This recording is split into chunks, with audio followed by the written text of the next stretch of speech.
Prasad, I think this is bright, right?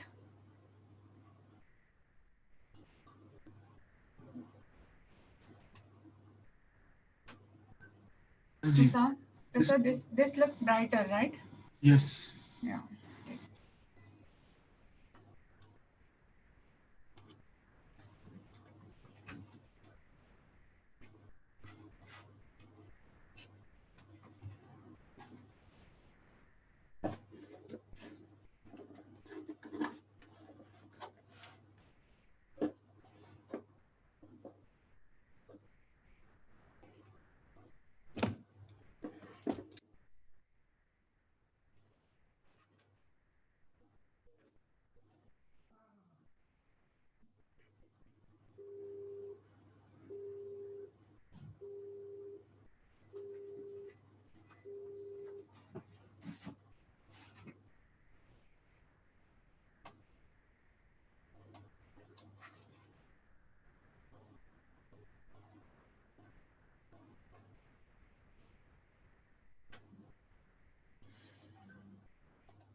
Nilesh, जब आप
Good morning, friends.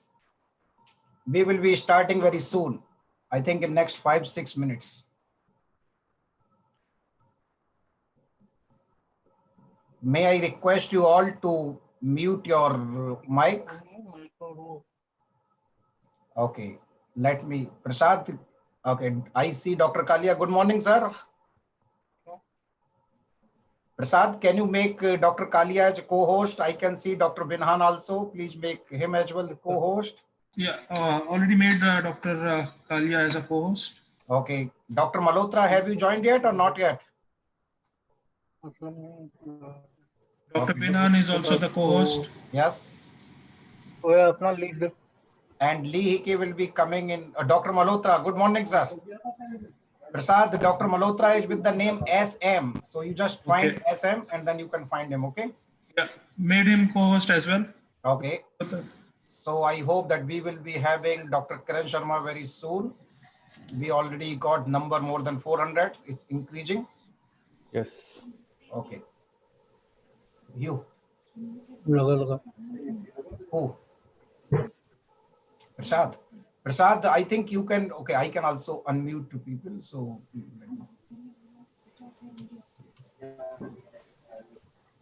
And we have. You are already unmute now. Go there. Yeah, we have. Send the message to me. And we have 200 people watching on YouTube also. Okay, so maybe this number will be increasing.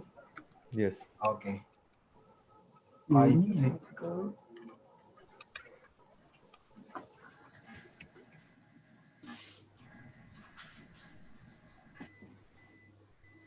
Prasad? Okay, I will see this thing. Hello. Hello.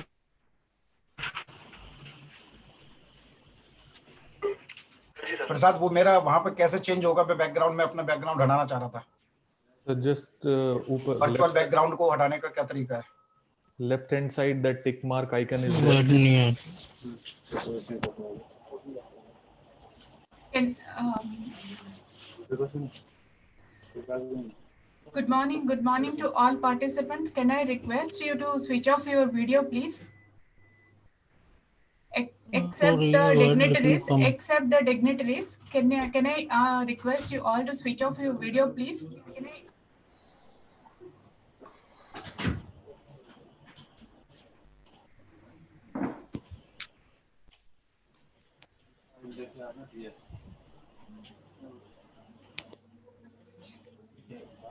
I'm just telling for participants.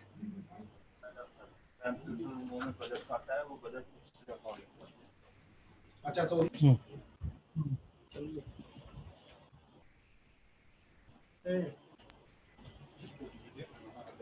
I request all audience, please switch off your video, please. Except the dignitaries, I request all audience switch off your video.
okay, Dr. Sharma is there. Okay, good morning, Dr. Sharma.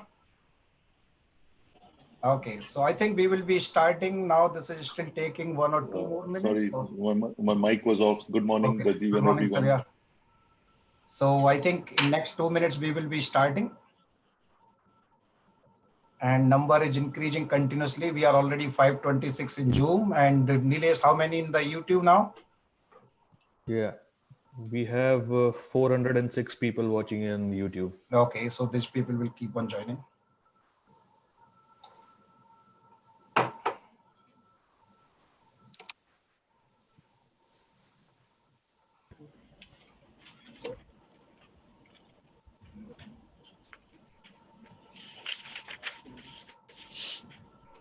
Okay, good. Good morning, Rajiv. How are you? Good morning, This is sir. How Sanjay. are you? When I said good morning at that time, your mic was on the mute. Good to see you, sir. Same here, Rajiv. Thank you very much. So nice. And good Yeah. morning, Dr. Kiran. Good morning, Dr. Sanjay Kalia. Nice seeing you after a long time. Yeah. It has been quite a long time, Dr. Kiran. And it might be even longer because I don't know when we are going to start traveling.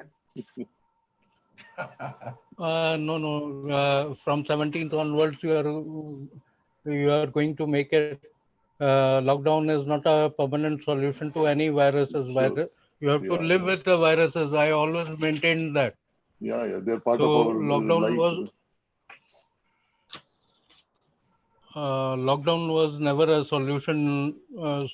You have to really get along with the viruses till any vaccine is available, which is not foreseen in next 18 to 24 months. Yep.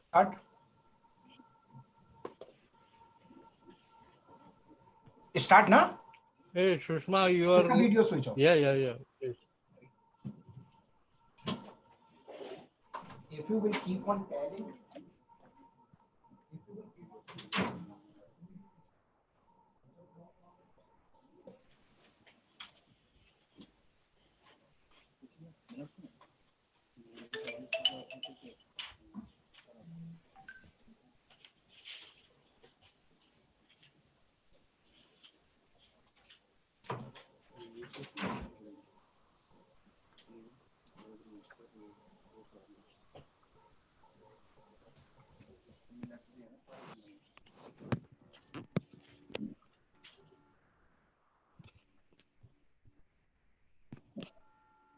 Okay, shall I start? Anu, we cannot hear you. You need to speak a little bit louder. Anu, we cannot hear you. But it's completely, it's a full volume. No, we cannot hear you. Either you would need to bring your mic close and then we can start. Rajiv, am I audible? Yes, sir. You are very much audible. You are very much audible. Not Anu. I was talking about Anu. Okay, my noise is clear. Your voice is very clear, sir. Okay. Can you hear now? No, Anu, we cannot hear you. But it's started. Mine is on. When you were starting at that time, this was okay. If not now. Prasad, can you come here and help me? Maybe you need to remove the mic and then speak directly. Then this will be better.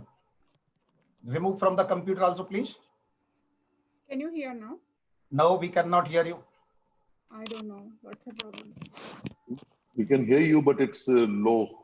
Prasad, can you come and then check with in Anu's case so that we can start? Can you hear now? Anu, this is very low. Earlier, when you did the testing, this was good. Otherwise, we will start with the same thing. This is very, very low now.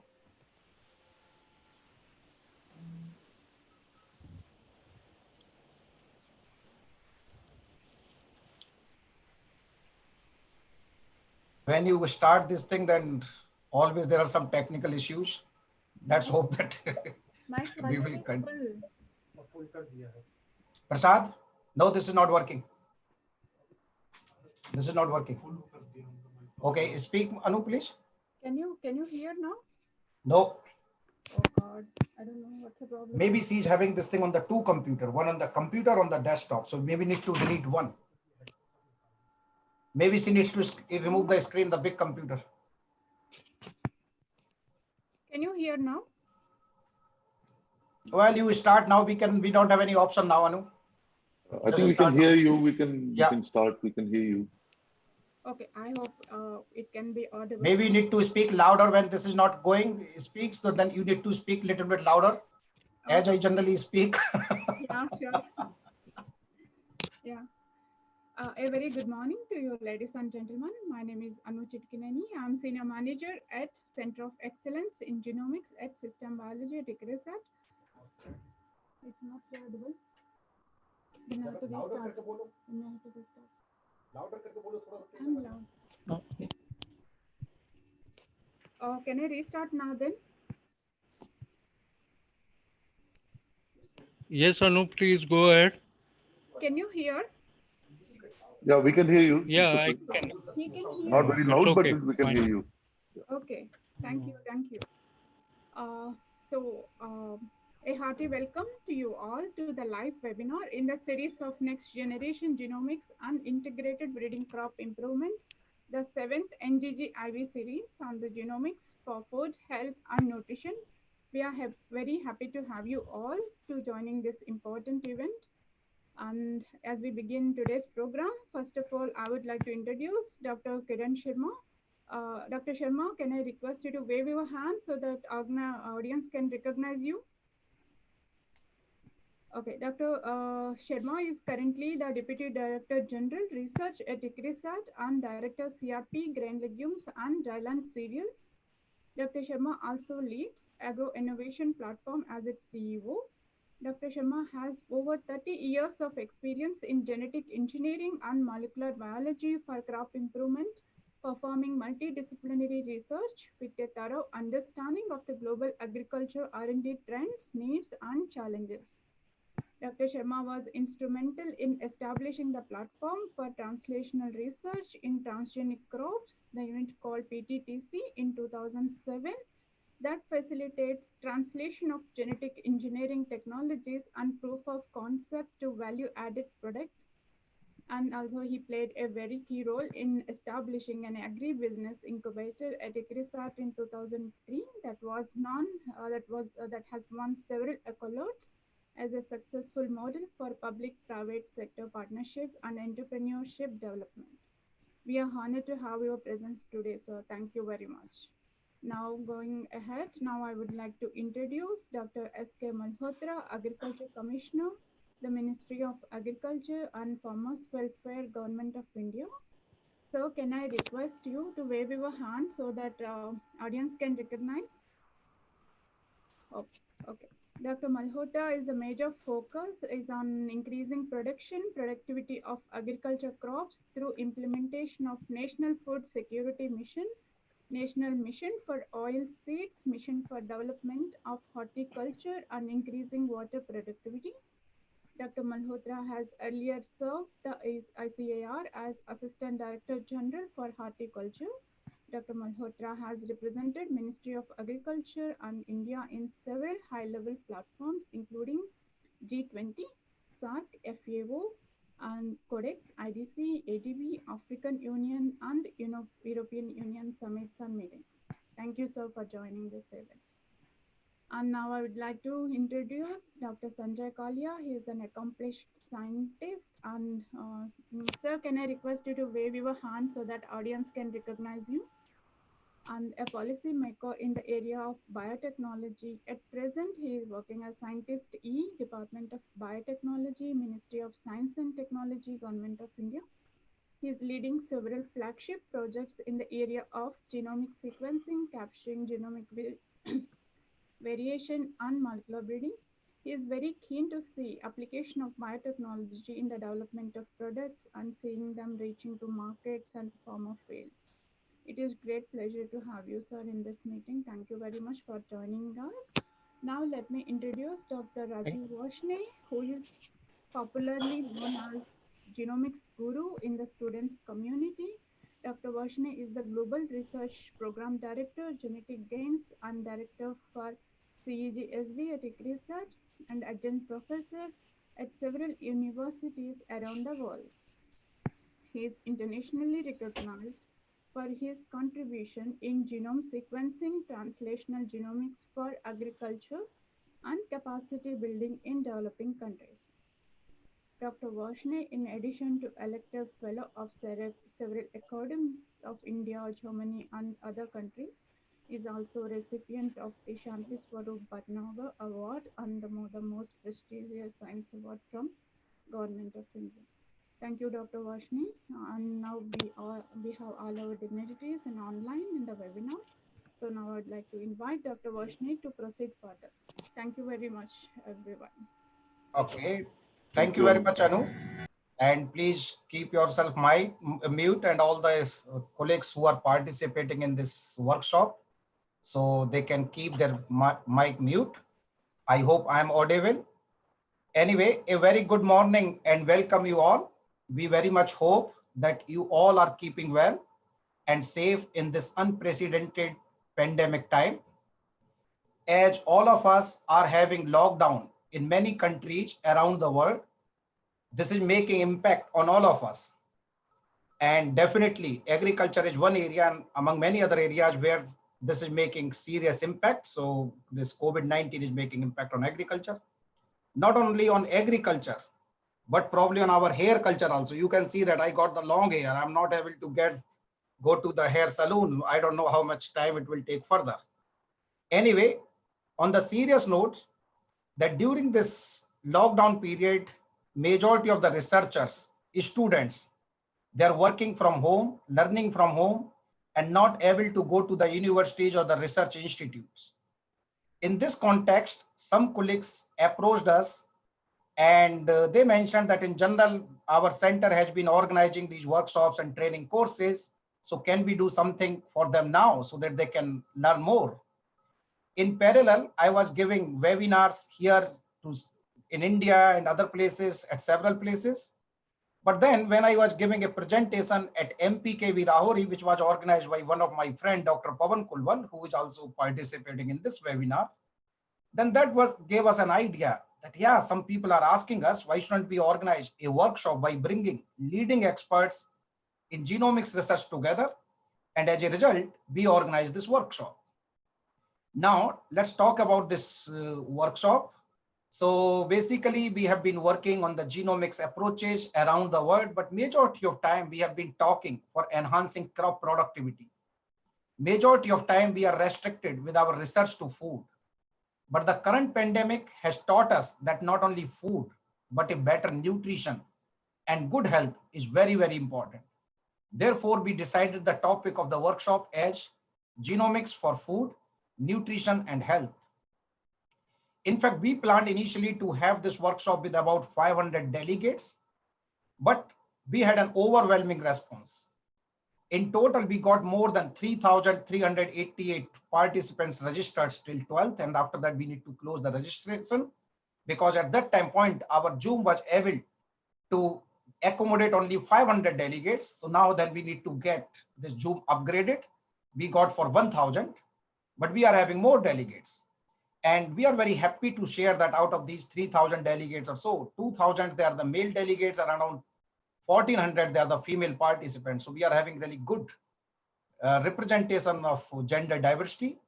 And not only that, we have the colleagues from about 67 countries from almost all continents. From India, we got colleagues from all 26 or from all, we got the participants from 26 states and 5 union territories of India. So this is really good. And now when we were doing some analysis, we got about more than 50% students. So this is really good. And then around 50%, they are the researchers, scientists, and faculties in various institutes. So as I mentioned that our Zoom session can have a maximum of 1,000 participants. And we already are having right now more than 730 or so. And then we thought that what we should do. So we have done online or like simultaneous screening on the YouTube. And we also got large number of participants on the YouTube as well. So those colleagues who are attending session on YouTube, they should not think that they are not participating in the webinar. They are also important delegate for this webinar. On this occasion, I would also like to convey the message of our Director General, Dr. Jackie Hughes, who joined ICRISAT, and she is working remotely from the Philippines. And she sent me this message today morning that she could not join the session because of her other pressing engagement, but she gave me a message to pass to you. She mentioned, and I'm saying this thing in quotes, please pass my best wishes to all, and my hope that there will be strong technical discussion and outputs that will help guide future directions. And best wishes to everyone to keep well in these uncertain times. Thank you very much, Jackie, for your message to this group. Now, before I go to that inviting our panelist, I would like to mention two things. One is that as we are having this large number of participants, so we may have some technical issues. And so please excuse us for those issues, but we will try to make sure that you have the good or smooth streaming. Second is that many students wanted to have the certificates of participation in the webinar. And we would like to assure all students that who will attend the webinar for entire day. So guys, you need to attend the afternoon session as well, right? So those students who will attend the entire webinar, irrespective of place that they are attending through Zoom or YouTube, they will be provided certificates. And Anu will be sending these certificates to all of them after the workshop is over, maybe next 2-3 days or so. So we will be able to do that one. So don't worry about that. At this time point, I would like to thank all the speakers. I could see Professor Binhan, Professor Lihiki, and several other speakers already joined. And also all of our chairs. I saw Dr. N.P. Singh, Dr. Tara Satyavati, and many other senior colleagues, our friends. I could see many of them. I can identify many of them with their name as well. So I'm really very pleased to see all these colleagues in this workshop. And I'm sure that we are going to have a successful workshop. And in this context, now I would like to invite Dr. Malhotra, who is an eminent agricultural scientist and policy maker, who is representing Ministry of Agriculture and Farmers Welfare of Government of India. So I would like to invite him to deliver opening remarks. Dr. Malhotra, floor is yours, please. Thank you, Rajiv. I'm really happy to be here with you all. Good morning, everybody. It's a matter of great pleasure for me that I'm here to give the opening remarks for the workshop, Genomics for Food, Health and Nutrition. The topic chosen is really relevant. As we know that optimization of plant features and performance according to agriculture needs has been undertaken for hundreds of years. In the present context, impact of climate change is visible in agriculture. Severity of the droughts, floods, and emergence of several new diseases, pests, and environmental stresses, they pose challenges to the farmers and threaten food safety. Therefore, to quickly respond to these challenges, fast breeding approaches are relevant. I pass on my compliments to ICRISAT for taking initiative in organization of this event. It's really an important event. As we know that experts in genomics are striving hard to determine complete DNA sequences and perform genetic mapping to help understand the problems in better way to improve the plant type. Of course, we have to go miles before we develop maps for many other important crops. These advances have led to the possibility of undertaking anticipatory breeding to meet the challenges. Marker-assisted selections has now become an integral part of our breeding programs. I am happy to share with you that the year 2019-20, according to the third estimate, which I reviewed yesterday only, we are going to touch the record production of the food grains, 295 million tons. So this is a record production which we are going to achieve, and 118 million ton rice we are going to get, 108 million tons wheat production we are going to achieve, 29 million tons for maize. But now focus is on pulses and oilseeds. And the today's topic which you have chosen is really relevant, because here we need to, because food security is incomplete without nutritional security, without health security. In the present context, it is very much relevant. We can see that during the event of this COVID-19 infection, everybody is now taking care of his health. Everybody is demanding now gold milk. They are asking for the ginger. They are asking for the turmeric. There is a demand for lemon, garlic. So these are the products, even millets also, I am telling you, millets are also in the picture. So genomics in agriculture is currently in practice for rice, maize globally. But progress in pulses and oilseeds, fruits, vegetables has been slow. Food and nutritional security is incomplete without involvement of these crops. So here, our production for pulses, if I give you an example, in the year 2014-15, the Indian production of the pulses was 16 million ton, and we were importing 6 million ton of the pulses from other countries. And then I remember when I joined as Agriculture Commissioner, I was given the assignment to prepare the roadmap and to implement it.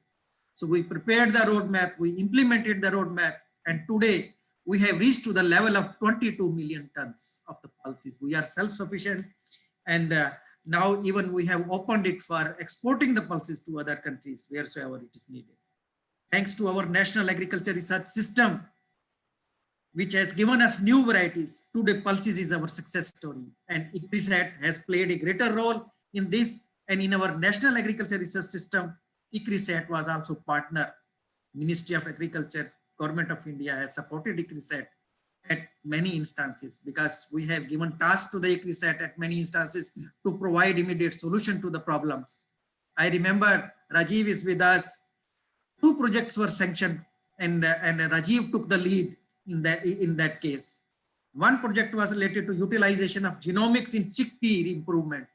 Another project was delivering higher income to the farmers to enhance genetic gains through utilization of these modern tools, particularly this genomics and all other tools.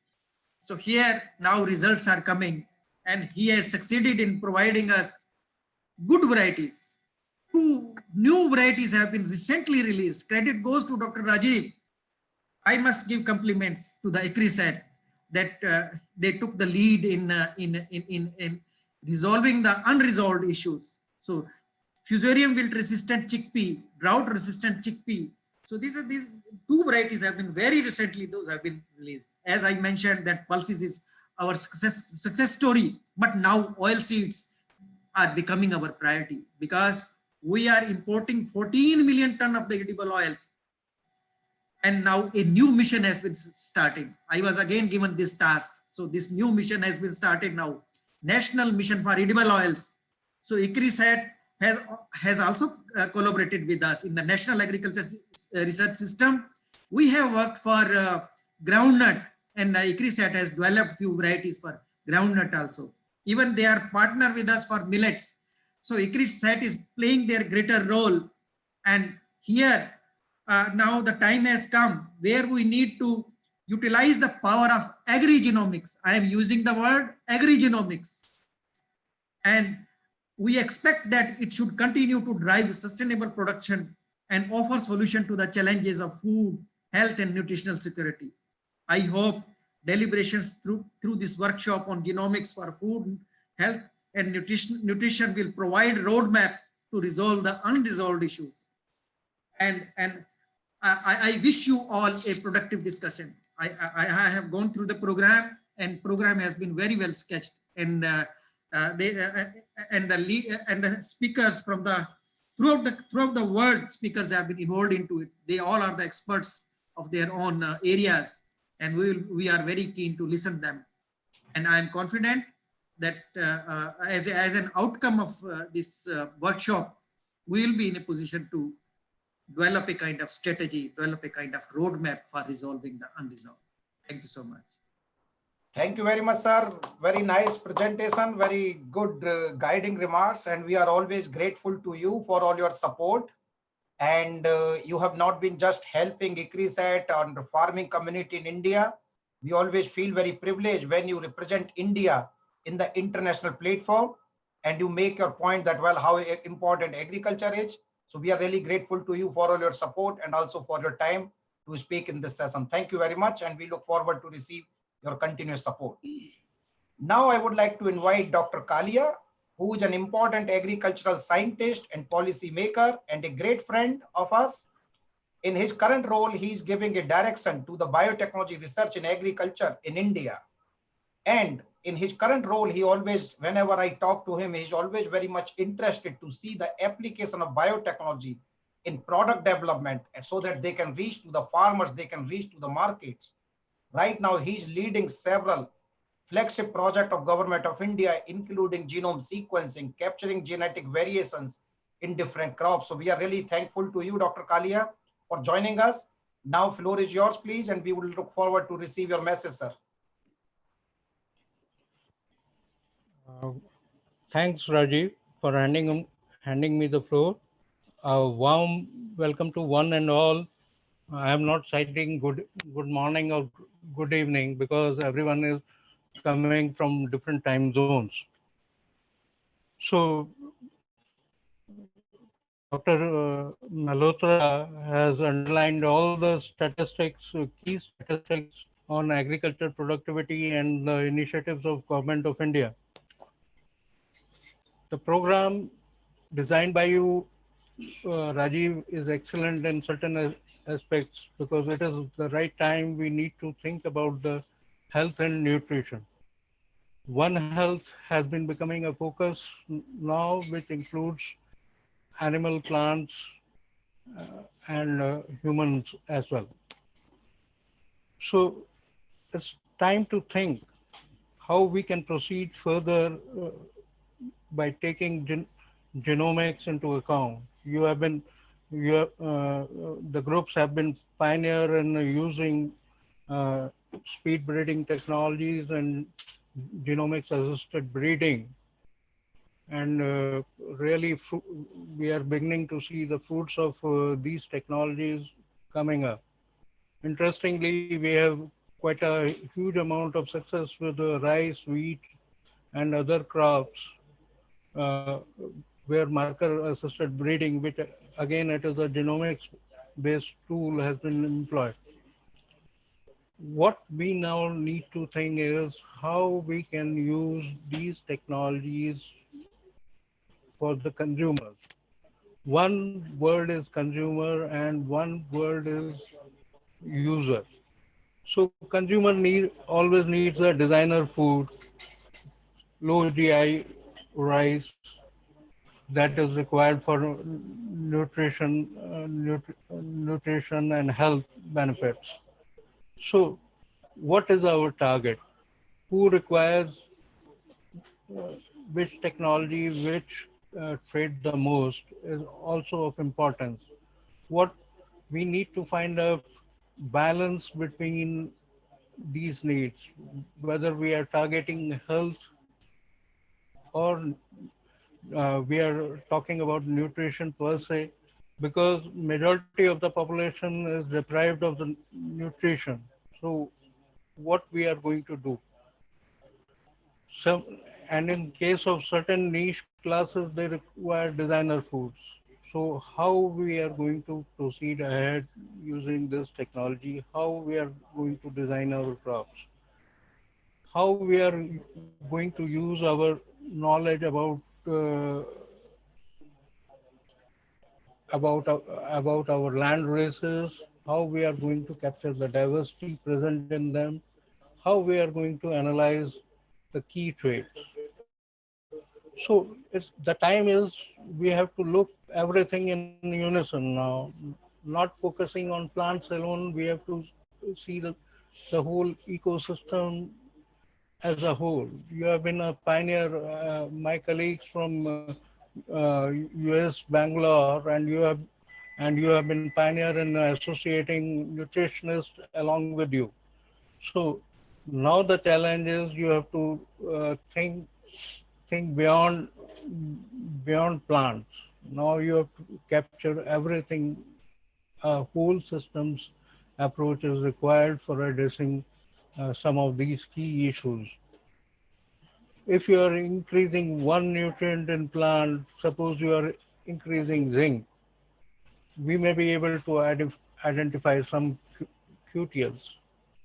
But whether it is genetic or whether it is due to association with some of the bacteria or AMF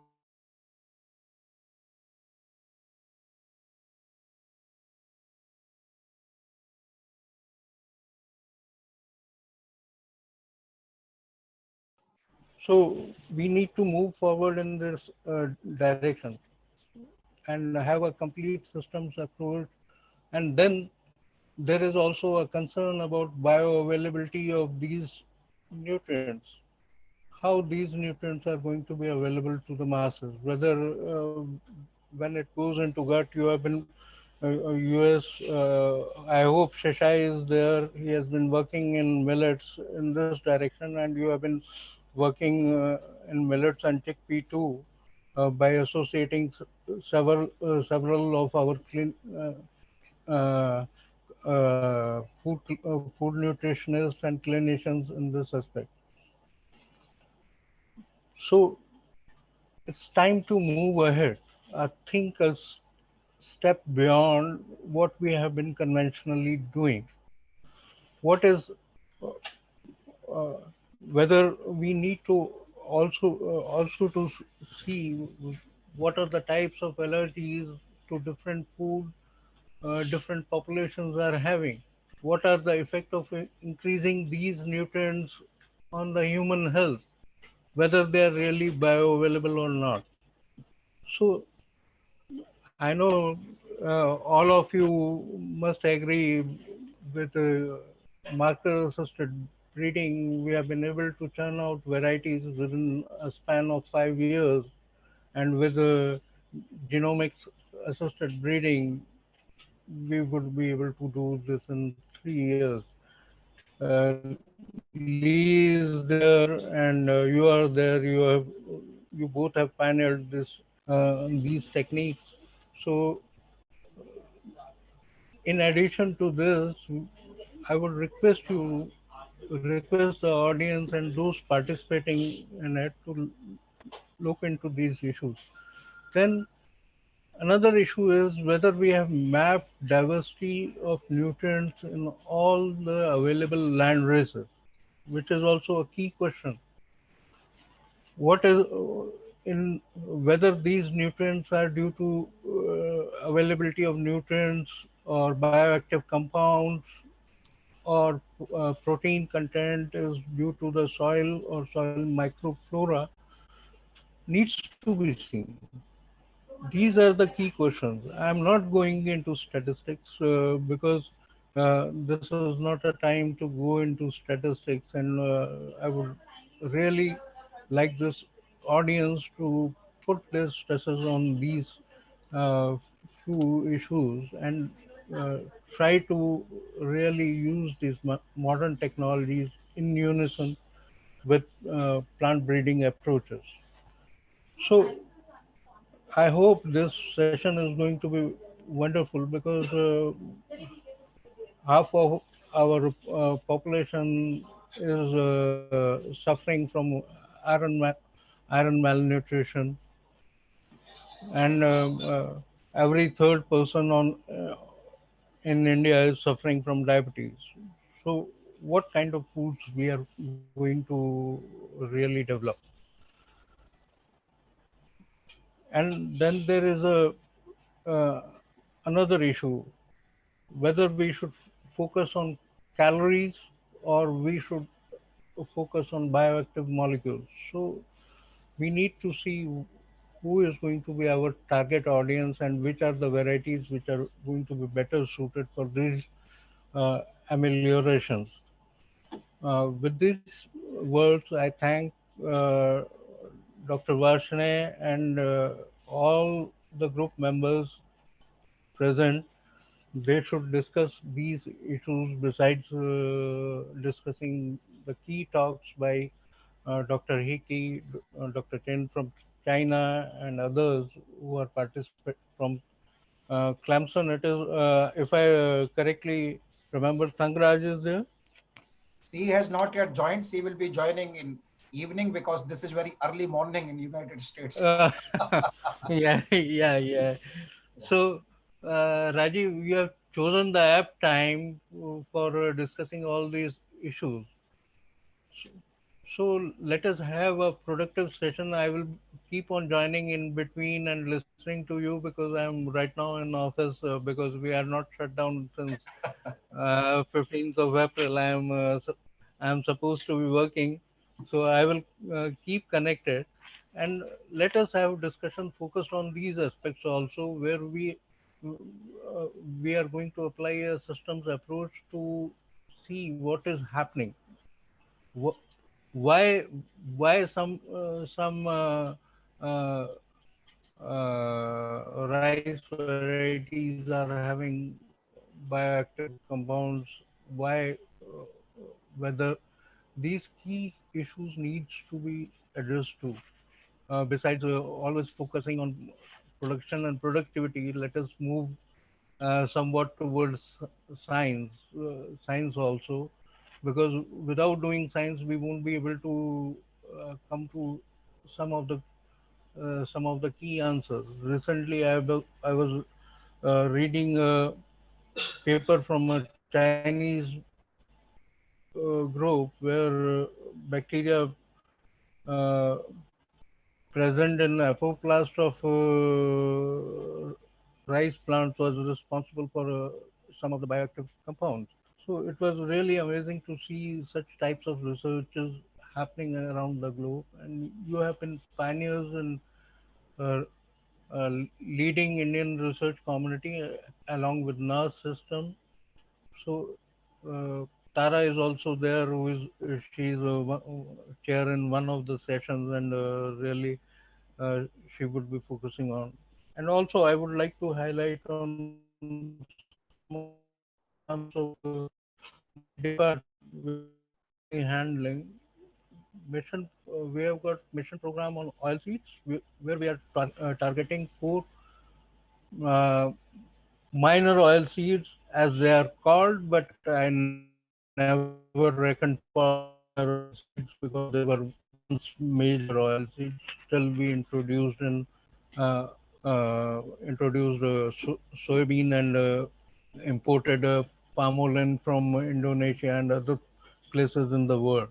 Uh, these are sesame, Niger, safflower, and uh, one more.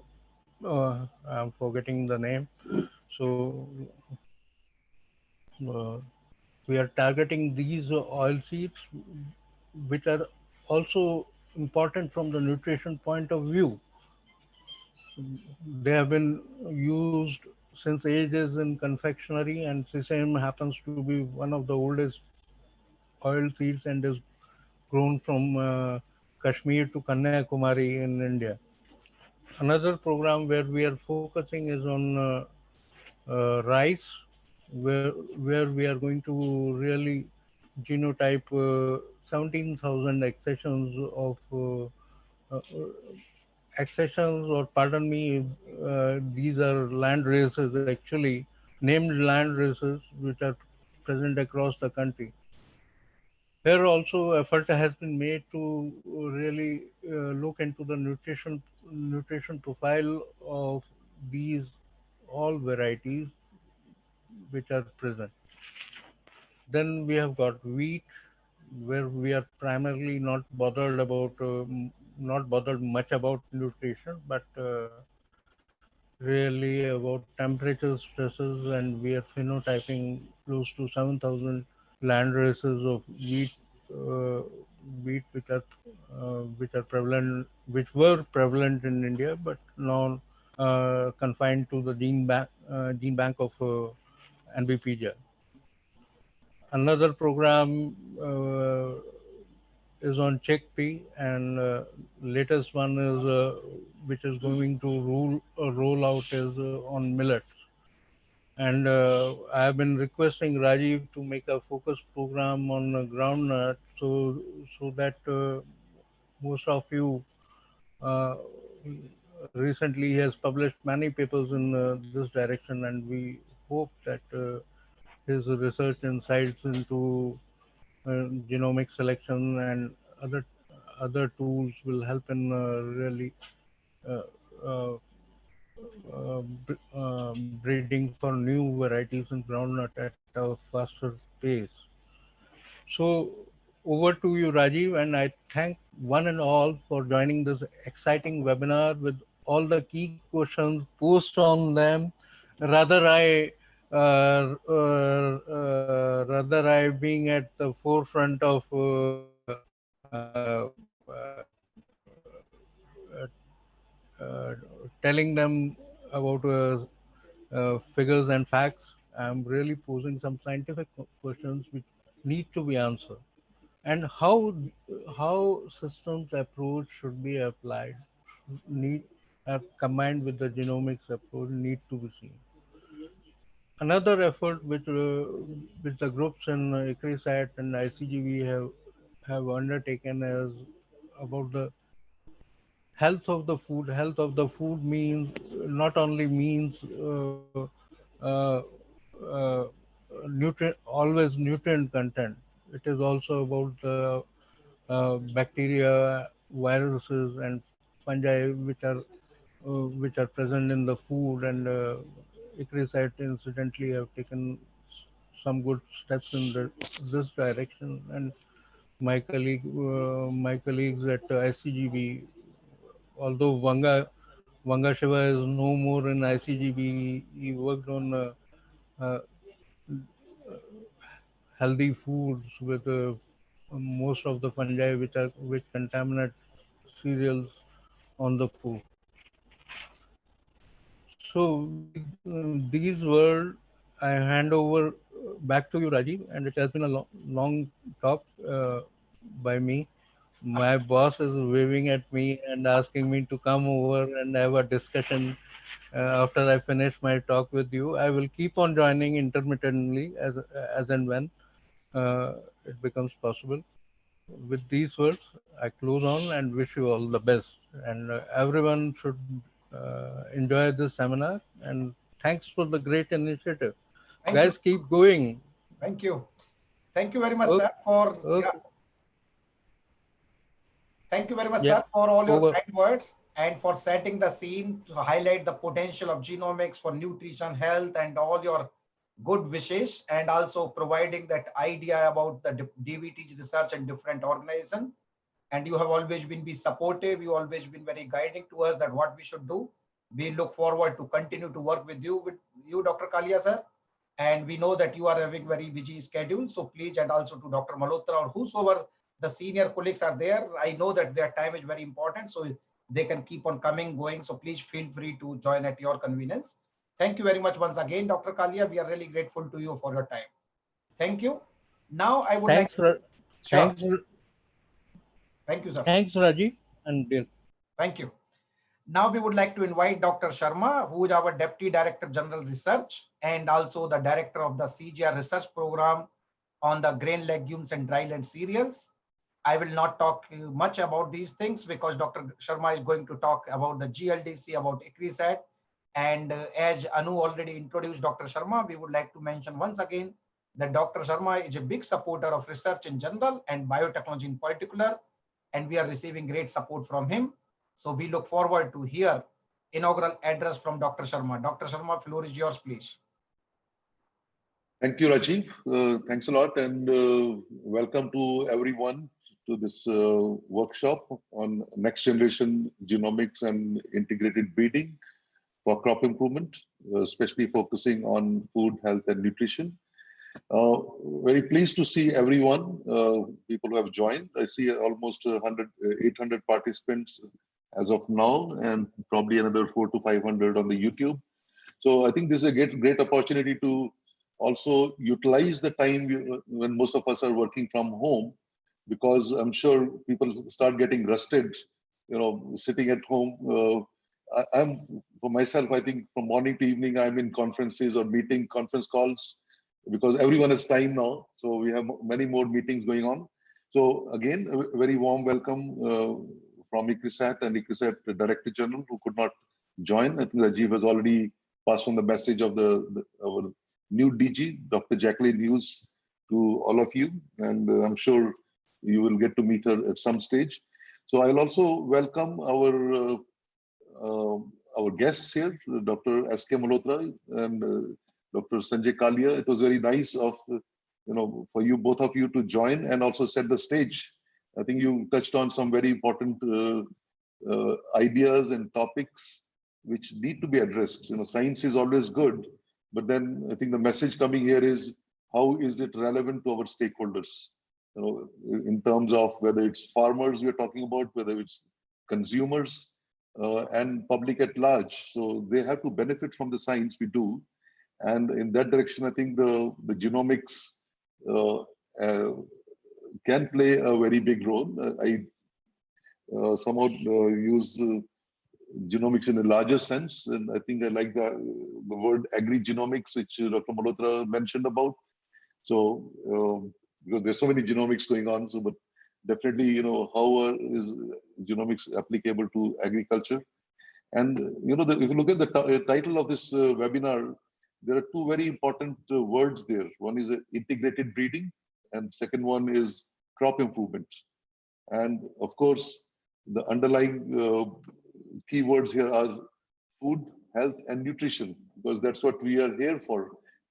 In agriculture, how do we enhance the food production, productivity, make the crops more resilient?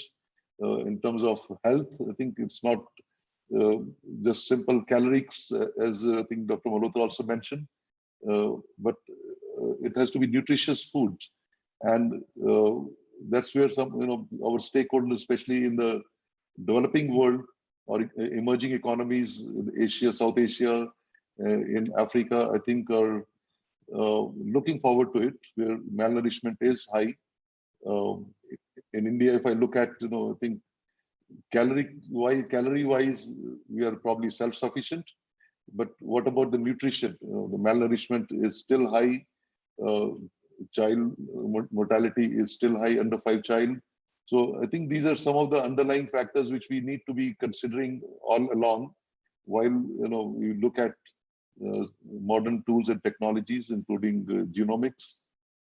And when you mentioned about integrated breeding and crop improvement, I think this is where ICRISAT comes in, along with our partners from ICR, from various state agriculture universities, in terms of how do we integrate, looking at a holistic picture. For example, ICRISAT has embarked on a very major initiative on modernizing our crop improvement. So the question is, what do you mean by modernizing crop improvement? Crop improvement is crop improvement. I think what we're talking here is, how do you use modern tools, technologies, thinkings to enhance our crop improvement so that we can provide delivery at a much faster rate? Typically in a public sector, in the past, I think it has been taking long time to deliver a variety or a hybrid, anywhere from 8 to 10 years or even more in some cases. But how do we use some of these new technologies available to us so that we can enhance the rate of genetic gain? And when we talk of genetic gain, I think there are many factors you're talking about, and one of the key factor there is, besides variation in our germplasm, land races, one of the very important factor is the speed with which we can accomplish new variety development. And I think that's a major thinking going all around, and that's what Lee Hickey comes in, who will be talking about breeding crops to feed 10 billion people. And I think his emphasis has always been, how do you enhance the speed of breeding, speed breeding, by developing rapid generation turnover, of varieties,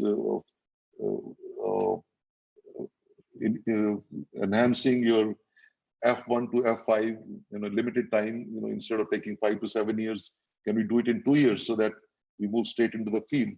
So I think that's a very important thing which we have, ICRISAT and other CG centers have embarked on. And the reason for this is, again, the donors want quick turnover, quick development of varieties. I think we already heard some of the aspirations coming from a donor like DBT. Dr. Sanjay Kalia was mentioning what so many things uh, in terms of how do we enhance, how do we use these technologies to move faster. So as I mentioning, ICRISAT is moving forward on this integrated breeding and crop improvement areas, where we're trying to work with the private sector companies, trying to learn some of the best practices and see how we can move faster in all our regions, starting from here, our headquarters in Patancheru, and also in our Eastern Southern Africa and Western and Central Africa locations. And that's where some of the thinking going on at the CGIAR level, the Consultative Group on International Agriculture Research, where ICRISAT and other 15 centers belong. There has been a special initiative on crops to end hunger.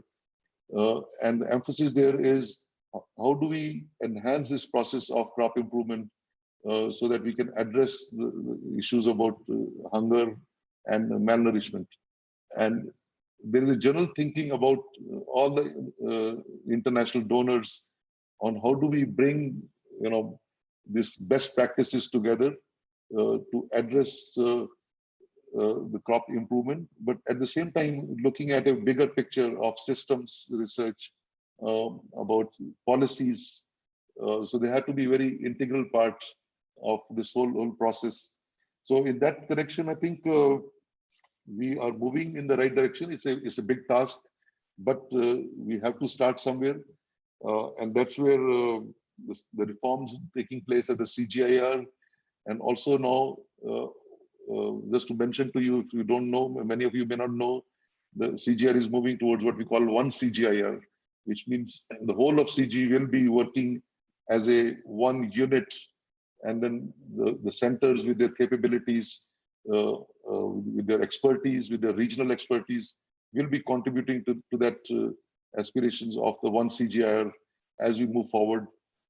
And hopefully this change will take place within next 1 to 2 years. I think the ball has already been set into motion, and we are already moving, and CGIAR is looking and having a lot of consultations within the CGIAR institutions like ICRISAT and IRI and CIMMIT and others, but also having close discussion with donors and the stakeholders, both national and international donors, and also the stakeholders, especially in the areas where the CGIAR is much more proactive, or the research is targeted to those areas.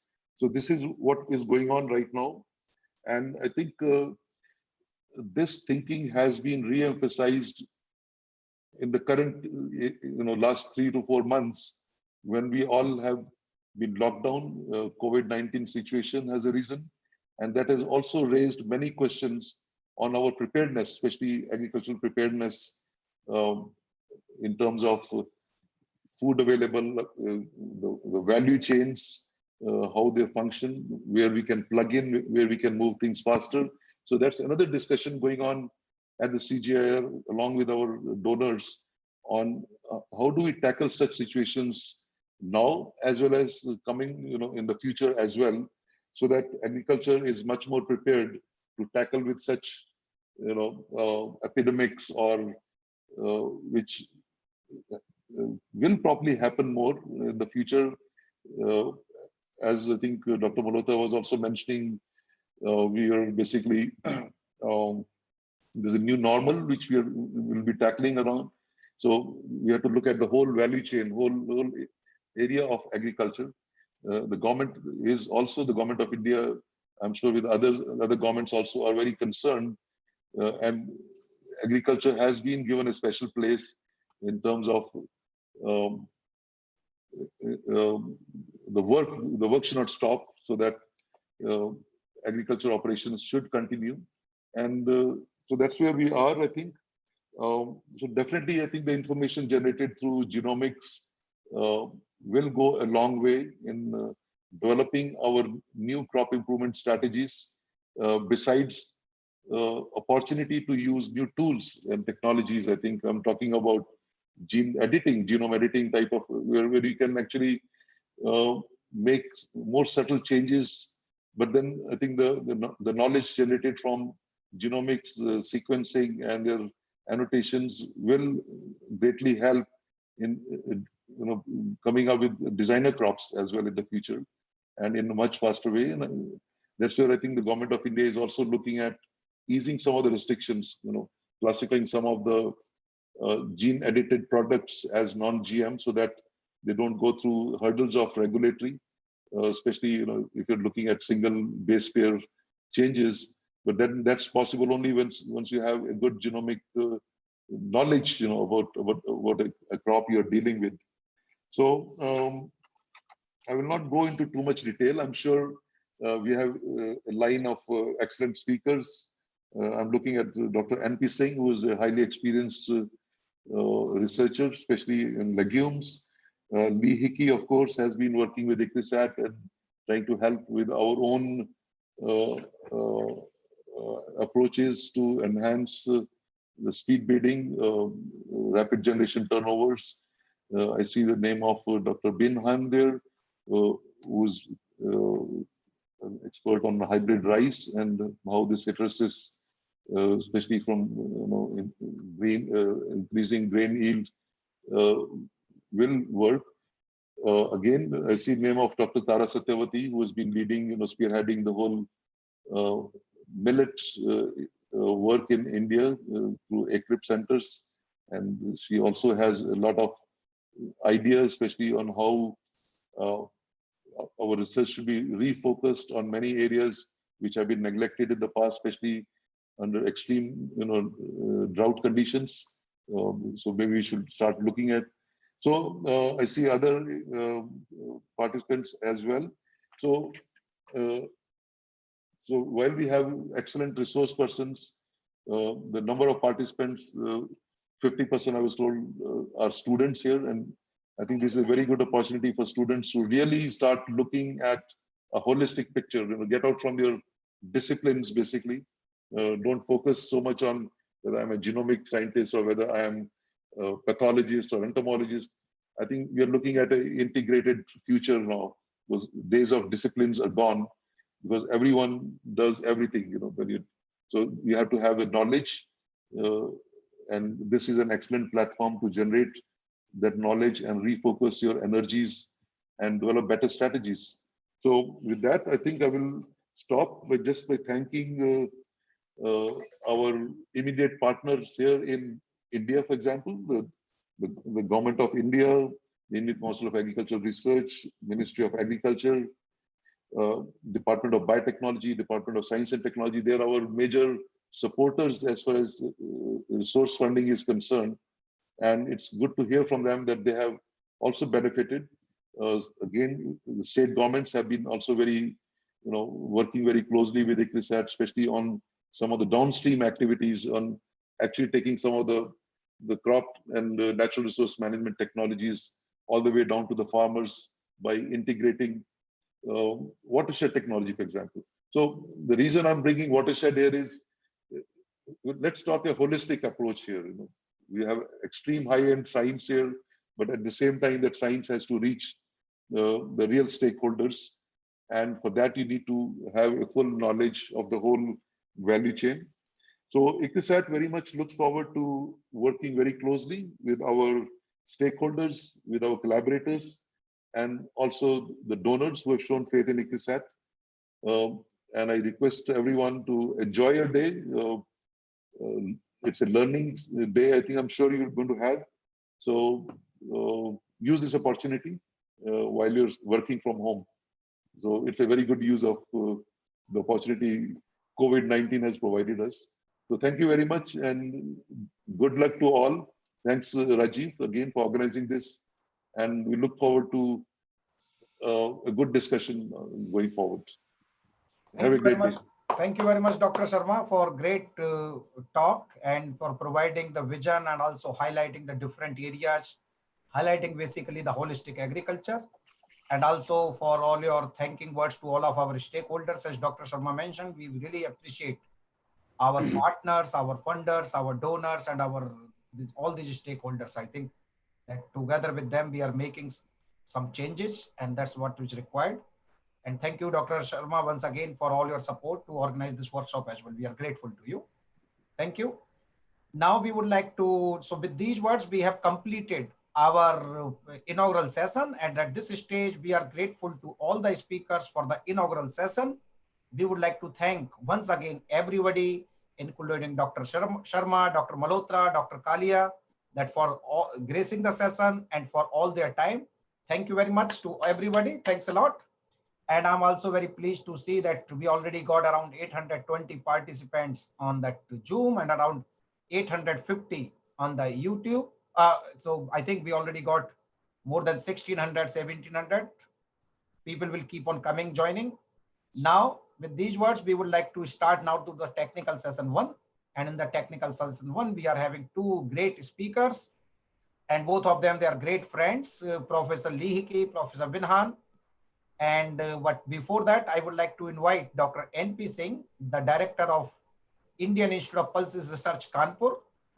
And Dr. N.P. Singh, he's an accomplished agricultural scientist in the area of pulses research. He's a great friend and excellent collaborator for us. We have led several projects together. And I think all these projects during last 10 years or so, what we have worked together, they delivered high quality knowledge, published several papers in top class journals, including Nature Genetics, Nature Biotechnology. And on top of that, we also developed several molecular breeding lines. And I am very happy, as Dr. Malhotra also mentioned, that under the leadership of Dr. N.P. Singh as a director IIPR and Dr. G.P. Dikshit as a coordinator of All India Coordinated Research Project on Chickpea, India released 2 molecular breeding varieties last year, one for Fujiram wilt resistant, one for drought tolerant. And Dr. Malhotra highlighted that role of pulses for nutrition. And I'm also very pleased to mention that Dr. Singh, together with his team and ICR and Ministry of Agriculture, he made immense contribution to enhance pulses production. And this reached for more than 20 million tons that brought self-sufficiency in pulses in India. And many of us, we call him Dalhan Kranti Janak. So with these words, I would like to thank you, Dr. Singh, for joining us, and would like to give this mic to you. So I would like to request you to give your remarks and then to introduce Dr. Lihiki. So please, Dr. Singh. I'm audible, Rajiv. Yes, sir. Very well. Very good morning. And I'm happy to see many of the, stalwarts, my friend, Dr. Kiran Sharma, Dr. Kalia, Dr. Malhotra, and many of the colleagues, And it's very good initiatives, by AgriSet to organize this webinar, on a very important topics, genomics for food, health, and security, nutritional security. Friends, we are all living, in COVID-19 pandemic. Many of you will be working from the home. Many people like me, Dr. Sharma, are firefighting to get, important breeding material and, the germplasm in the gene bank, and also managing, the research establishments. Friends, it's a matter of great pleasure that this particular conference, webinar is organized. It's organized at a time when we are working, we are having a very different style of working. And this particular time provided us opportunity to connect to each other and to listen and what the people have been doing. In the background, in the speech, Dr. Malhotra well said that while the India is approaching the self-sufficiency in pulses, the same approach is now adopted in case of oilseeds, and it's a great challenge. How I look at the genomics, the genomics is not only, a science having a very big potential to deliver, but I look at, the science of genomics having a potential to modernize, our conventional plant breeding.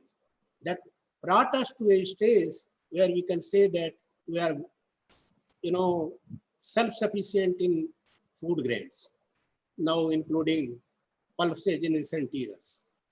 And how we look at, the genomics, that will not only accelerate the genetic gain by making, plant breeding protocol more efficient, this will also attract a large number of people, to work with the science of genomics. Friends, I have gone through, the different lectures that is being organized, through web in this particular webinar, and I see everything, from wheat to rice, which are very important, for seed security, and again, millets, and again, pulses, oilseeds. We have, exports from all over the world. I will not take much time. We have two very, eminent speaker. I would like to speak, and I want admin to focus them, in the background, so that let people see. Rajiv, can you do? Friends, the very first speaker is Lee Hickey. You all know Lee Hickey, very eminent plant breeder and crop geneticist. He works presently with the University of Queensland. He leads an innovative team conducting discovery and applied research on Australia's most important cereal crops, wheat and barley. This includes the understanding of genetics of the key traits like drought, adaptation to disease resistance, and apart from that, the development of novel technology to assist plant breeders. Dr. Hickey has played a very pivotal role in the integration of leading-edge plant breeding techniques such as the rapid generation advancement, speed breeding, genomic selection, and genome editing. His advice for the speed breeding crops is sought internationally, and this technology is now well adopted by the plant breeders all over the world. And besides that, he is involved, in developing very large number of variety in different crops. And the kind of information which was given to me, he has published till date more than 60 research papers in referred journals, including the articles in the very high profile journals like Nature Plants, Nature Protocols, and Nature Biotechnology. With this introduction, I invite Dr. Lee Hickey to make the presentation. Dr. Lee Hickey. Can you connect, Rajiv? Yes, Dr. Hickey is connected and he will be sharing a screen. Welcome, Lee. Please go ahead. Yeah. Yeah, thank you very much, Professor N.P. Singh, for that very nice introduction. It's great to be here, and thank you, Rajiv, for organizing this wonderful event. I hear that there's up to 3,000 people listening, so this is fantastic, and great initiative to have when people are at home and during this coronavirus situation. So thanks a lot. I'll just work on sharing my screen.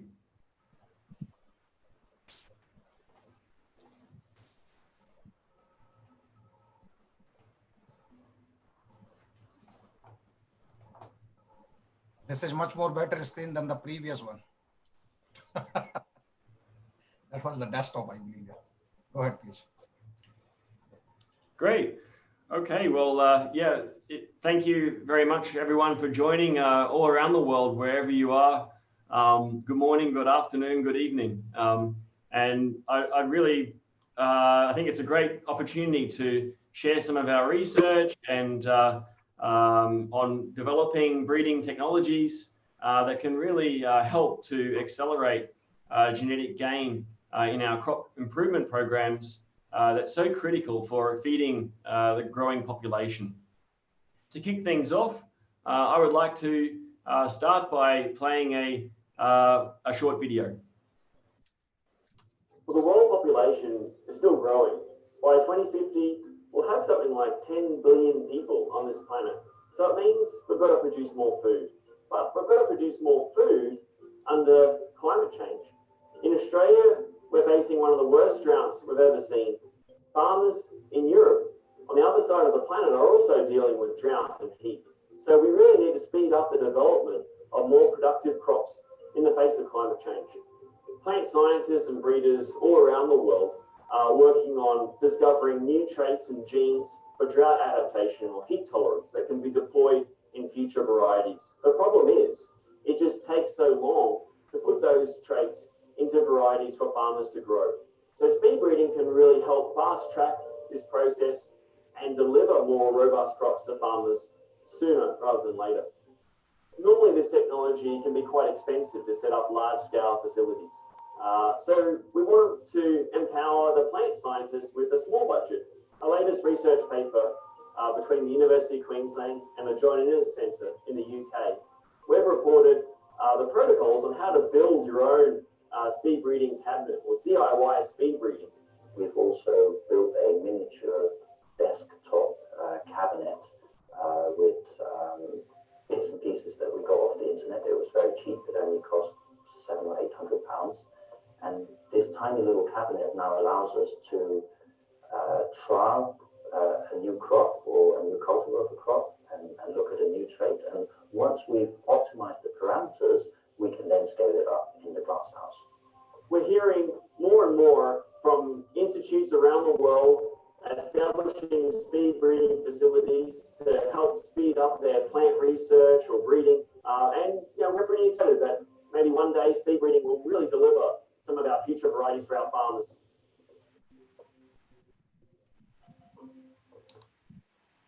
Okay, well, so just similar to my background, you're looking at one of our speed breeding facilities at the University of Queensland, fitted out with the latest LED lighting systems and temperature control to achieve rapid generation advance. And we use this facility for growing up to 6 generations a year for all of our wheat and barley pre-breeding, research and breeding activities with industry.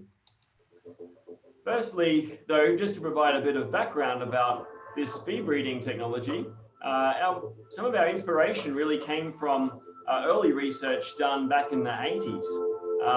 And that was done through Utah State University. It was funded by NASA, and they were trying to grow wheat in outer space.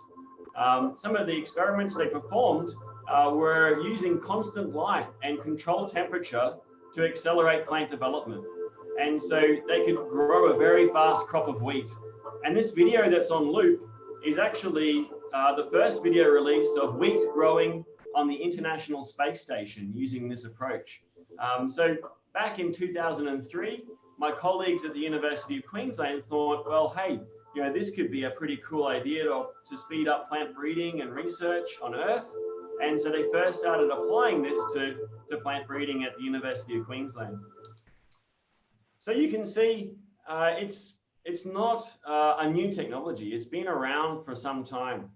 And in fact, however, in recent years, it's really sparked a lot of interest in how to actually apply speed breeding in research and crop improvement programs. And in fact, over a 12-month period, I received requests from hundreds of scientists and plant breeders around the world.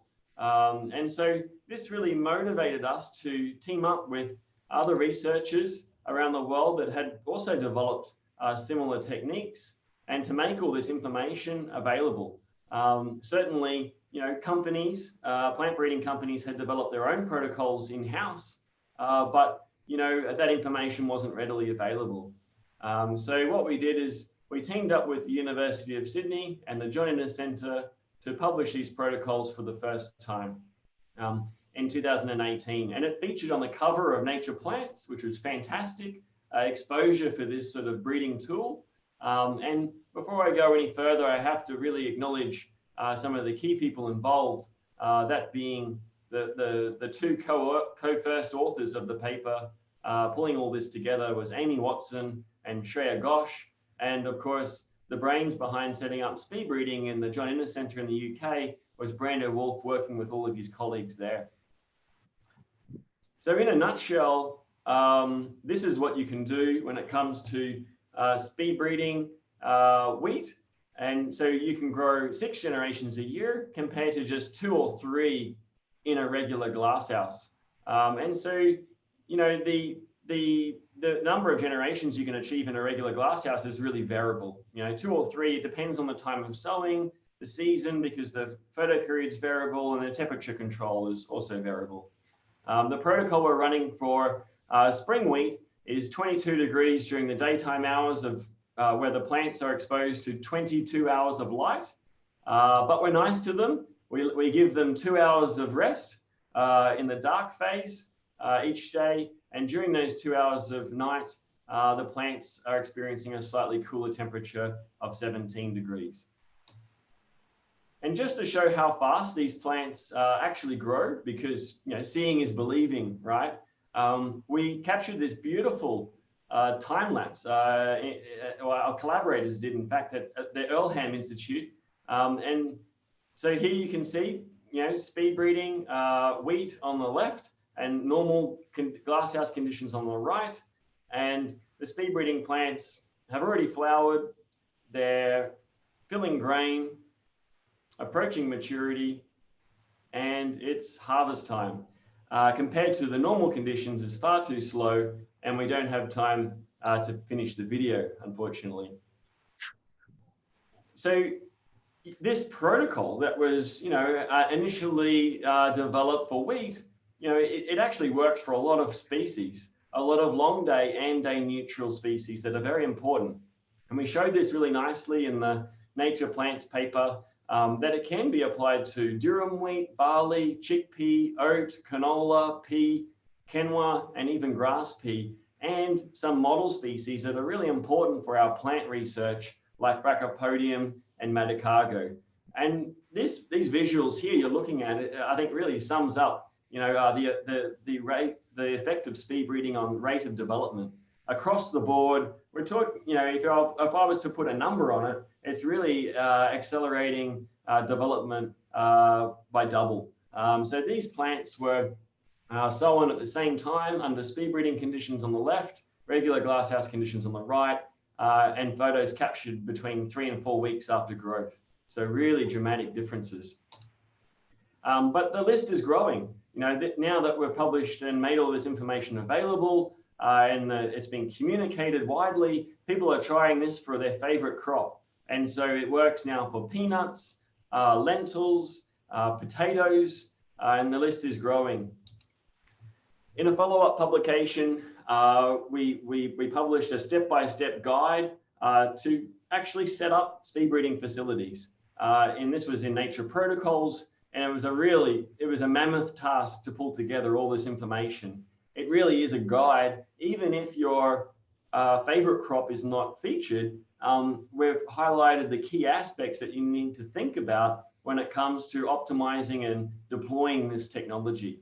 And a lot of troubleshooting, hints, tips, etc. So this is what you're looking at there is the bird's eye view of the speed breeding facility at the John Innes Centre.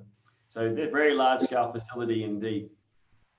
But of course, this technology can also be deployed at a small scale. And thanks to this very innovative group of early career researchers at the John Innes Centre, they came up with this remarkable way to build your own cabinet for speed breeding. And so at around a cost of $1,000 US, you can order bits and pieces of the internet and build this fully programmable speed breeding cabinet. And so you can program your lighting regime, temperatures, etc. So really good for plant researchers with a small budget and can really help accelerate transgenic or pre-breeding research. And so we had the pleasure of being involved in a speed breeding workshop in Kenya, where the guys at the John Innes Centre actually walked the participants through building their own cabinets from the very basic materials. And so here you can see the video where they're opening it for the first time. And while this is a very small facility, which is useful for some plant research, the participants really, I think it was really valuable for them because we could really grasp, what are the key elements we're talking about when it comes to applying and developing speed breeding protocols, like light, photoperiod, temperature, nutrients, water, etc. And so you can really apply these concepts to deploy this technology at a really big scale. And so a scale which would be needed for a large crop breeding program or a big research lab. And you're looking at the setup that we have here at the UQ, where we had existing glasshouse infrastructure and which is now fitted out with LED lighting systems And with our temperature control, we can achieve this rapid generation advance. All of the details as to how our system is set up at UQ and at the John Innes Centre is all detailed in that Nature Protocols paper. So it's a very good resource. It's not the only way to set up these systems. This system is very flexible, but it's a good guide. When it comes to deploying this technology at a bigger scale for plant breeding, and particularly for single seed descent in breeding programs, I really like to think of this as trying to create plant factories. We want to grow as many plants as possible for as cheap as possible in the smallest space as possible to really ultimately drive down the cost per plant. So we can generate very large populations or numbers of plants. And so here's just an example for barley growing at different densities. And even when we grow barley at 1,000 plants per square meter, these plants still produce between 6 and 12 seeds, which is more than enough for single seed descent in breeding programs. And so I'd like to compare now some of the strategies for developing inbred lines while I'm on the topic of single seed descent. And so here you can see the traditional approach where you go from crossing to and performing all the inbreeding all the way down to F6. And if you're only growing one generation a year in your preferred field season, it takes 7 years, of course. And while this is not really common in a lot of breeding companies who are going much faster, this is still a reality for some breeding programs that have limited resources, or they're faced with biological constraints for their particular species.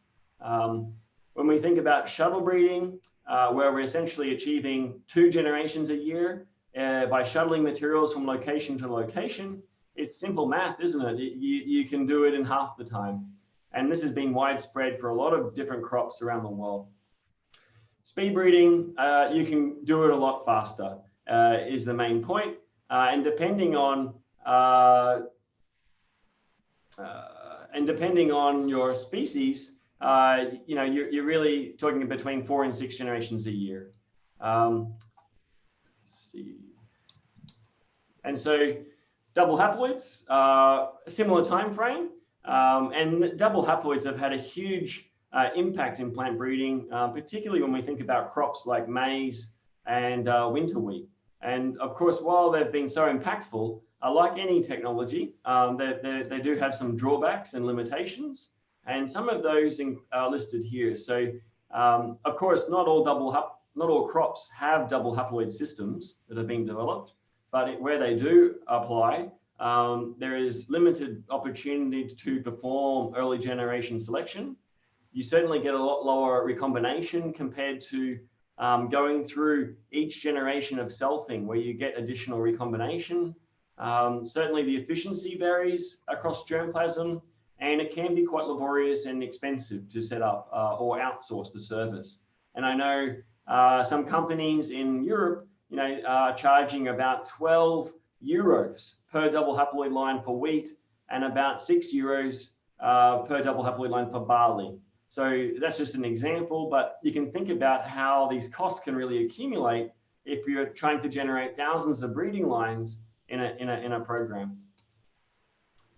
So where does all this fit into the breeder's equation? Of course, the breeder is always thinking about ways to improve efficiencies in the program, and the upper components of the genetic gain equation, he or she's trying to increase generally. So talking about increasing selection intensity, depending on population size, selection accuracy, and of course you need genetic variance in order to make genetic gain. But of course, speed breeding, in a similar way, shuttle breeding, it comes into play at the denominator of the equation. That's the years per cycle, which can be a real powerful part of the equation to start to tweak and can really lead to a big increase in genetic gain.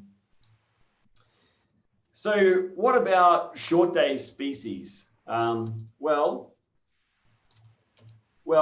dare say that, you know, we can speed breed any crop. it's just a matter of optimizing the environmental conditions to achieve early flowering and rapid generation advance.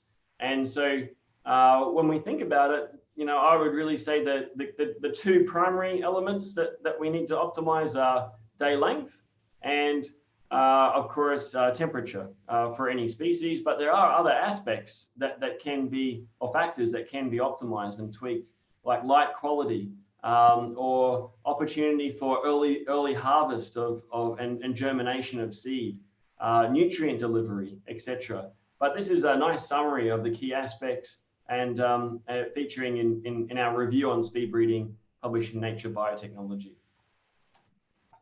And so when it comes to short day crops, I've been recently been involved in developing speed breeding protocols for some of these species. And this has been through a project called VISA, which is led by ICRISAT. And one of the objectives is to actually establish centralized speed breeding facilities to accelerate breeding pipelines for crops that are important to Asia and Africa. And that includes, short day crops like sorghum and millet and pigeon pea.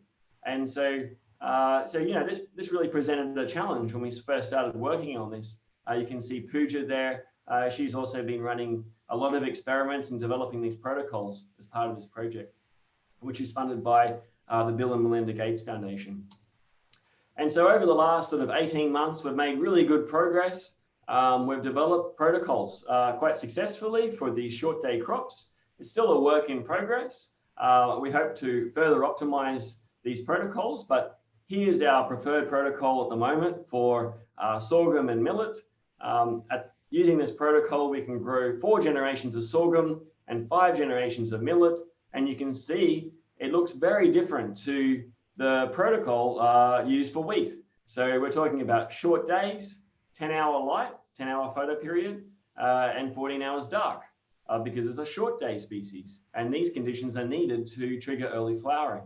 And very warm tropical temperatures for these crops. So 35 degrees and 25 degrees for the night period.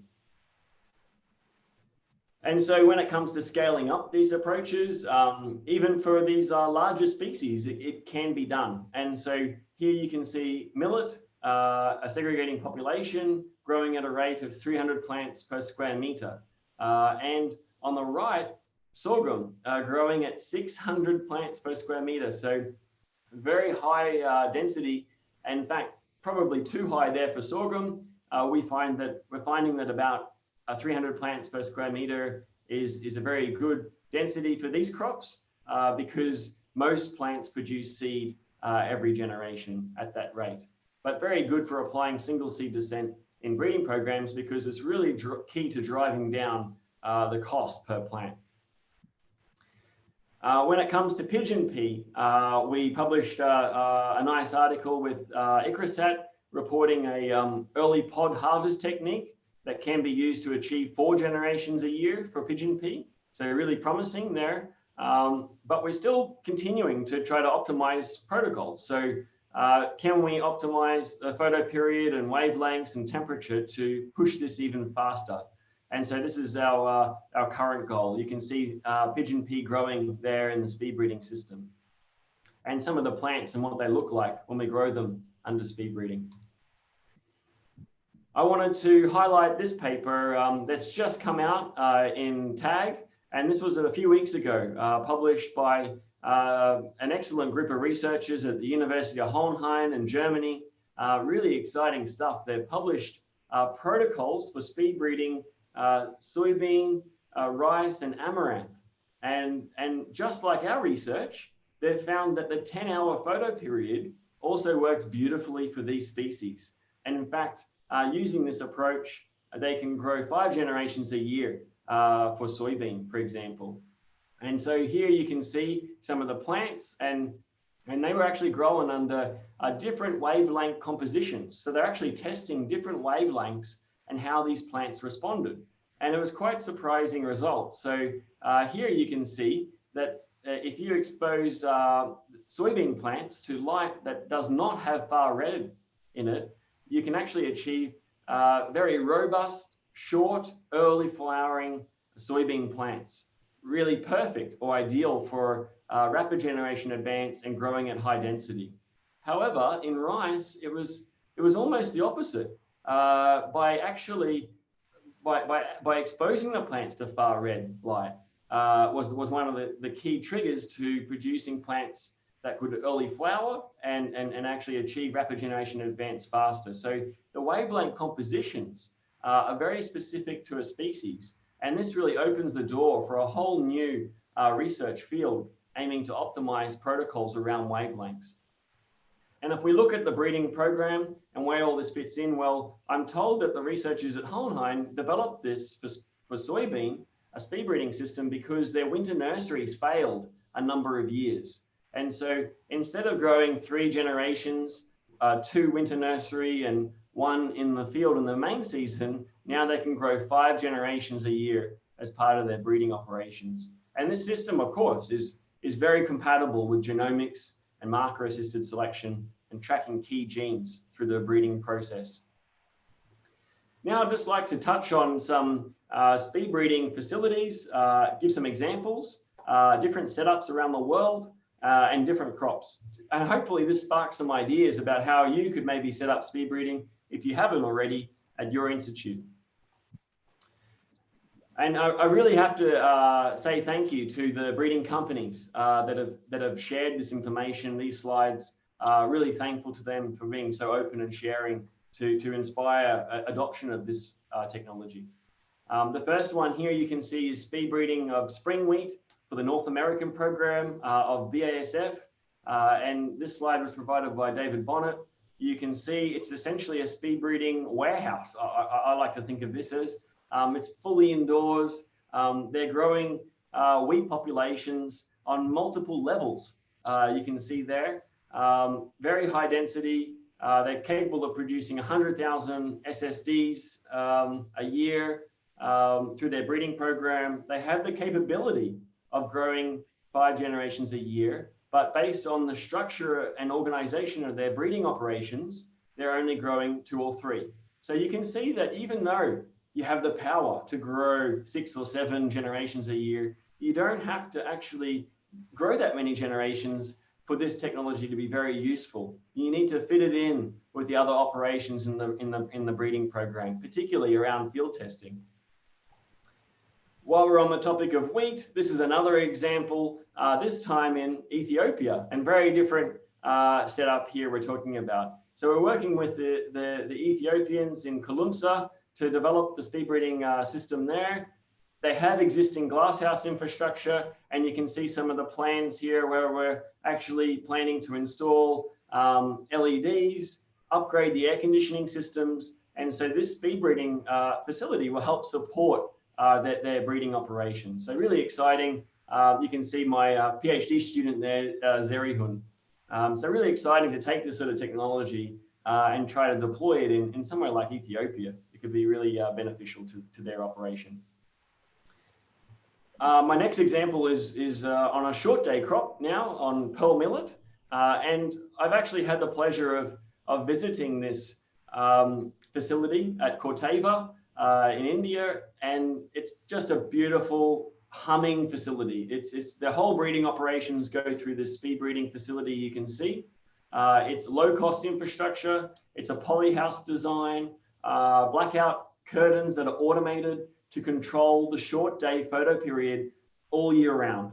And they grow 4 generations a year, a density of around 300 plants per square meter, automated irrigation, all fully barcoded, integrated with their marker platforms, etc. And you know, when I asked them why did they change to this system, it's essentially budget and costs. So it's much cheaper to grow the plants in this system. It's faster, of course, and you know, it's cheaper compared to growing the generations in the field and having a very big team. So this is why they switched to this system. Here's a picture showing actually the new speed breeding facilities that have just been developed. This is during construction at ICRISAT, just outside of Hyderabad. And this was a part of the VISA project, and it's a collaboration with Corteva. Corteva have actually shared the designs of a lot of their facilities, including the one we were just looking at. So what you can see here is almost like a replica of the Corteva setup, and you know, it was just completed recently and opened by the DG at ICRISAT. So really exciting stuff.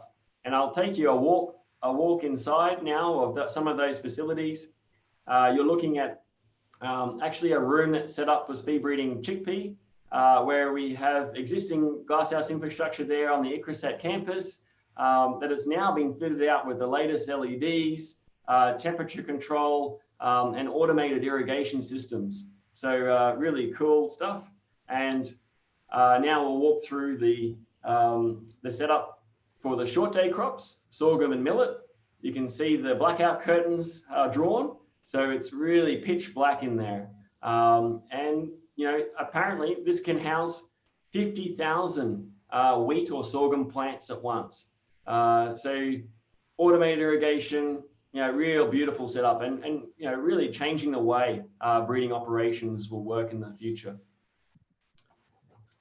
Another example now is to rice, and I really wanted to highlight this setup at IRRI because it highlights the flexibility in how you can set up these speed breeding or RGA systems.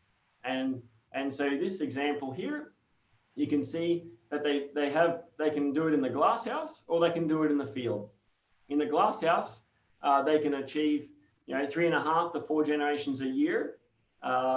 Compared to the field, it's a little slower. They can grow 3 generations a year, but they prefer to go to the field at the moment because it's a bit cheaper. It's actually about half the cost. So this is where it becomes complicated. You know, is a trade-off between speed and cost. And this is something that we need to consider, particularly in large-scale breeding programs. It's very important. Another example of a field-based setup is chickpea. And this time flying back to the other side of the world, it's Lebanon. And this is a beautiful setup at Ekada. And these slides provided by Aladdin. And he's done really innovative stuff. So normally LEDs are expensive, right? You know, the units that we use from Heliospectra are very good quality, but they are on the expensive side. Here you can see a setup from at Ekada Aladdin sourced these LEDs from a local market, and they cost about $30 US each. And what we have as a result is a field-based high throughput speed breeding setup, very, very low cost. So really innovative stuff. Just to get you really thinking out of the box, here's another idea. This is a speed breeding capsule, and this is from a review we published on the opportunities to, you know, speed breed orphan crops that have really haven't received much investment or directed improvement. And so here is an artist's impression that we came up with. What if we converted a shipping container to a speed breeding capsule and fitted it out with, you know, so you could fit it out with solar panels on the roof to supplement the energy supply, you know, air conditioning, and this could support some of the breeding operations to fast track things. Well, while it seems so futuristic and maybe, you know, beyond reality, it's happening. And so here you can see the setup that Stuart Kemp has created in Victoria, Australia. I've been working closely with him to set this up, and at a very modest cost, he's generated a shipping container speed breeding capsule, and he's using it to breed up 12 different forage species as part of his program. But if we think about you know, another crop, the same growing area could be used to produce 15,000 chickpea inbred lines in a single year. So small space, but a lot of lines that you could be testing in the field. I want to just highlight some examples on how you can use this sort of speed breeding approach in different applications. So the first one is pre-breeding. Now, we all know that plant breeding has been very successful in developing the crops that we grow today, very productive crops. But you know, through the plant breeding process, you know, it's certainly gone, the genetics have gone through a bottleneck, and we've lost a lot of diversity for other traits that are of interest. And so, you know, going back to gene banks to access valuable genes and traits is a priority in pre-breeding programs. And of course, transferring these valuable genes and traits from landrace materials that are very wild into modern cultivars is a very time-consuming process, unfortunately, with lots of backcrossing. And so, you know, when we think about how do we transfer novel traits from wild materials into elite variety, here's just an example. You know, you can do that through backcrossing and then through a couple of gene stacking steps, you know, but it takes lots of generations. We're talking, you know, 8 generations. And if you did this, this is just an example for barley, you know, in the field, it would take 8 years. You probably wouldn't do it in the field, to be honest. If you did it in a regular glass house, which is pretty common, it'd still take 4 years. But if you did it in speed breeding and you fast track the generations, you could do it in 12 to 18 months, depending on your crop. And so this can really open up new gene pools and traits for all of our crops. We can do this much faster. And so this is one of the activities that a lot of my team are working on. We're actually trying to mine new genes and traits from the Vavilov wheat collection. And so mostly disease traits, where my team is, you know, understanding the genetics of these novel alleles, but also fast tracking their introduction into adapted materials for breeders to use. Another example on how this sort of approach or concept can help accelerate activities is in genome editing or transgenics. We all know that, you know, genome editing is shaping up as a powerful tool. It's really unlimited in terms of its applications, in terms of traits and crops, you know, really exciting technology. However, you know, there are a lot of bottlenecks when it comes to plant breeding and doing and integrating this into a big scale breeding program. You know, firstly, well, yeah, we need clone genes or gene targets, right?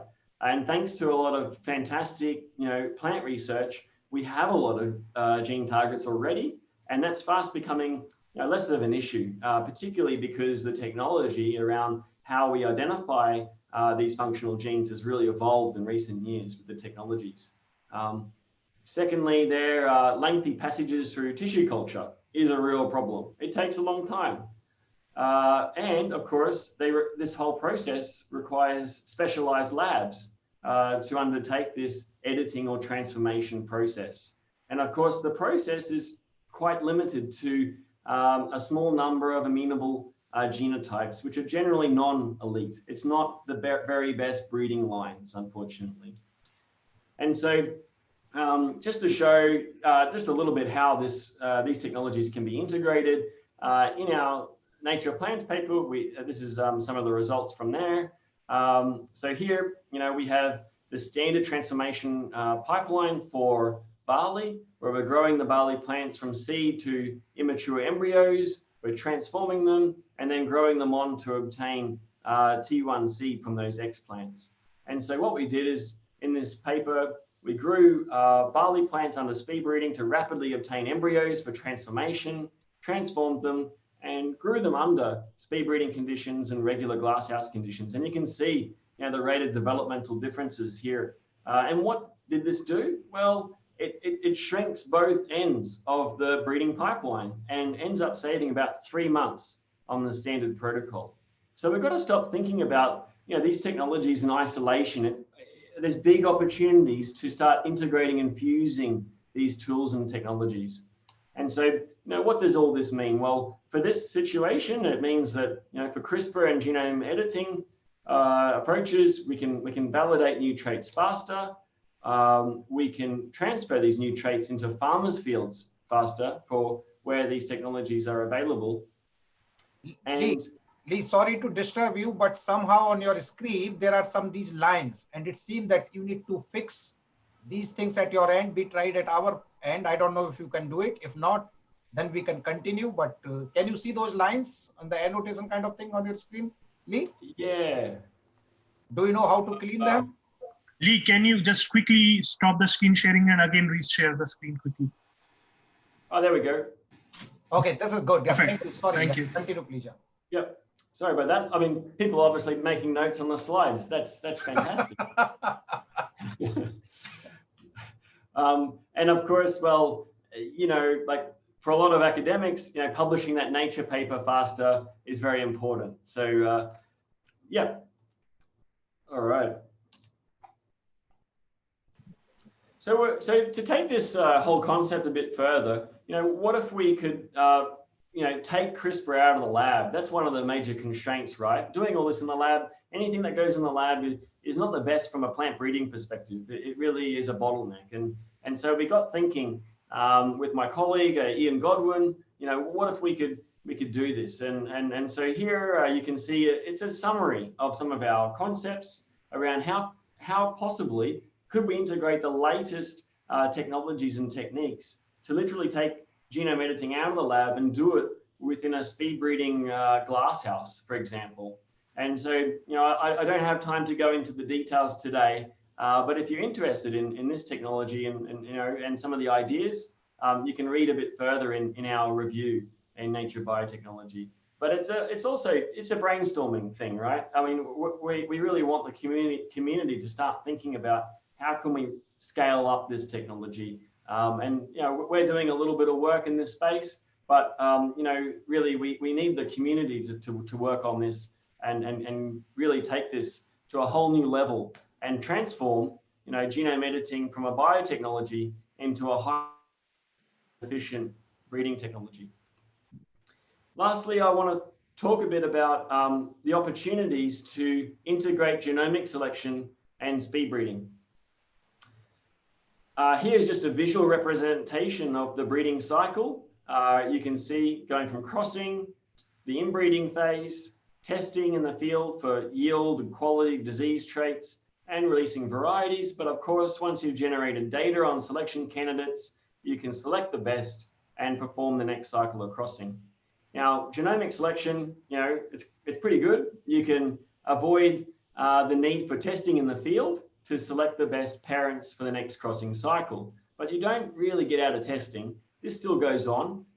You've still got to do the testing to identify the best lines among the pack and the winners that go on to become varieties. But it's also important for generating data that is essential to retrain your algorithms and the genomic prediction framework. What happens when we introduce speed breeding into the equation? Well, you can crank these breeding cycles much, much faster, right? You can do the inbreeding faster. And so we wanted to look at what's the potential of doing this in a breeding program. So we teamed up with CIMMIT researchers and using real wheat data sets and breeding schemes, we performed a series of simulations.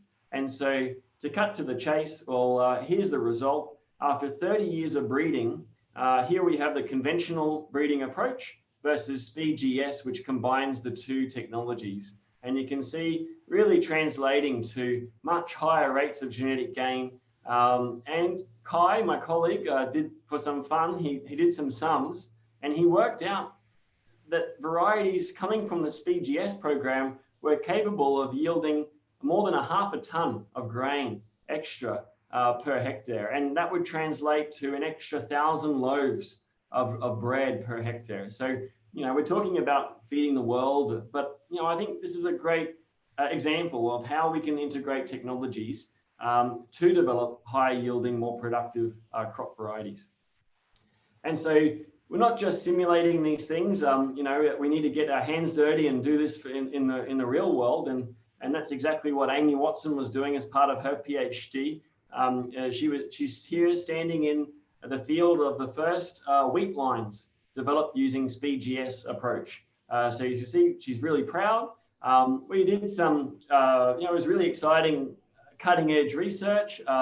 However, you know, we're limited in terms of our capacity to really fully validate these technologies working in a university system. You know, we can only do so many yield trials, etc. So it really makes sense to team up with industry to validate these breeding approaches and technologies. And so here is exactly what we're doing.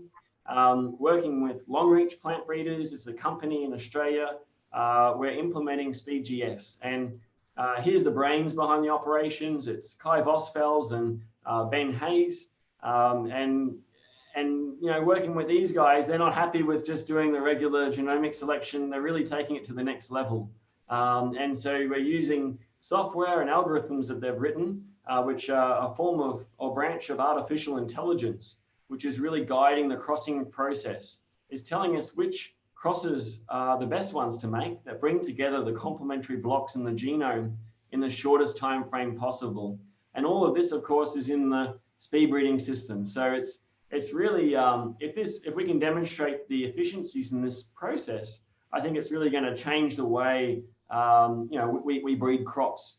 So it's really exciting, and I think hopefully it's translatable across crops. And so we were starting to work with Rajiv Varshney's team on chickpea, using very similar approaches and testing these systems. So just summing up, I'd like to just provide this overview. So here we have our traditional breeding approach with the different phases. So we have the crossing and inbreeding phase. And this all depends on how fast you're going, which technology you're using, what crop you're working on. But of course, then we have a testing phase across many locations in your target environment for yield, also disease, quality, etc. And then once you find the winner among the pack, you're increasing these and making them available as new varieties for farmers to grow. Here's what happens when we introduce speed breeding into the equation. We can really crimp this whole crossing and inbreeding phase down to 1 to 2 years, depending on the crop and facility that you have for speed breeding. So big potential to increase the rate of genetic gain. Of course, here's where the breeding cycle is cycling back. After a couple of years of testing, you can start to choose parents, which starts the next cycle. And here's what happens when you introduce speed breeding and genomic selection. Of course, you don't have to do the testing to start the next cycle.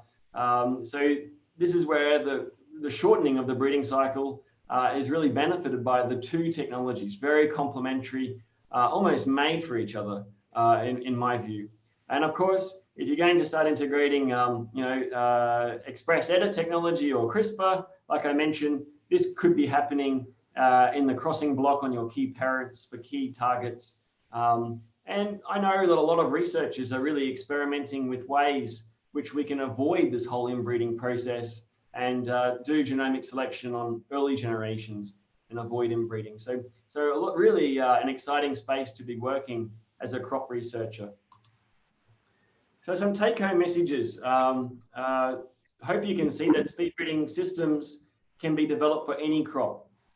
It's just a matter of optimizing the conditions for that species. And there's applications across discovery research, pre-breeding and breeding activities. Speed breeding platforms are common in the private sector. And you know, we really got to try to work out innovative ways to deploy this type of approaches in the public systems around the world. And for crops that don't receive as much funding, of course. And so one of the ways that is critical, or some of the things that are critical to do this is low-cost infrastructure, streamlining operations, reducing the costs of these technologies is really critical. There's really good opportunities to integrate technologies. Like I said, let's stop thinking about these technologies in isolation and start to integrate them. Really good opportunities, and you can imagine it would be very easy to integrate marker-assisted selection into the speed breeding process. Integrating it with genomic selection, I think, is a perfect match, but it does come with its challenges. Just setting up genomic selection in crop breeding programs is challenging if you don't have your data organized, in databases and everything else. So it's definitely an advanced technology, but I think these things can come together and they can lead to big genetic gain. I want to thank almost a small army of people from around the world that have really contributed to the development of our speed breeding protocols and breeding technologies. Thank you also to our funding bodies, particularly the Australian government, the ARC, and the GIDC, who've been really supportive of my team and all the students in my team. Thank you very much. And that's all from me. Thank you very much.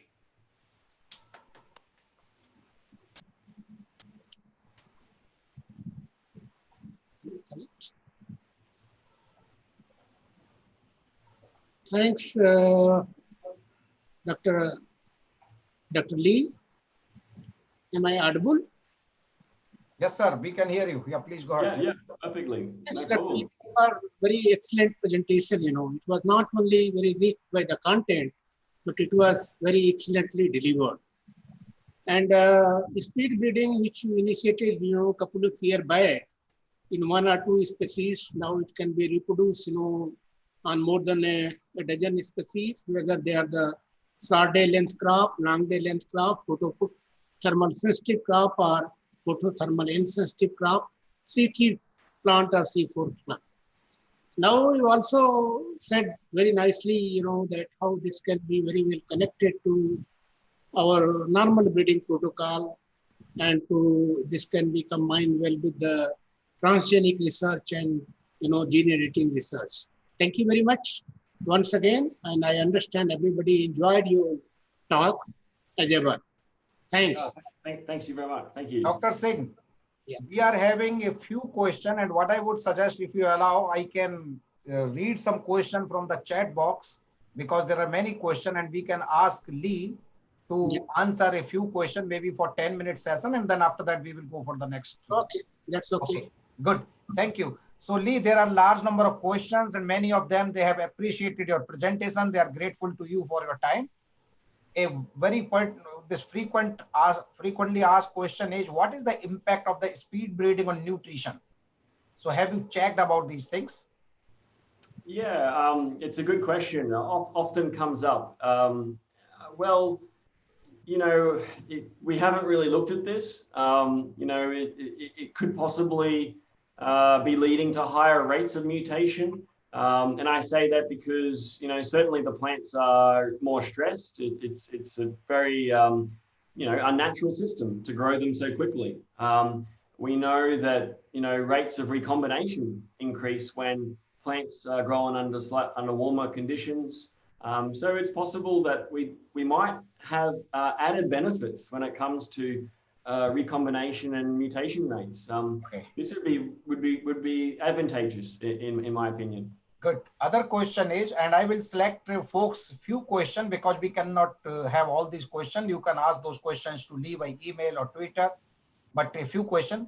What about revising your strategy to speed shuttle breeding? So this means that one advancement in the field conditions after every 2 advancement by speed breeding, as adaptive traits matter. Yeah, that's right. So one of the one of the advantages of the shuttle breeding is that that plant breeders can simultaneously select for adaptation or adaptive traits. Unfortunately, you're very limited to do that in a speed breeding system. You would have to apply selection for these sorts of traits at the end once you've got inbreds. Alternatively, if you've got good markers for key genes and traits, you can select for them along the way during line development. But you're right, that's one of the trade-offs you have to think about when it comes to applying and deploying this sort of technology. Yeah. Okay. And another question, and they are referring about your Nature Biotech paper, and they say that in that paper you mentioned about CRISPR technology on crops using Gemini virus as vectors. It has been seen that these procedures often raise questions about the long-term effect of these artificially engineered crops on human health. How do you think that they can help to address such issues and concerns? Sorry, Rajiv, I didn't quite catch that. Well, I think this is more related to the GM related crop, that in that your paper you talked about GM. So this person is more interested to see addressing the concerns what we have from the GM. And I think, yeah, so this is. Yeah, well, I think the consensus on GM technology from the plant science community is that the technology is safe. And, I think, unfortunately, a lot of consumers, they don't like GM technology. And So there's a lot of misconceptions about the safety of the technology. I see this as a problem, for plant science. We've got to be advocating for science-driven decisions when it comes to policies around GM crops. And I think it would be very useful to have GM technology in the toolkit for crop improvement. Yeah. I'm also taking few questions from the YouTube, and your presentation was watched by more than 2,000 people. Well, more, yeah. So a few questions from this YouTube. So some people ask that, do you have any idea about the epigenetic changes during speed breeding? Short answer is no. We do hope to explore this, but it's possible that changes are occurring. Epigenomic changes and even genome rearrangements occur through a double haploid system. So these sorts of changes in more traditional breeding approaches are common. Like we think about mutation breeding, or like I said, or the double haploid process. This is a common thing for plant breeding, and I think while it actually is worthwhile to study because we can learn a lot about what's happening in these sorts of systems, it doesn't stop them being effective from a plant breeding perspective as long as you're applying selection. Yeah. The other question is that probably you mentioned about this speed breeding cabinet. Some people asking, including my collaborator, Dr. Bhardwaj from Delhi, what is the cost of this speed breeding cabinets? Yeah, it's $1,000 to assemble yourself. And I believe most of the bits and pieces you can order off Amazon.com. But again, that's I think the real important thing behind this is the concept, and you know the key elements you need to control. It's a bit of physics and biology to control the right conditions that you need to induce early flowering and generation advance in these crops or species. You can take these principles and come up with your own system and how you apply them in a breeding or research program. Okay, it's one question. How many plants you can raise in this $1,000 cabinet? Not many. It's very small. Yeah. So look, if you're a small researcher and you're really focused on a few plants for back crossing or transgenics, I think it'd be useful in that regard. Or actually, I know a lot of people are using it to trial speed breeding protocols. So before they then go and design a very big facility. Yeah, it's useful for this too. What is the speed of breeding? Well, they're asking that whether speed breeding can induce the mutation also during this generation advances? Well, every generation that you grow of a plant, you have mutations. Is it increasing in speed breeding? Look, my guess is it could be. Is that beneficial, or would it have a negative effect? Well, I think it could be beneficial as long as you're applying selection, and all plant breeding programs apply selection when you get to the field. So you just throw out anything that has a deleterious mutation. And the other question is whether speed breeding applicable to plant cell suspension culture, and then related to other one, that can tree species be benefited from the speed breeding protocol? Do you mean integrating double haploids with speed breeding? Is that what the question is? Not very clear, but yeah, so you can answer on that aspect as well. No problem. Oh, was it the macrospora technique? Is it? Yeah. Look, I know there's groups in Australia that are already integrating these sort of speed breeding approaches with double haploid systems. So again, a great example of combining the tools. Why not? Any sort of part of the process where we're just waiting for plants to grow can be optimized and sped up. Definitely. Okay. And well, I think I am just going through so several questions. What is the impact of on the genotype of crops developed by speed breeding? Have you seen some changes in the gene expression or some different kind of behavior of the plants raised by the speed breeding? No, we haven't. We found that, you know, seed produced in a speed breeding system is just as vigorous and fit the next generation. We've tested this, we've reported this in the papers. In terms of gene expression, it's not something we've looked at. Probably gene expression is a bit different because it's a different environment compared to the field. This is just a plant breeding tool to advance generations. Yeah. This question has come again. What is the probability of success of speed breeding on tree crops, fruit tree, those, perennial crop, Tree crops. Yeah. Okay. Yeah. Well, it's I think it's very promising. I think so. One of the things that really got me thinking about this was a group in New York who work on American chestnut trees, and there it's a native species. It's get under attack from a fungus, and so they're trying to breed resistance into the population, and it takes many years for the American chestnut tree to flower. And what they worked out was you expose these plants to a high intensity light, you can get them to flower in just 12 months. So when I heard about this work, I thought, look, you can speed breed any species. And so now we've got projects working on developing systems for speed breeding banana. We're talking about avocado. Look, I think the horticultural crops could really benefit from these sorts of systems. I know they already have some protocols that use hormones and things like this, but I think integrating these tools again, we can take this approach to other species and crops. Okay, we will take two questions. One is different people, they are asking this question related to their crop. What is that speed breeding? Whether you have protocol in mulberry, sugarcane. So whosoever is working on those crops, they are mentioning name. And second question is that basically, I think people are asking about their crops, basically, that different crops, potato and these different. Yeah, it's look, if your crop is not in the protocols that were published already, or other colleagues or researchers have published, you know, if you're in doubt, drop me an email. I can point you in the right direction or to the group that might have worked on your crop. And if you know, there's no protocol available, you just have to start doing some trials yourself and test these things. Test the key parameters first, so temperature, photoperiod.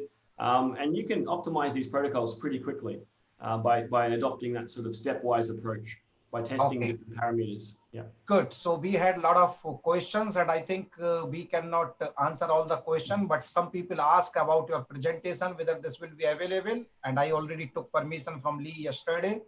Yeah. So I think that this presentation will be available on the YouTube in public domain. You can watch this thing at any number of time. And also Lee has been also kind that you can also ask your question to him by email.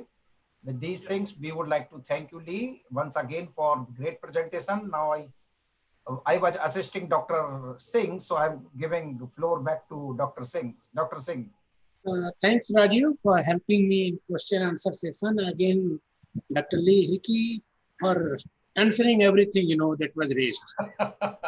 By this, friends, clap for him, and we come to the another great presentation. We have another, you know, very eminent speaker in this particular session, Dr. Bill Han.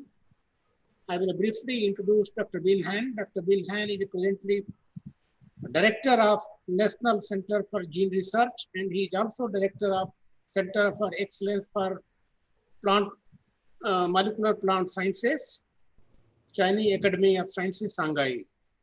He was elected member of Chinese Academy of Science 2013, and again member of World Academy of Sciences in 2014.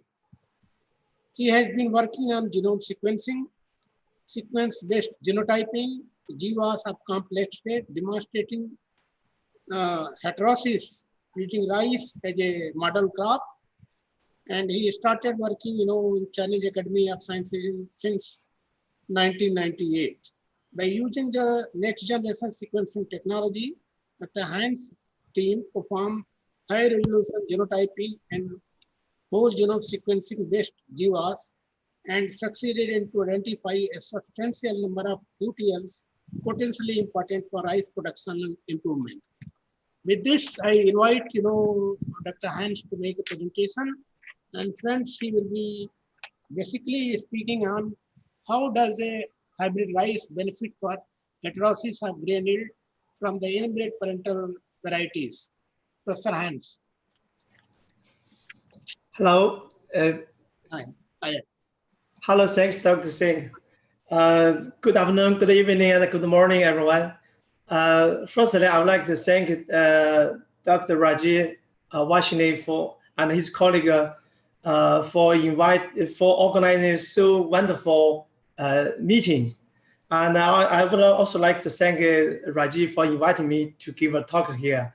I do hope you are safe from the pandemic of COVID-19. So in Shanghai, our life is back to normal, almost back to normal. But we did have a very tough time in April and March. So today I'm going to talk on the rice research on the heterosis in my lab, because for many years we try use the genomic approach to try to understand the genetic basis of the rice complex trait, and especially for the heterosis in rice. So as Rajiv already mentioned earlier, the global food production must be greatly increased to meet the challenge for feeding the world populations. And by it was estimated by 2050s, the global population could be 9.6 billion. So this is great demand, will be the great demand for food in worldwide. So in China, excuse me, Professor Binhan, are you sharing your screen, because we cannot see your slide? Really? Okay, yeah. I'm sorry. I think. Yeah, so please share your slide, and then we will be able to see. Now this is coming. Yeah. It's okay now. Yeah. And okay, sorry. Please put in the presentation mode, so we can have. Yes, that's great. Yeah, thank you. Okay. Thank you. Okay, it's fine. This first slide, and then I'll move to second slide. And so the first commercial available the hybrid rice was the hybrid corn was generated in 1923.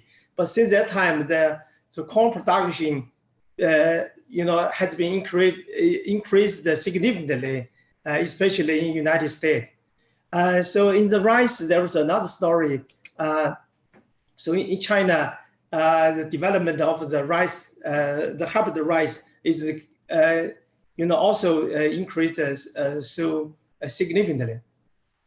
This is a public data, by Dr. Chen Chen.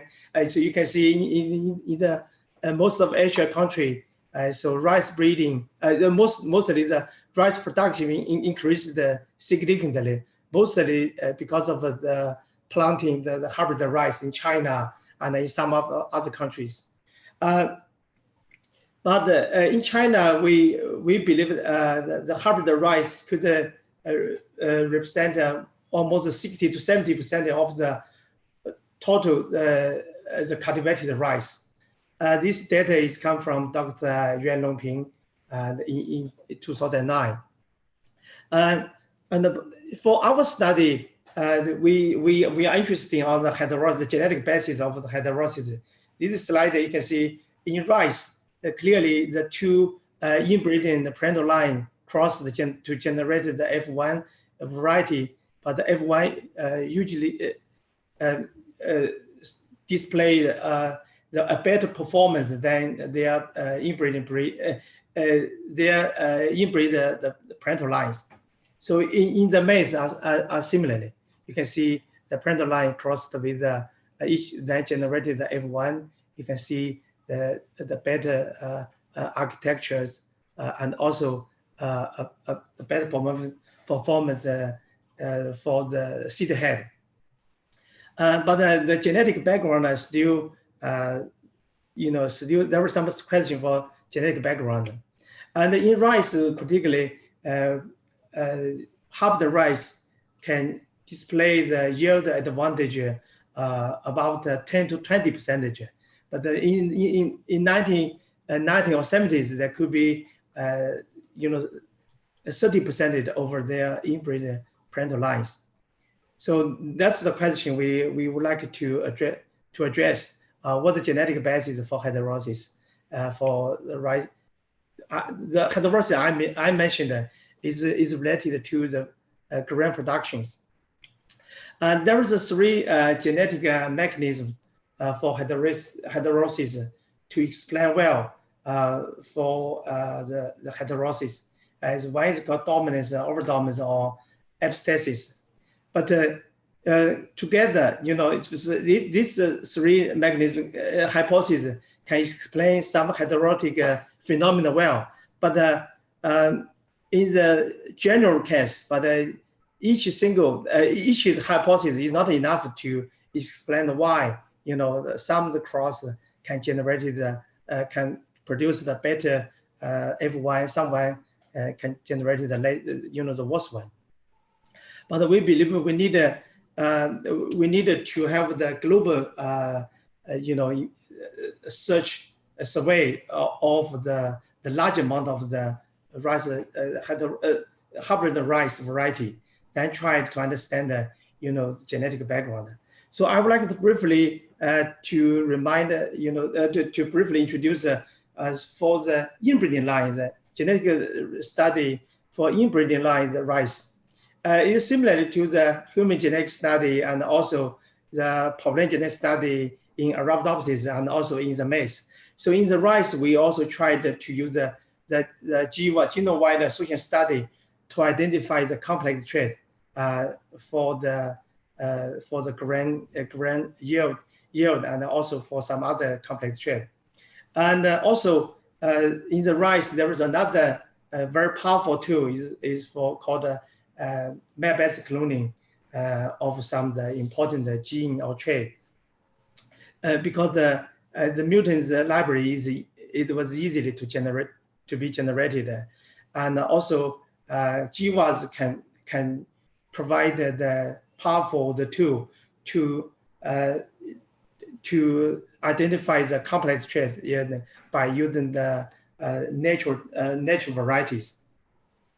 This is data we published a few years ago. You can see by GWAS study, we could identify the several QTL loci, which are contributed to the phenotypic variation.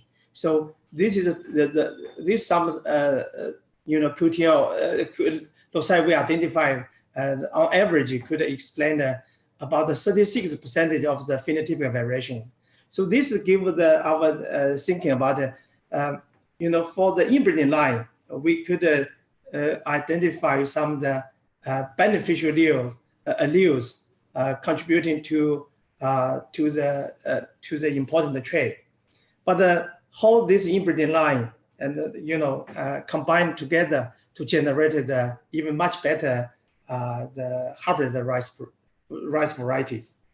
It doesn't like the the corn, but the maize is the ideal plant for generating the hybrid variety, because the maize is outcrossing the plant, but the rice is the inbreeding line, is self pollinate with seven pollinations. So that's why it is very critical to generate the male sterile line for generating the hybrid rice. Fortunately, because this is a male sterile line can be used as a female parent to avoid self-pollination, because this line only was unable to produce a functional pollen grain, and that it can be crossed with a functional as a male parental line to generate the hybrid rice variety. So in China, I think in the world, the Dr. Yuan Longping is so famous. He generated the three-line hybrid system. Is mainly he identified the CMS line is a cytoplasmic male sterile line. It can be used this the cytoplasmic nuclear interaction can generate very useful the male sterile line can be used as a female, the parent for generating the hybrid rice. But then in China, also the Dr. Siming Song, he identified a photoperiod centrogenic male sterile line. This also can be used for generating the hybrid rice. Called this approach called the two-line hybrid system, because this is without the maintained line, because this gene can be recovered easily under different conditions, different environmental conditions. So with these two great scientists' contribution, so China's rice production has been increased greatly, and also we generated huge of the hybrid rice variety. For our study, we work together with the scientists from the National Rice Research Institute in China, and they collect almost all of the commercially available rice variety. So that's why we try to use the genomic approach to have a global view of the heterosis from a large number of the hybrid rice varieties. And for our study, we try to resequence all the collected rice varieties, and also try to investigate the genetic state of the hybrid variety, and we regarded to heterosis. But for this research, we believe it can enable us to analyze the genomic structure of rice hybrid, and also to identify any heterotic loci, and also the genetic effect of the both homozygous and heterozygous genotype can be detected through the GWAS and also through the linkage analysis. And the initial strategy for us, we tried very hard to collect as many as possible of the hybrid rice variety, and also we tried to collect any inbreed parental lines. But unfortunately, it was too difficult to get enough of the inbreed parental line. So we directly focus on the on F1 germplasm, because we try to use F1 genome sequence to predict their parental lines. And this is a data show based on the sequencing data. You can see most of the collected hybrid rice can be classified into 3 different types. One could be generated from the indica subspecies, and another one indica crossed with japonica, and also the small population from japonica to japonica. And you can see the indica japonica cross can generate can show the highly heterosis zygosity in the genome. And this is the best. This is the data we detected, and this slide shows that this phylogenist study show all the collected data can be. So this is a phylogeny that the trees show the relationships. And for surprisingly, for our study, when we when we sequenced the F1 germplasm, we could identify some of the heterozygous, the loci. You can see indicated in yellow, and also some homozygous loci indicated in red or blue. Could be related to either of the male or female lines. And some region for F1, you can see clearly there are a lot of the homozygous genotypes. And this in total, we generated 1.6 million of SNP. So we can use this data, try to do the genome imputation and try to predict their parental lines genotype. So fortunately, based on some the genomic data, and also combined with some knowing inbreeding line, so we could predict, could generate their parental lines genotype. But even we didn't know which variety they used the the rice breeder used, but we could predict particularly for some of the combine, recombination for some of the F1 hybrid parentalized genotypes.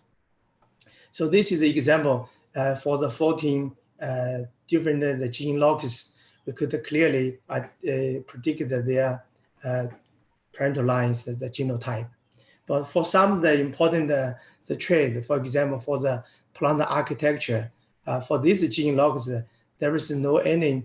They are all the same genotype we identified from both the parental lines. So that's why. So in the F1 hybrid variety, you cannot generate the heterozygosity genotype. And for this study, you can see we identified the heterozygous genotype and also the homozygous genotype because we have larger populations. So now we could investigate the genetic effect for each of the genotype contributing to the heterosis. In total, we identify about 130 allele, we call the superior allele, related to heterosis. But you can see if they accumulated all the superior allele, you can see a very nice correlation with the heading data and the plant height and also grain numbers per panicle. That means this identified allele has a very nice correlation with the grain yield and also with the heterosis. But for this slide, you can see if we use the heterozygous genotype accumulated compared with to the accumulated superior allele and also whole genome heterozygosity, you can see there is a less correlation with this important trait related to the heterosis, but only accumulated superior allele has much better correlation with the grain productions. So this give this is a result that demonstrated looks like the dominance effect could be playing a very important role for the heterosis. But for our study, if we just work on the F1 hybrid rice, we couldn't get a very nicely genetic separation the rate. Segregation rate. You can see then we tried to generate several the F2 population from the selected the F1 germplasm variety. Then we generated for someone we generated the bigger F2 population, someone less of the 500 lines. But in total, we generated 10,074 F2 lines. For each individual F2 lines, we tried to do the resequencing and to identify the genotype. And we also do the comprehensively to do the phenotyping of each of the F2 individual lines and try to identify any trait related to grain yield. And then we could increase the high resolution mapping for the QTLs and then evaluate the dominance effect and the phenotypic contribution. And also we tried to scan the genome of the total collected the hybrid rice. And more importantly, we tried to identify any of the key gene or the alleles or any important alleles contributing to the heterosis. But for this 17 population, you can see can be classified into 3 different types because this is different groups because those is the variety generated based on different approaches. So this type A, type B, they have the closely related for their parental line and F2 and F1 genomic line. So this is the GWAS. We use the GWAS approach to identify several the loci contributing to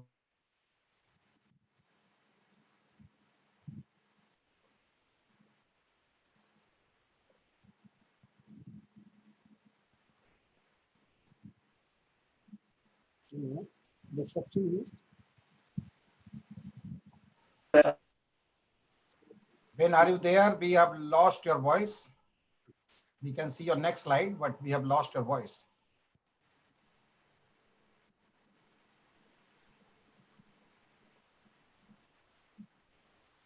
Ben, can you hear us? Not listening.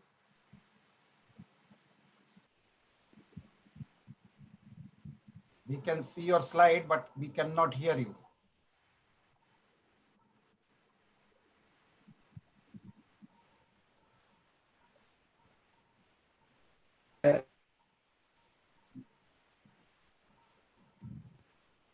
Please speak up. Yes, we can see your slide, but not hear you, Ben. Close and restart. Maybe.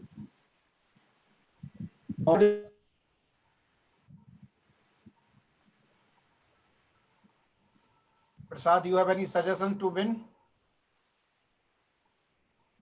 Maybe you can just stop the screen sharing and stop the video, everything once.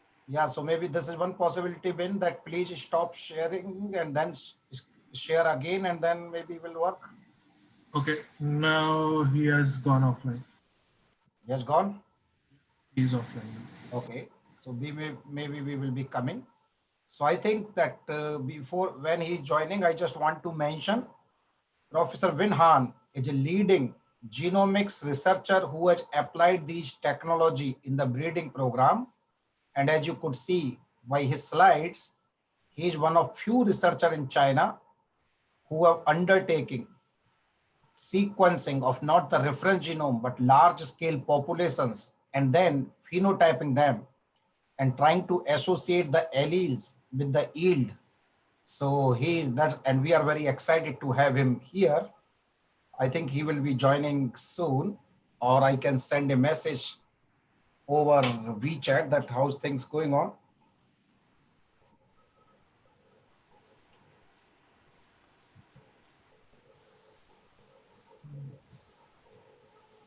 I think Ben has come. Can you hear us? Yes, yes, yes. So yeah, please share your screen and then continue. When you were not here, I was highlighting the importance of your work once again to the colleague.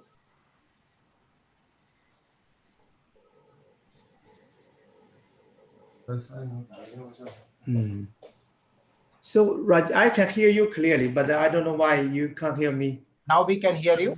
We can hear you now. So you please. Yeah, okay. I can hear you clearly, definitely. So that's why I stopped to move on. Yeah. So please, please share your screen and continue. Yeah. Okay. Yes, I can hear you clearly, definitely. Good. We can also hear you very well now. We can hear you very well. Thank you. Okay. Thank you. So when you were not there, I was highlighting the importance of your work once again to all of our. I can hear you clearly, but I don't know why you can't hear me. Is it okay now? Yes. Okay. This is the beam map for one of the populations. Please share your screen. Please share your screen. Oh, sorry about it. Yeah. Is okay? Yes. Please. Okay, thank you. Okay. This is just one example of the beam map for one F2 population.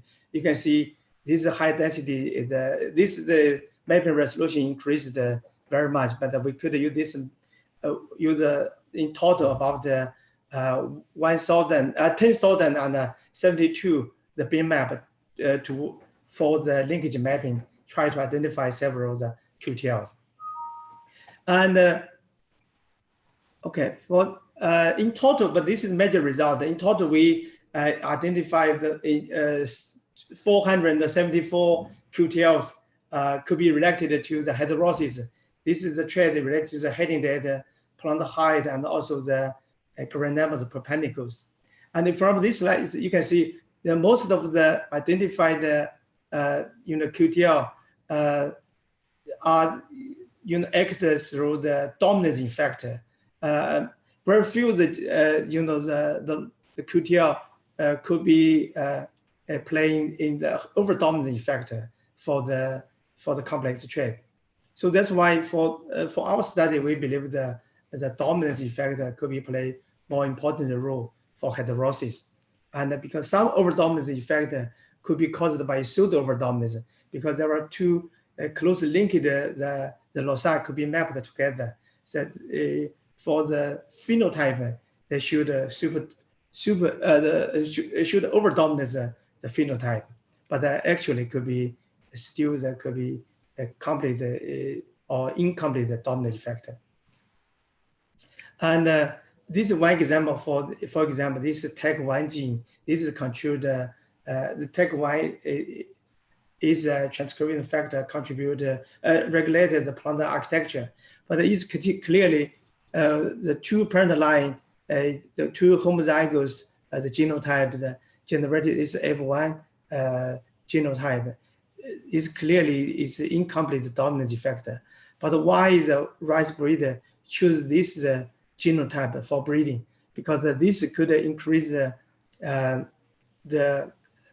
planting density compared to one of the parental lines, and also can have the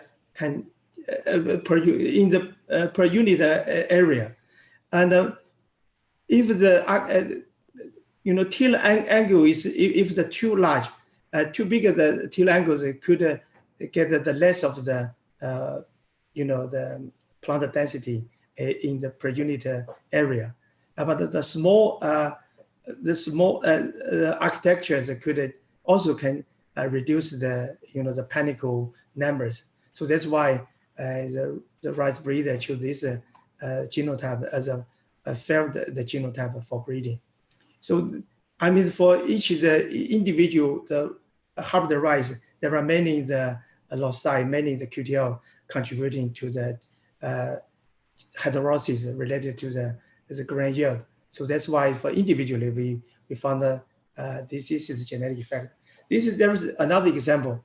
This is in another population we found only one the more than 90 of the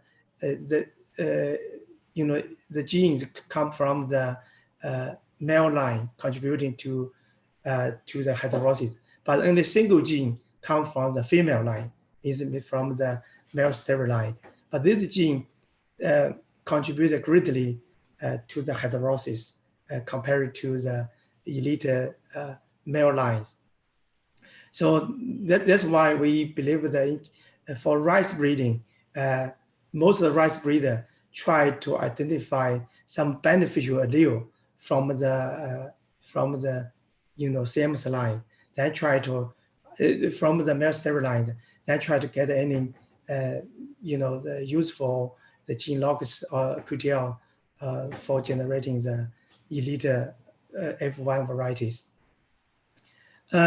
Okay, but in total we found for the as I mentioned, there was two different approaches for generating as a hybrid rice. One called the three-line system, one called the two-line system. Because mostly for the three-line system, the heading data gene and also the tail angle gene contribute mostly to the most of the hybrid rice. And also for the indica japonica cross, there are so many beneficial allele from each indica variety or the japonica variety. So there is a lot of unknown gene, but we mapped in the small region, contributed to those trait, heading data, plant height, tail angle. And in total, those 16 genes contribute almost more than 70% of the heterosis on average. This is what I would like to summarize, because this is based on the largest populations we identified, we investigate. This example for the indica japonica cross, you can see the red line indicated is a beneficial allele from indica, and the blue line from Japonica, and there are only several of the gene unknown gene in the borderline, and most of the identified loci, there is no knowing the function or gene have been cloned. So since we already identified so many important traits or the QTL, we tried to use the pyramid all the superior allele together, try to generate the new elite variety. I mean, new inbred elite varieties, and we try to prove the concept whether it is possible to achieve the high rice production without the need to generating the hybrid rice. And this example, this is the one population I mentioned earlier. We use this population, you try to identify to clone of this QTL called the green wave, contribute to this green wave of the QTL. This is the panic number of the QTL. We try to clone this gene from the male line, from the female line, then try to integrate this line, this allele to the male line, then try to improve the elite the male line varieties. And this is quite easy to do the fine mapping because the population already generated. You can see this is a home heterozygous region, and then we generated another big population to map this gene. And this gene encoded the transcription factor called MES1 transcription factor, and we tried that. We also identified several alternative splicing could be related to the phenotypic variations, and this is a near isogenic line introduced to the elite variety called the Fuhui 676. This is a elite variety of the male line, and this is a gene cloned from the female line. You can see compared. This is a control of the variety. This near isogenic can see clearly the 1,000 grain weight increased, and also we found this gene only not very much, not widely used in the hybrid rice variety, the populations. These for two lines, there was more than 20% of the variety contain these gene logs, but for three line hybrid rice, only less than 5% of the variety use this gene for breeding. And I mentioned that there are two genes contributing to heterosity for this population, for this F1, for this hybrid rice. But you can see if one more gene clone and integrated to the male line can increase the significantly compared to the Fuhui 676 line. So this is this demonstrated that it is possible to achieve a high level of the grain production without the need to construct a hybrid by crossing inbreeding the parental lines in rice. And for the further study, we tried to, because we know that a lot of the beneficial the allele from the Indica japonica, we tried to pyramid all the beneficial allele together to the one variety to generate the elite variety. So this is 14 alleles we generated, we identified. Now we tried to generate a new variety, inbreeding variety. Then we use this inbreeding variety generated because YY70 cross with many different the male sterility line to generate the new hybrid rice. And interestingly, is easily to generate some superior hybrid variety because this inbreeding line has widely, is compatible to generate it, to cross with many different type of the male sterility line. Okay, this is an example. We this we generated the F1, the new hybrid rice, but this is a control line. This is a control line China called FLY4. This is in China should be used as a control for any new newly generated varieties. And this is the data come from. And also we got the super another variety generated demonstrated some super yielding increased for this study.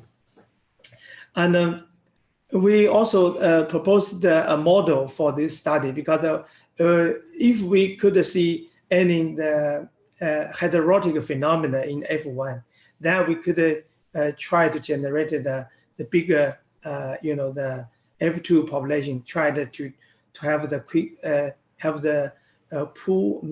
pooling sequencing, and for mapping, try to identify some of the super allele, then try to map this, the loci, and try to integrate through the backcross to the elite, the parental line, then increase the elite inbreeding varieties.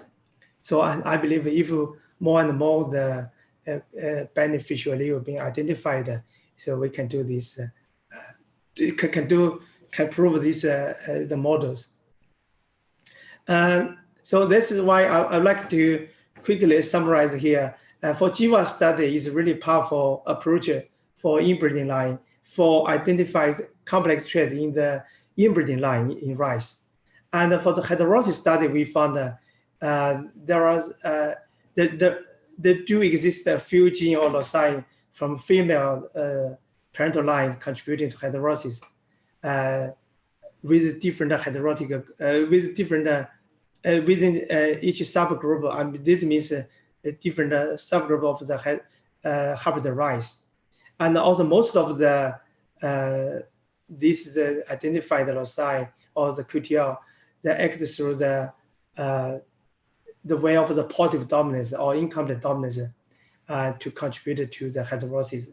There are some loci had to be heterozygous in breeding. This due to pseudo overdominance or overdominance for overall the performance. And I would also like to mention that we may be able to prove the concept that it is possible to achieve high level of the grain production without the need to construct the hybrid. But I believe the hybrid breeding is still the fastest and the best way to generate the elite rice variety, because it's the fast way to combine most of the beneficial allele from different inbreeding line to generating the superior the hybrid rice breeding, rice variety. So it's still the hybrid breeding is powerful. So finally, I would like to thank my people from my lab and the big team for bioinformatics or data analysis. Professor Xuehui Huang, he contributed greatly to this project, but he's now is a professor in the Shanghai Normal University, only 1 mile away from my lab. So we still have a close collaboration.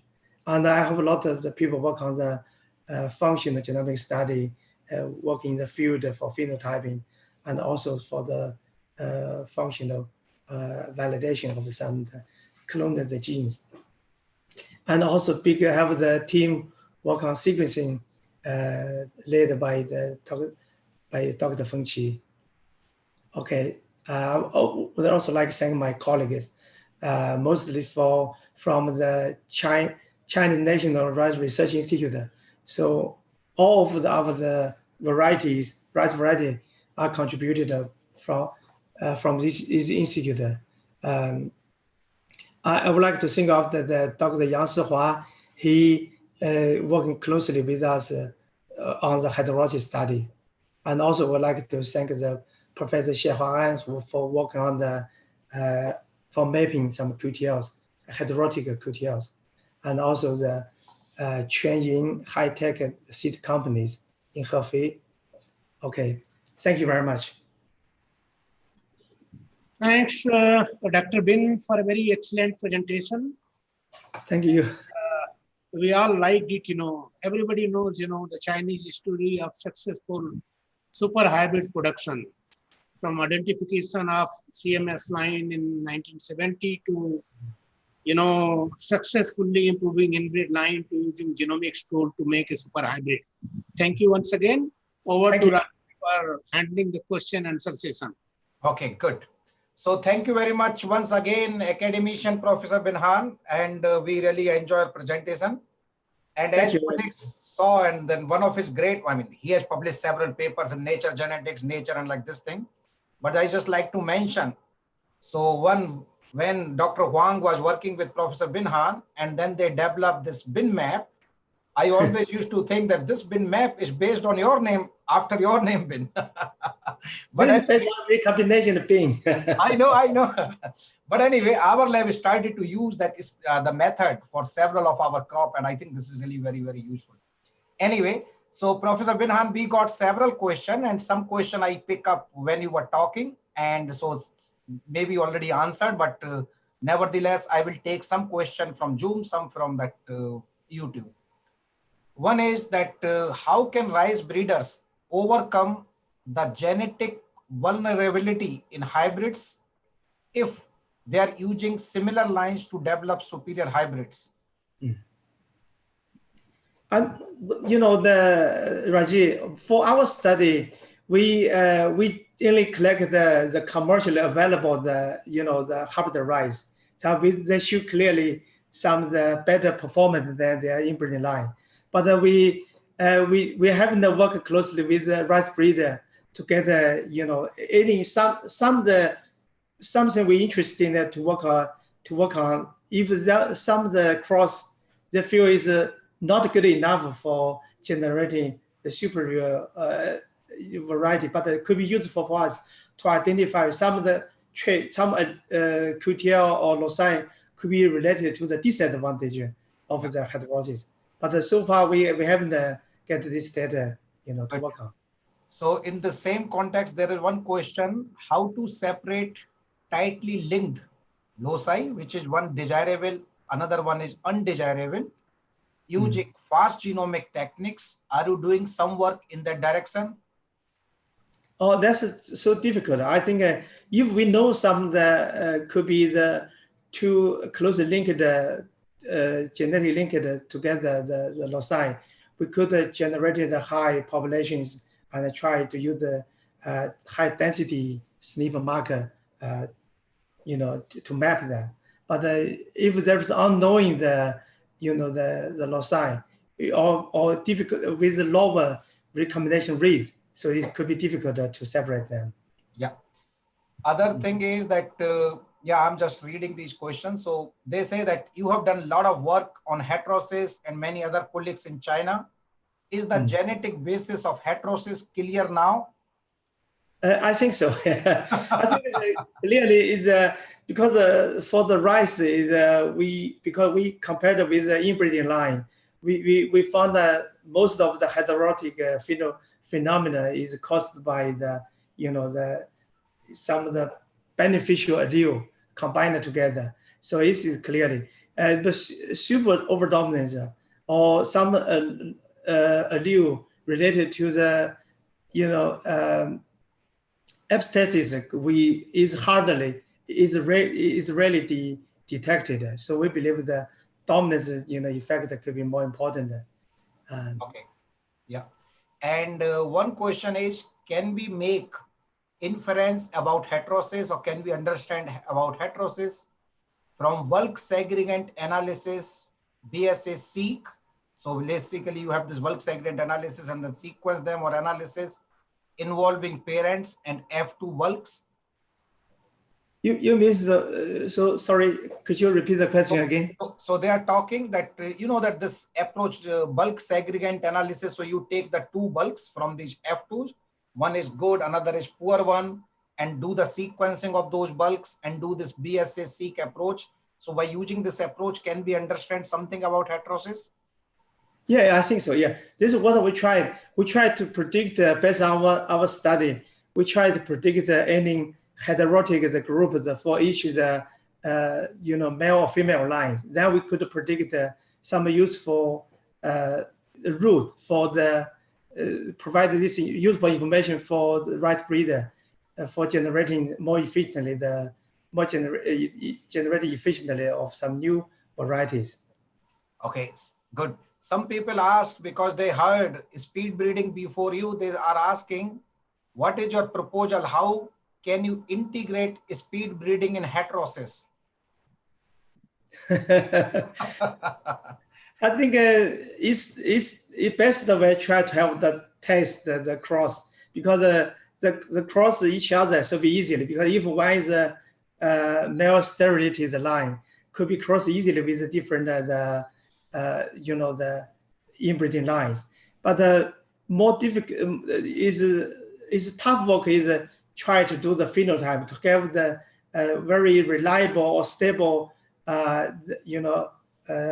greater yielding, and also with the high seed setting rate. And this is more difficult because you have to test in the field, because based on the genotype you can predict some of the the elite trait or variety can be generated. But for generating commercial valuable commercial use for the variety should have the a lot of the field work to test. Yeah, and a few other questions we will take. One is, why dominance hypothesis is mostly accepted than over dominance? Yeah, because so far even the different crop, even in the corn, in the maize, you can see that looks at the genetic potential, the potential for the heterotic phenomena could be get less and less, because both the inbreeding are being improved very much. So it looks like that if you try to integrate the useful beneficial yield to one variety, you could increase could improve the inbreeding line. Okay. That's why this hypothesis is being widely accepted. Yeah. And one question is, heterosis may come into play even in F2 plants. We see enhanced phenotypes, better phenotype in F2 phenotypic screening. So are these enhanced phenotypes coming from heterozygous individuals, or you think this is coming from epistasis? Okay, but this is a good question, because for epistasis we have to carefully to map the loci, because so far it's still difficult for us to use F2 population to map any loci related to epistasis. But when we try to do the phenotype to related to the grain yield, so we could calculate any identified the contribution of any identified the loci, because that's why we haven't found so many some of the dominant the loci could be related to the epistasis. But in the future, if like Chifa's lab, he used some of the permanent F2 population that could be very useful to identify the this loci. But for our study, the F2 we only use once. Yeah, I see. I think we will take two more questions and we will close. One is that have your studies or you have some information about the role of epigenetics in heterosis? No, we haven't get any data for epigenetic study, epigenetic data related to the heterosis. Okay. And one question is from one researcher from Pakistan. He is asking, what do you think regarding hybrid grain quality? I evaluated several hybrid from China with coarse Pakistani varieties, but they were lagging in quality. Yield was more, but quality got reduced. How can we settle this issue?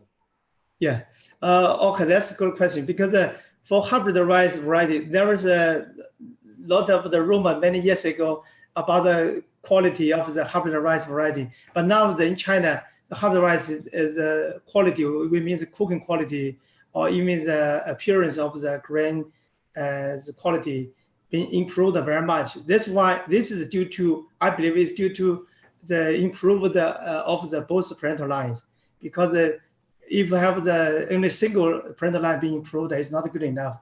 If it's both lines being improved, could be good for generating better the quality. Yeah.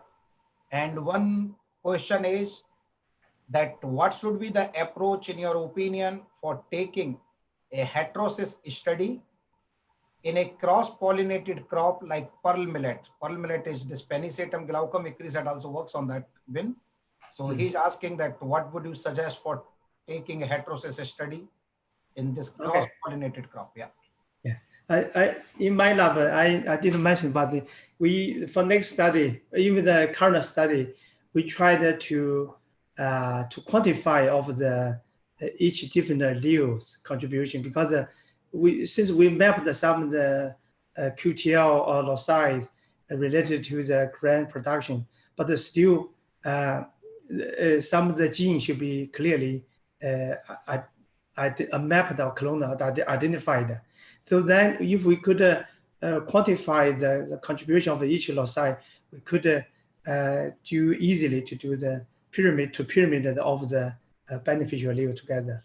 That could be also provide useful information for rice variety to resequence a different variety to generate some heterotic groups, and then can be used for the breeding. Okay. Good. I think we have discussed a lot of questions, but one generic question, because you are from China, from Shanghai. So there is a question. What is the status of golden rice in China? Sorry, but so this is the question not about your presentation, but a generic question. What is the status of golden rice in China? Golden rice. Golden rice, I think it's good. Good variety, and especially for some of the countries. I do believe because we haven't got any permission to. You mean this transgenic line, transgenic golden rice? I hope they can be some new policy can be made soon. It can be used for some area, especially for some countries. It's good varieties, definitely. Good. So I think you have answered all the questions. Some questions I could not take up because large number of questions, maybe they can contact you. But again, Finan, you have been very generous, very gracious that you found the time. I know your busy schedule. When I visited your lab, I know that you are always busy. So, but again, thanks a lot for your friendship, for accepting our invitation. This was fantastic presentation and good answers. Now, floor is back to Dr. Singh, please. Thank you very much. Yeah, thank you. Well, Rajiv, again on the cost of repetition, I will say that both presentations were very excellent.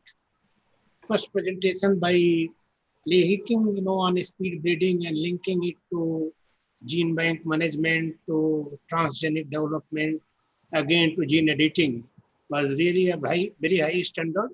Definitely, it must have benefited, large number of listeners.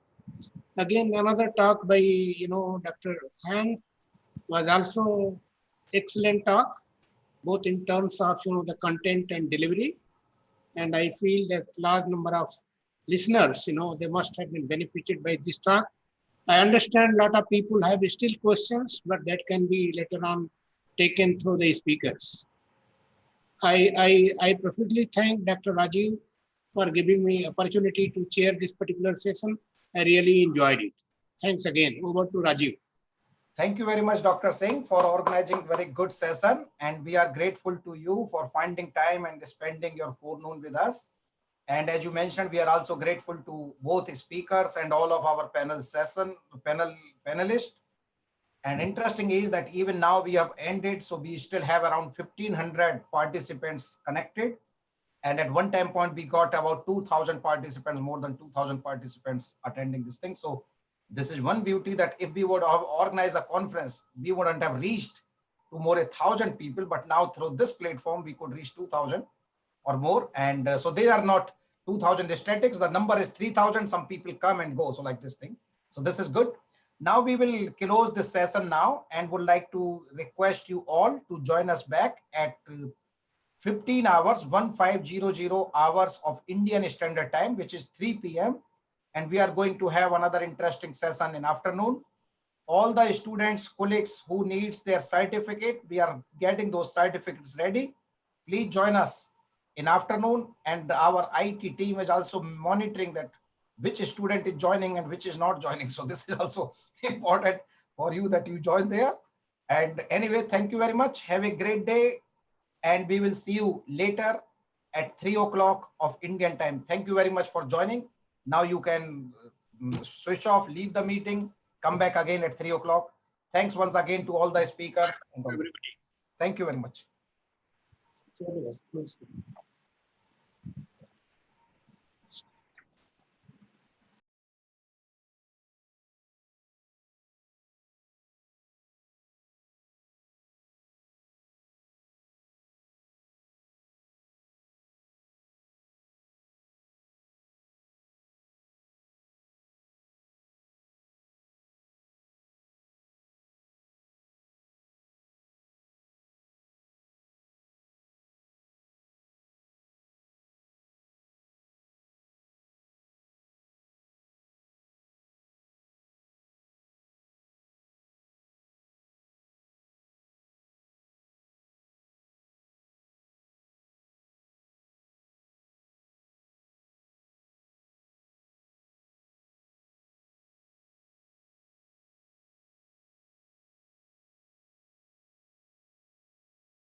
Hello, good afternoon, everybody. Hope I'm audible. Prashad Yes. or somebody. Yes, sir. Good, good, good. Yes, you are audible, Very sir. much. Yeah, very good. So I think that colleagues are joining, but we already reaching number here 472. And let me check how many we got on the Facebook. 166 on YouTube. Okay, so on the YouTube, yeah, so this is good. And I think colleagues will be coming. But what we can do that we can start the session in next 1 minute or 2 minutes. Yeah, 2 minutes. 2 minutes. Dr. Tara Satyavati, are you here? Yes, I'm here. Okay, we would like to see your face. I don't know how can we see this thing. Let me see that. Yeah, we can find you. Yes, I can see Andreas also. Andreas, good afternoon, good morning. And Kirstine, I can see you. Very good. So Kirstine, you are all set with your presentation. Very nice. So what we will do that let's wait for another 1 or 2 minutes. In morning, we had really good session where we had around 2,000, more than 2,000 people participating through Zoom and YouTube. And I'm sure that we are going to have the great session again here. And colleagues will be coming and joining. That's good. Now let me see other thing. So in just 1 minute, I will start again and let me put myself on.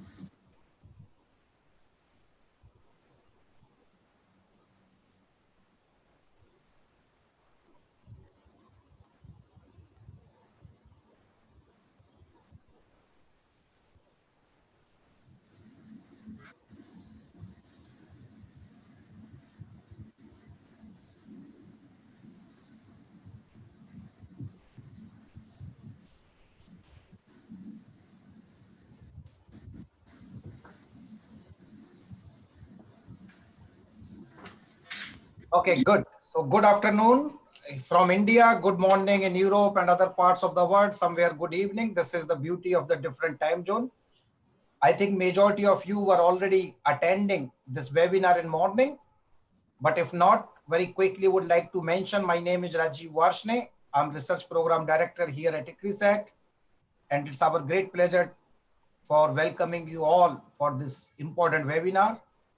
In this webinar, we are having two exciting talks. And we also, they're very eminent, excellent scientists. And we have Dr. Tara Satyavati, who's our good friend, good collaborator as the chair of this session. So Dr. Tara Satyavati, can you please raise your hand so that people can identify you? Very good. Yeah. Good. So we would like to welcome Dr. Tara Satyavati for this session. Very quickly, I would like to mention that Dr. Tara Satyavati, she is the coordinator, project coordinator for All India Coordinated Research Project on Pearl Millet Improvement of Indian Council of Agriculture Research based in Jodhpur, India. And since she has taken the reins of this acre pearl millet, the pearl millet program in India is reaching to the new heights, new levels. And in one of the important area that after she became the project coordinator, she has introduced a concept of minimum iron and the zinc content in the promotion criteria and varietal release policy in the case of pearl millet. And this is the first time ever in the world. And as a result, when she has led these things, they have been successful to release about 15 hybrids and varieties with minimum 42 ppm iron and 32 ppm zinc, leading to the nutritional security of rural women and children. So this is one of the important topic of our webinar as well, that basically we are talking about the genomics, not only for the food, but also nutrition and health, and iron and zinc. They are important micronutrient, and we are very happy to mention that our co-chair is expert in this area. And under her leadership, research efforts addressing other traits also related to the consumer, like rancidity in pearl millet, and also development of the pearl millet material in that arid zones in India. And this arid zones indicate me that issue of the drought. And this is the region that we also have one speaker talking about the drought tolerance as well. Dr. Tara has received many awards, including Dr. Punjab Rao Deshmukh Outstanding Women Scientist Award, Outstanding Millet Scientist Award, Outstanding Research Contribution in Pulse Millet Improvement in the country, and also MS Swaminathan Women Scientist Award. And as you can see that in this session, we have all women, co-chair, we have chairwoman and all the two speakers women, which also bring very important aspect of our webinar today. And she has also published several papers and received many awards. And one of the other important thing is that she is very good collaborator and great friend of ours. So we would like to welcome you, Tara, for this chairing this session. Now I hand over this mic to you, and you please chair the session. Thank you, Tara. Okay, thank you, Dr. Rajiv. And I welcome you all to the second session of this webinar on genomics for food, health, and nutrition. As mentioned by Dr. Rajiv, we had heard about the two good talks in the morning by Dr. Lee Hickey on speed breeding and then Dr. Bin on heterosis breeding. Moving from these two who are trying to go for the food security of the world, we are moving towards phenotyping. Phenotyping for biotic stresses, abiotic stresses, and also breeding for nutrition. Just before introducing the speakers, I would like to share a few words regarding this. As students of plant breeding, when we joined the plant breeding courses, we were taught what the two principles of breeding. First is creation of variation and then selection of variation.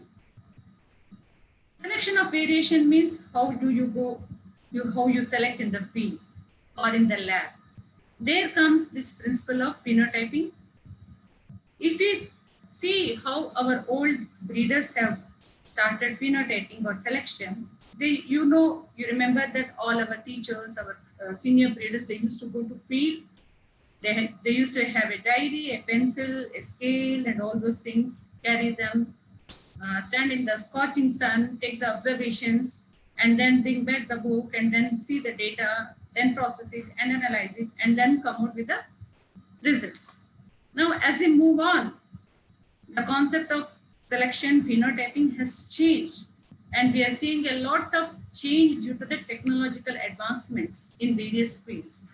And today, we hear not only the term genomics, we also hear about phenomics, metabolomics. Then in one of the talks today, we are going to hear about nutritional phenomics. So the world is changing, the technology is changing, the science is changing, and there are many new additions to the field of phenomics. And you also know that the phenotype is the resultant of the combination of genotype with environment and genetic and environment interaction.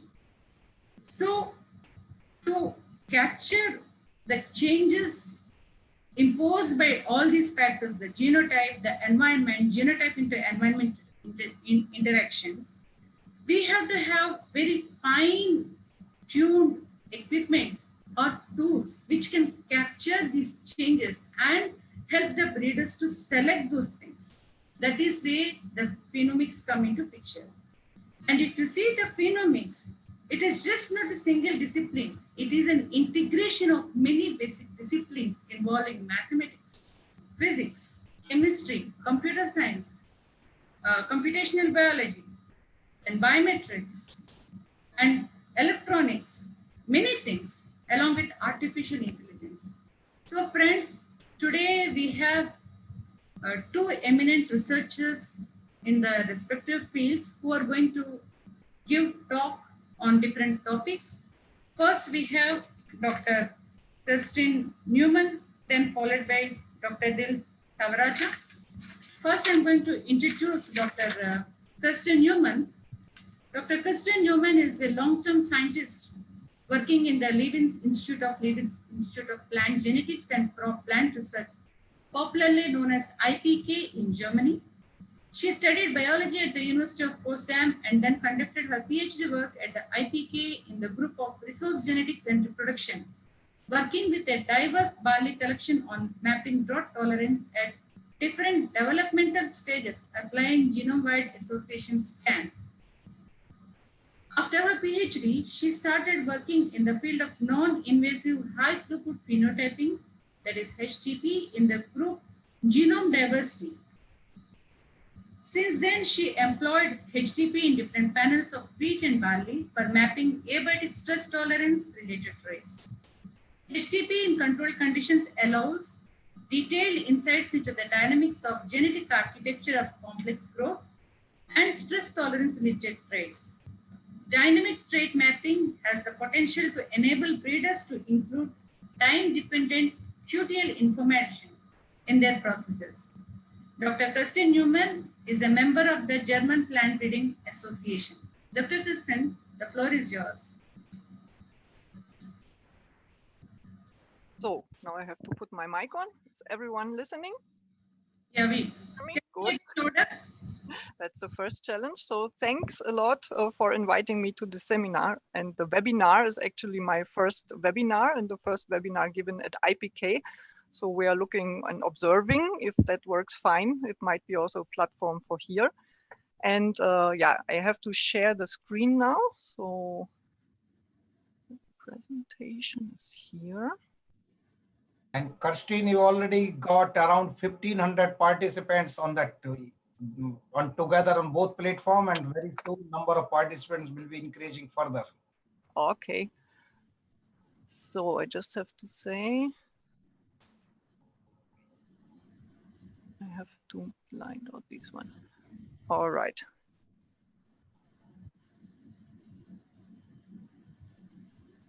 So I hope that you can see my slides now. I'm in the presentation mode now. Before that, can you put on that slide full view?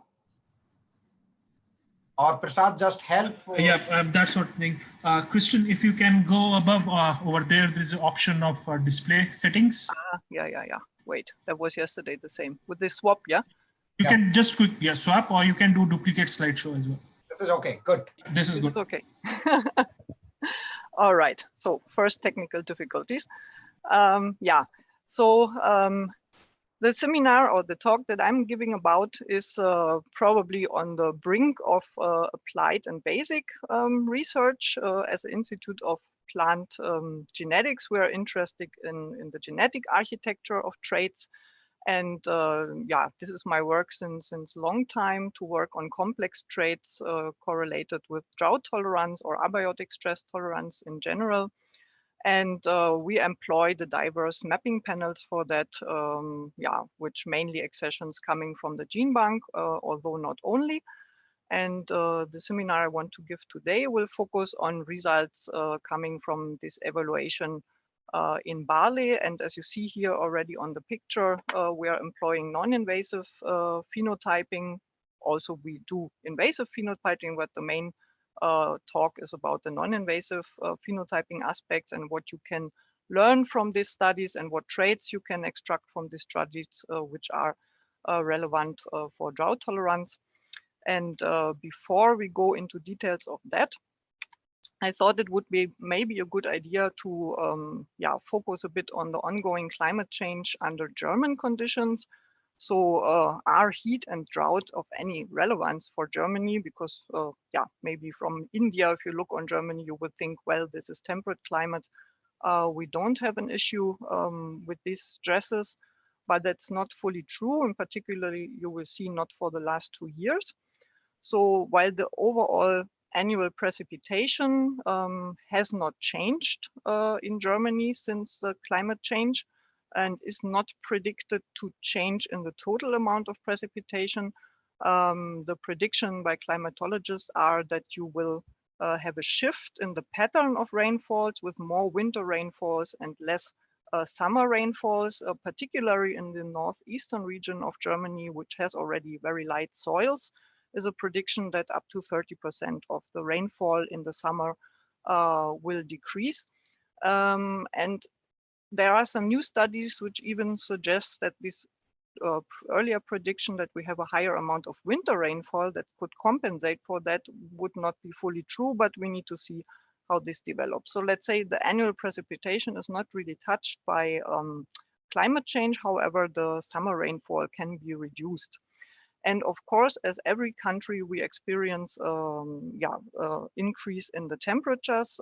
As you see here, this graph is the example of Gatersleben. So we have our own weather station since 1953, and these are the annual mean temperatures for every year.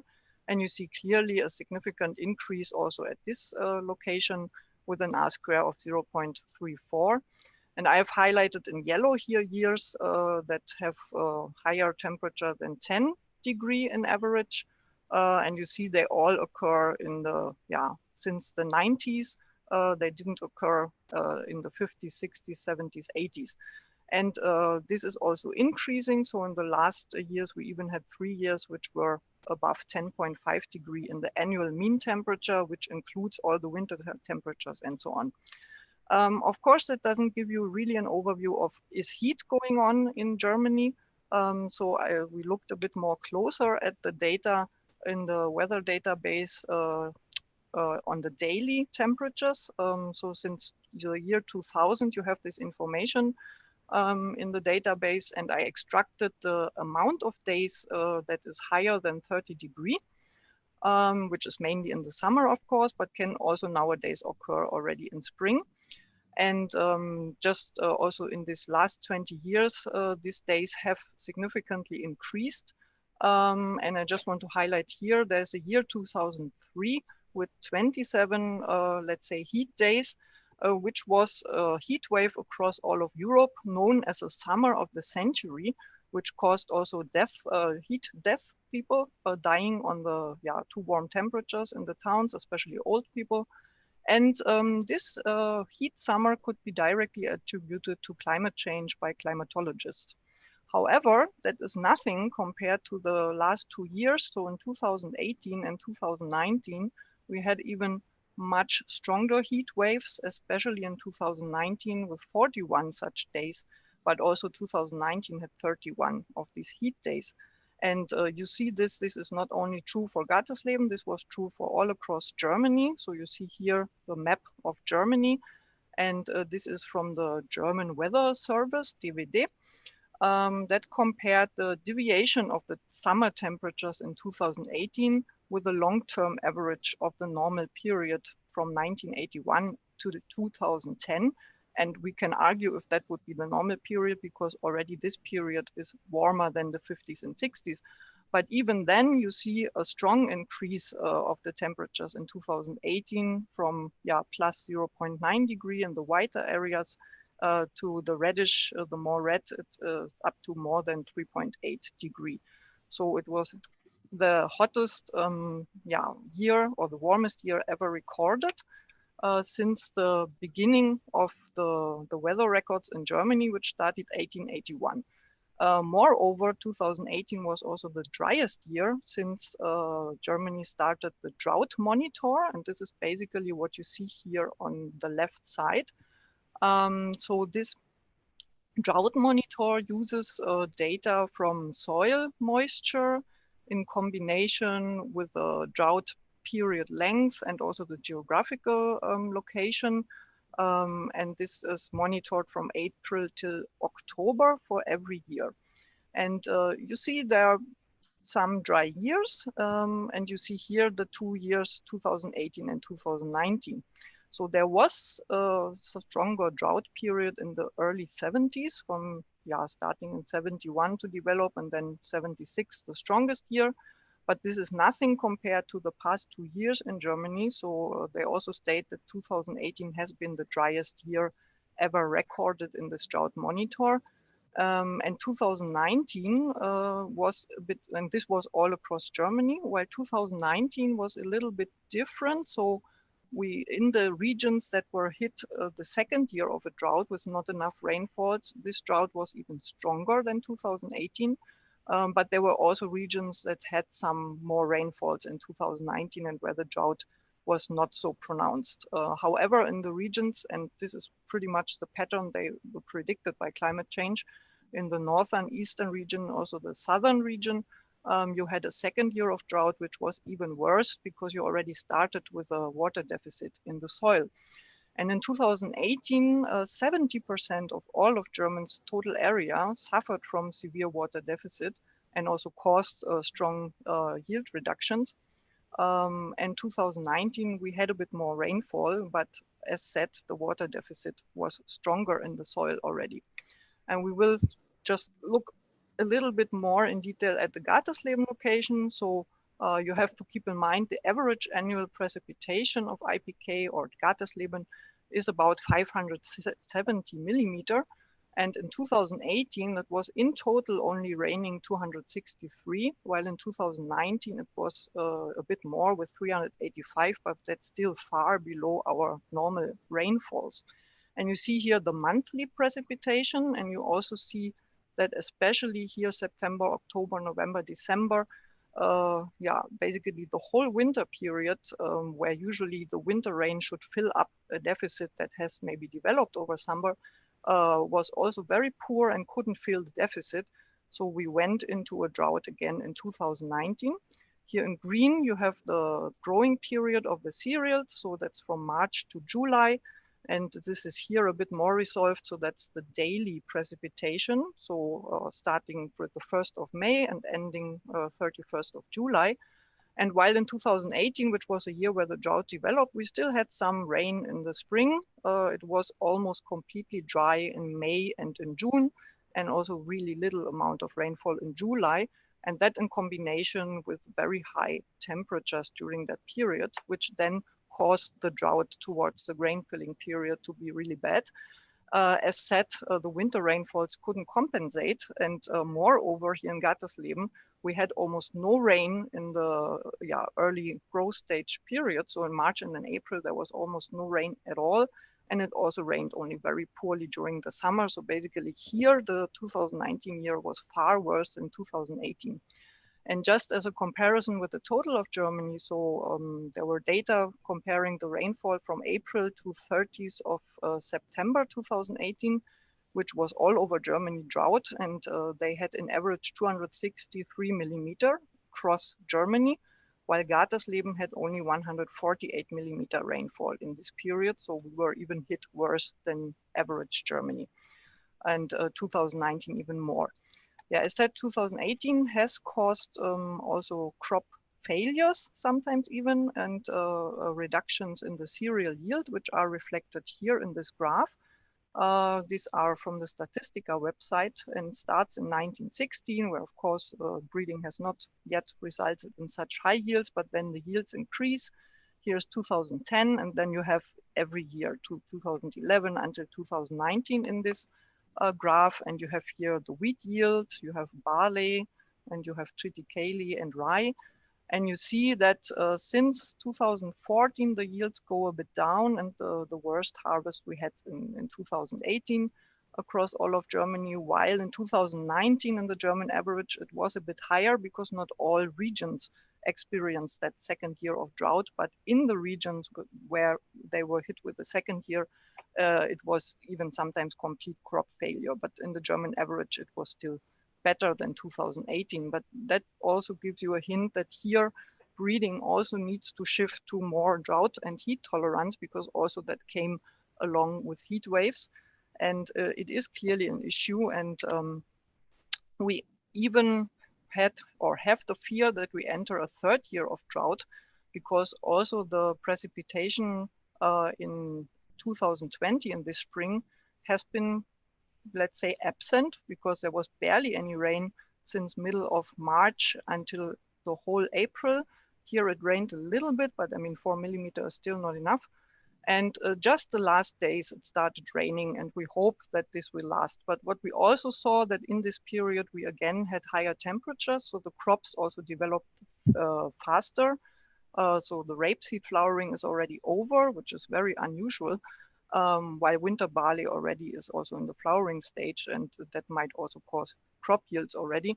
And you see here that the drought monitor on the 21st of April 2020 again tells you strong inhomogeneity of Germany, with the southern region and the eastern region hit by drought again.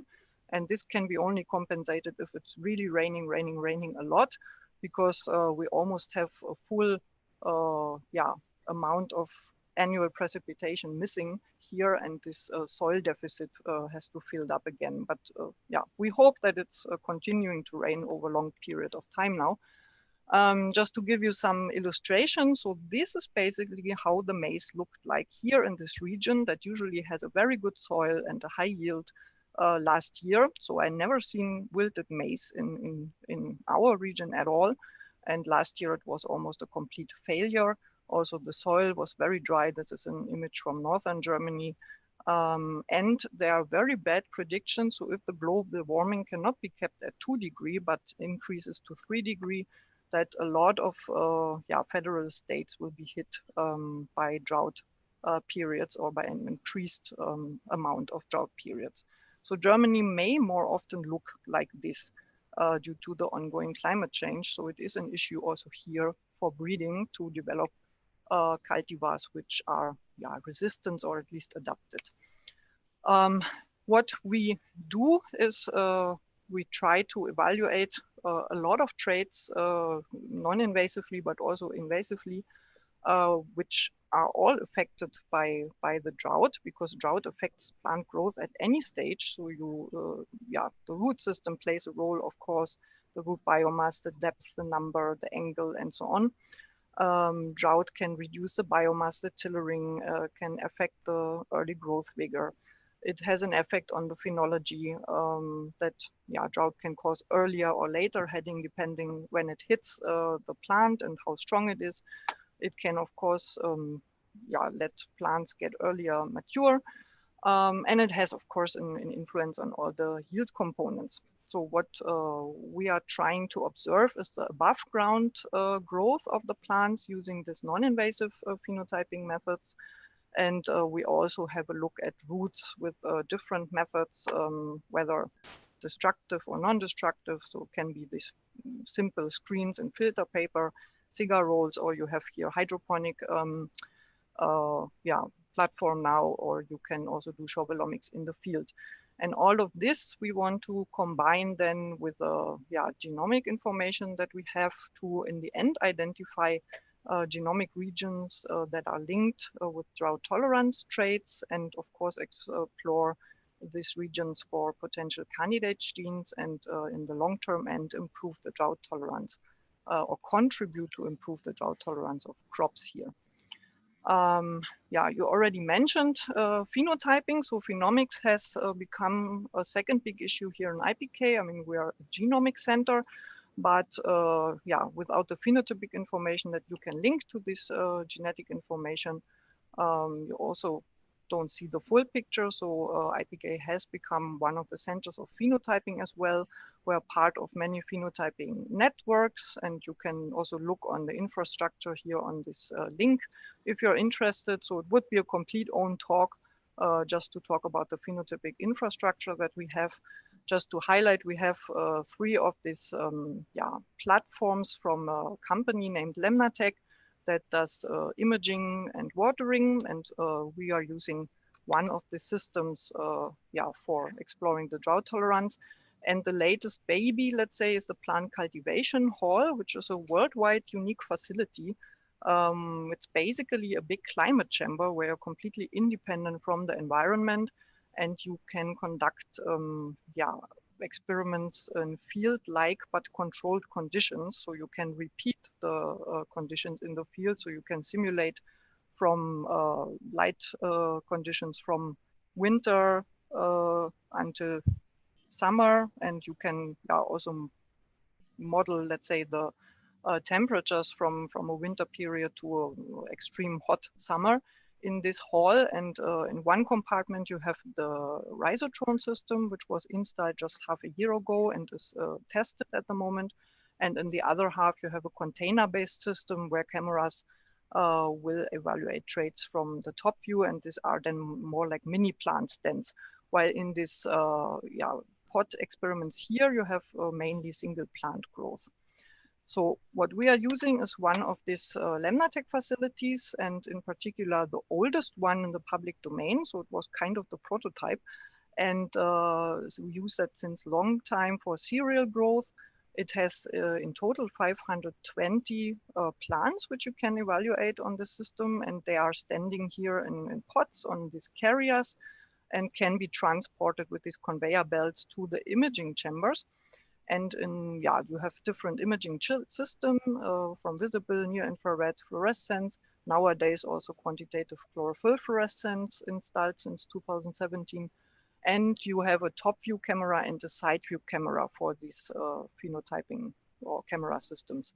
And more importantly, you can conduct controlled watering, which is very important for drought experiments. So you have a balance pump station that is connected with a water tank, and you can water the plants after the imaging period, each carrier individually based on a target weight that you calibrated before to a certain water status, or you can also give a total amount of water. So, and all these data are recorded and then have to be analyzed and exploited for the traits of interest. So, of course, you cannot work with the images, so you need an image analysis. And this, are two example images from a side view of the visible light and the top view of the visible light.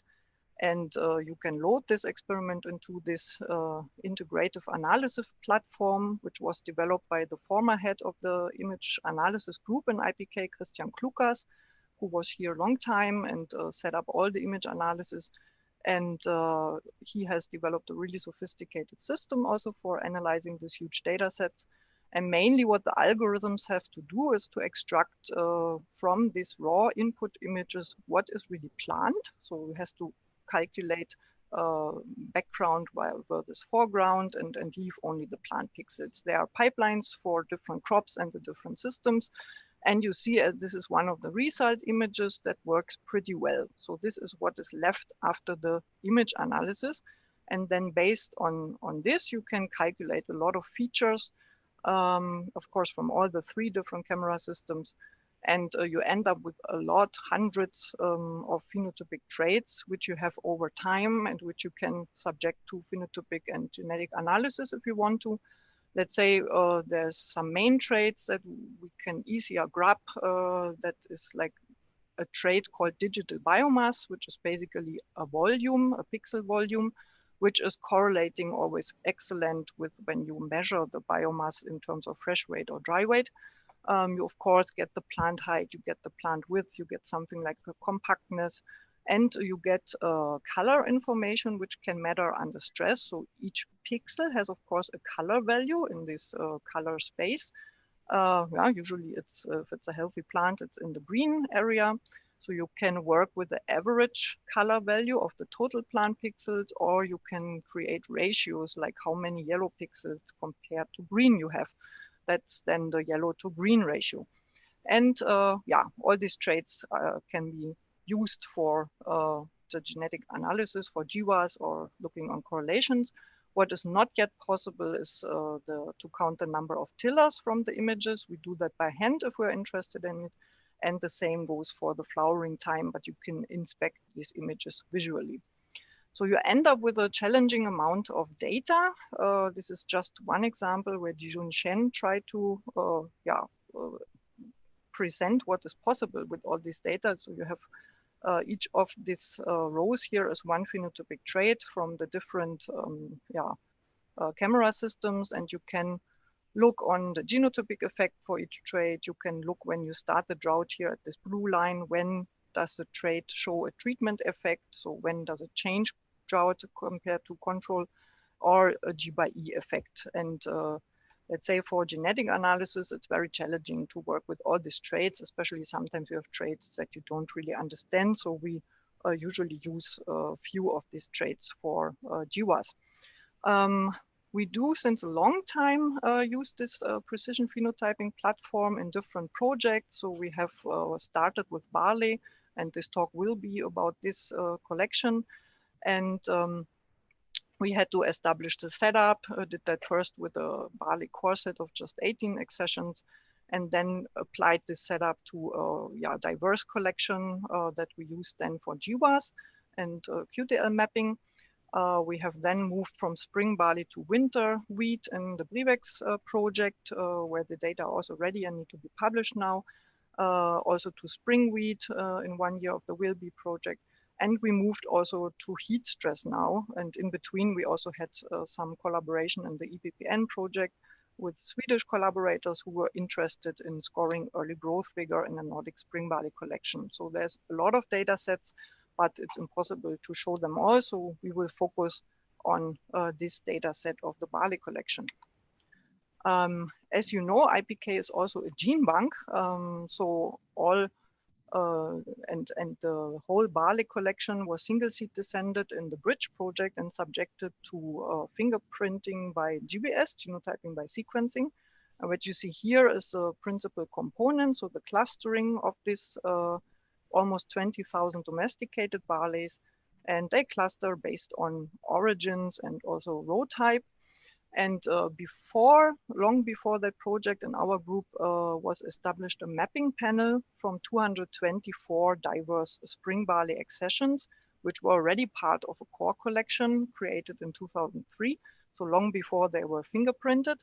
And this panel comprises 224 diverse spring barley accessions, which are since then used in the research community for very different traits, from agronomic traits to salt tolerance, to developmental stages, plant height tillering, and also roots. And it's still pretty much comprising a lot of the genetic diversity of the total gene bank collection when you compare now where this 224 accession cluster on the complete plot of the domesticated barley. For convenience, we selected only a two-row subset of this diverse collection, which is here then in red. So these genotypes went on the LamnaTech platform to be evaluated for abiotic stress tolerance, still also showing some range of flowering time, because also for photoperiod, this set differs a lot. And they were evaluated with this setup. So we have looked on pre-anthesis drought tolerance. We are doing the sowing on the platform and then having a kind of establishment phase or pre-stress phase. And we started the drought stress in the tillering phase. And it lasted about 3 weeks, so 18 days in special, and or to be precise. And then we ended the drought phase and wanted to look also on the recovery of the plants, because that's here more our conditions, that we have a drought phase and then it rains again and the drought is ended. And you can assess all of that non-invasively, which would not be possible by destructive phenotyping. While of course in the control treatment, you don't subject the plants to any stress. And the experiments ended at about the flowering stage, depending on the genotype, of course. So we do daily imaging and watering, and we have an image configuration that does 1 top view image and 3 side view images, because you can also rotate the pots and you have images from different angles. We randomize the plants by the system, so we overcome the greenhouse inhomogeneities. And we performed 3 experiments for each treatment, and with 5 replicates or 5 plants per genotype. And then you end up with individual data. So of all plants, you can plot the growth curves. So this is now 1 plant from the well water treatment, and you can, with this daily biomass assessment, you can follow the growth over time. And not surprisingly, it follows a logistic model. And from this logistic model, you can extract a trait named the inflection point, which is the point of maximum growth. So before the plant grows faster and faster, here's a maximum growth, and then growth is slowing down and you reach this plateau. This was surprisingly very heritable. So it's about 0.8, and also showed a high range of 9 days in the barley collection, which reflects the range of flowering time, which were found in the field. And we found 2 QTL for this inflection point. So 1 on 7H and at 34 centimorgen, and this I-select marker was located on the same contig as a well-known flowering time gene, HVFD1, so that makes sense. And another one, at 1H, there was no known flowering time candidate gene, and we also haven't found reports on heading time QTL at that time. However, very interestingly, last year came out a publication that published a new QTL for heading time found in a barley magic population, and they named that HV heading, and that resides pretty much at the position of this inflection point QTL.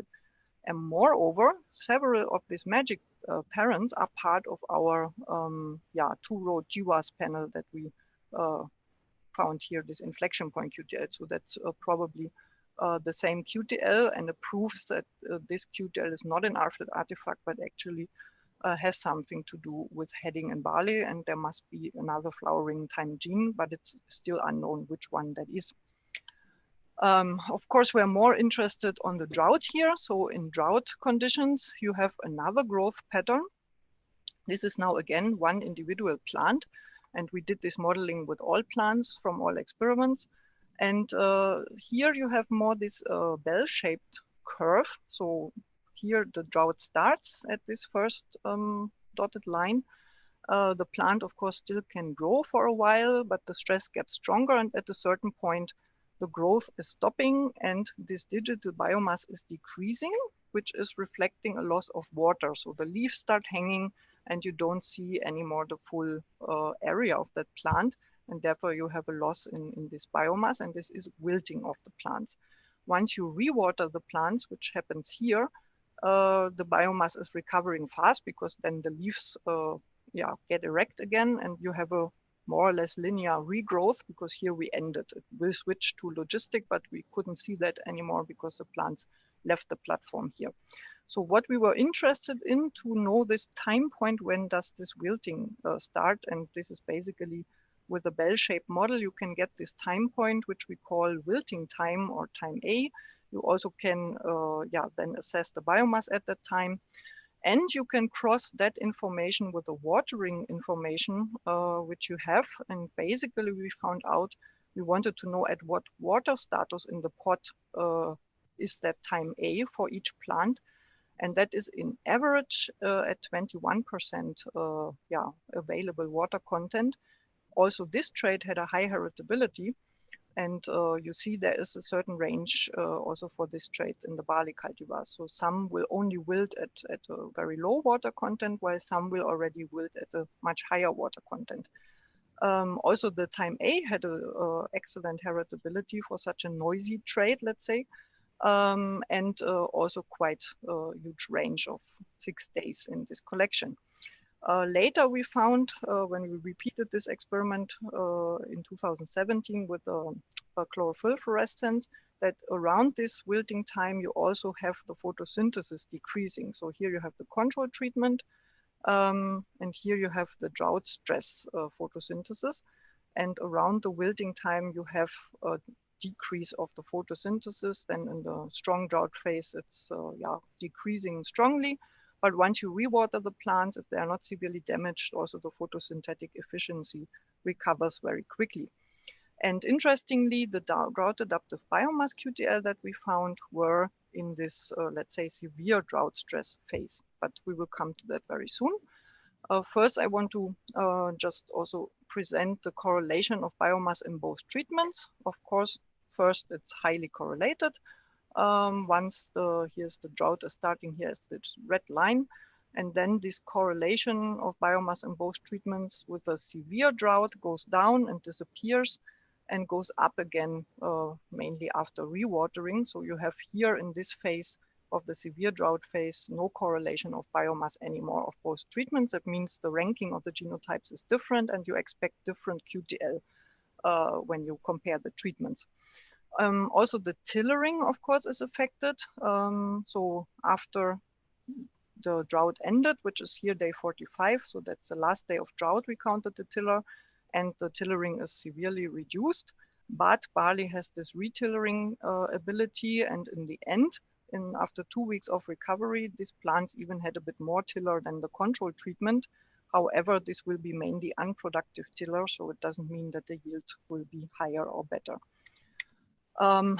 Also, the flowering time has an influence on biomass and implications on drought tolerance, and the panel differs for flowering time. So what you see in this graph is the correlation of flowering time assessed from the images to the biomass over time. And in blue, the biomass over time of control conditions, and in orange from the drought stress experiments. Just remember, the drought stress is only here between these dotted lines. So early biomass is negatively correlated with the flowering time. So the early flowering genotypes have a higher early biomass. That makes sense because they have to be faster with building up biomass. But then this correlation changes and you have an ever increasing correlation. That means the later flowering genotypes will end up with more biomass, which also makes sense. In the drought stress phase, that's of course then interrupted by the drought. And the longer the drought goes, the more this correlation drops and turns even into negative signs. And that means here the later flowering genotypes are disfavored. But of course, when you rewater and the plants recover, you have an even higher correlation to the flowering. So that means the later flowering genotypes can recover also better because they are not yet reaching the flowering stage. What you see here is other parameters like the tiller number from the stress treatment, and here the time A, the wilting time, and the biomass at wilting time. So they are not or barely correlated with flowering time. So on these parameters, the flowering time has no influence. But also flowering time per se is important for the drought adaptation, is well known as an escape mechanism of drought. The time A, however, itself is depending strongly on the biomass at the onset of start. So this is here, this wilting time against the biomass at the drought start in the spring barley panel. And you see there's a strong negative correlation. That means the ones that have at the start of drought a higher biomass will also wilt earlier. So if you want to select now drought tolerant or sensitive contrasting genotypes, you have to look along the same biomass range to really be independent from that effect. And you see here, for example, at a low biomass range, there's one cultivar that wilts very, very late compared to other genotypes with the same biomass at the start of stress. So they definitely contrast for drought tolerance. And here at a higher biomass range, you have another example. And we looked a bit more closer, what genotypes are these? And it's very interesting that this genotype, for example, is a Syrian landrace, so from a country experiencing drought. And this is genetically also very close to Ata and Tadmor, which are two drought-tolerant cultivars developed by Icarda. And the, let's say, more sensitive genotypes of that biomass range are cultivars from Great Britain, Sweden, and the Netherlands. And let's say this most contrasting couple has a difference of 4 days in their wilting time, although they have the same starting biomass. So they differ definitely for drought tolerance. And the other example is here, and there it's again a landrace from Kyrgyzstan that is more tolerant, and a cultivar from Canada and a landrace from Russia, which are here more sensitive. And similar, we've seen that in the wheat panel of Brivex, which is a Central European germplasm, elite germplasm. And although this correlation is not that strong, you also have this effect, and you also can identify contrasting cultivars here. Just one example. So these are two German varieties, Rector and Jos, which look pretty comparable in the well-watered treatment, but look very different at the last day of the drought, with Jos still looking far better than Rector. And this is exactly here. Jos has a much later wilting time than Rector does. So also in this panel, you detect a range of about 6 days in this wheat panel. But here it's far more, it's 220 accessions, and in barley we investigated 100. And in barley, we of course then already have the results for the QTL mapping, and we found 4 QTL for this wilting time. But because of this connection with biomass, 2 were co-located with biomass QTL, so are basically biomass QTL, while 2 were also independent. And we have, let's say, discovered or in this region of these two independent QTL are also genes known to be involved in the drought tolerance. You can then, of course, explore the biomass over time for QTL mapping, and you identify QTL which come up at different times. So this is again the time axis, this is the log P value, and each of the line represents one QTL. And you find 3 early biomass QTL that disappear very fast in the well water treatment. And you have other QTL which come up over time and are more for the late biomass, while this yellow, this violet line here is the only QTL which were more coming up in the middle of the growth period and then disappearing towards the end. So in total, we found here 7 QTL, while in the drought setup, we looked separately here at the drought stress phase. So in that phase, a lot of QTLs come up in this late drought stress phase. In total, we found 7 QTL in this period, while in the recovery phase, we found 6 QTL, and only 1 QTL was shared, and that was this red QTL, which is already here and was coming up also in the drought phase, because, but this is already, let's say, prior the heavy drought stress phase. It disappears with strong drought and comes up again in the recovery phase, while the other clearly drought-related QTL, they are not present in the recovery phase. So what we then did is that we compared and sorted all the QTL according to their appearance in the treatment and the timing. And this is basically the, the result of that. So each graph represents the log P values of a QTL or one marker from the QTL over time under well-watered conditions. This is black, and under the light gray circles, this is the drought stress experiments. And then you can identify in total 4 QTL, which play a role only under drought conditions in the late drought stress phase. So they don't come up under well-watered conditions at all, but they clearly come up under drought conditions. So there must be some drought tolerance genes in that region. And in the recovery phase, we found only 1 QTL, which was specifically coming up in the drought recovery phase and not appearing in the well water treatment. And this was expected because here you had a low correlation of biomass of the 2 treatments, while here you had already a high correlation. So you wouldn't expect many drought specific QTLs. However, 1 we could find. And the majority of QTLs, which are here 8 in total, we call constitutive biomass QTL because they were found in both of the studies, although still there are differences of importance. And of course, we looked also for the candidate genes, and let's say the highlights are here. So we have flowering time genes here in bluish. We have drought-related candidates here. And in green, I highlighted some general genes which are known to be involved in growth or early seedling vigor. And we can't really go into detail that. It's detailed discussed in the corresponding papers. But let's say here we always suspect could be the flowering time gene be connected with this drought locus. But on the other hand, flowering time gene you would expect to have an influence on both well-watered then condition. If it has a general impact on biomass, you should detect them also under well-watered conditions, which we didn't. So it's probably more likely that it's really the drought-related candidate genes in that region. While here, for example, the other flowering time gene PPDH1, which definitely is proven to have an influence on biomass growth in barley, this is detected then in both of the treatments towards the heading stage. So that also totally makes sense. This was the most important biomass QTL under drought stress conditions, while in the well-water treatment, it was this region here on 7H in the region of HV-DIM. That's a strong candidate. It's involved in the brasinosteroid synthesis, plant hormone regulating growth. And we are having resequencing data for this gene and look now on the candidate gene associations to that gene. We later also looked on how this drought period influences the yield parameters with a subset of the collection, so not suited for GWAS. So we took 26 contrasting lines, repeated the experiments, and went to maturity. And just very quickly, So this, let's say, early drought period caused a reduction in grain yield of 29%.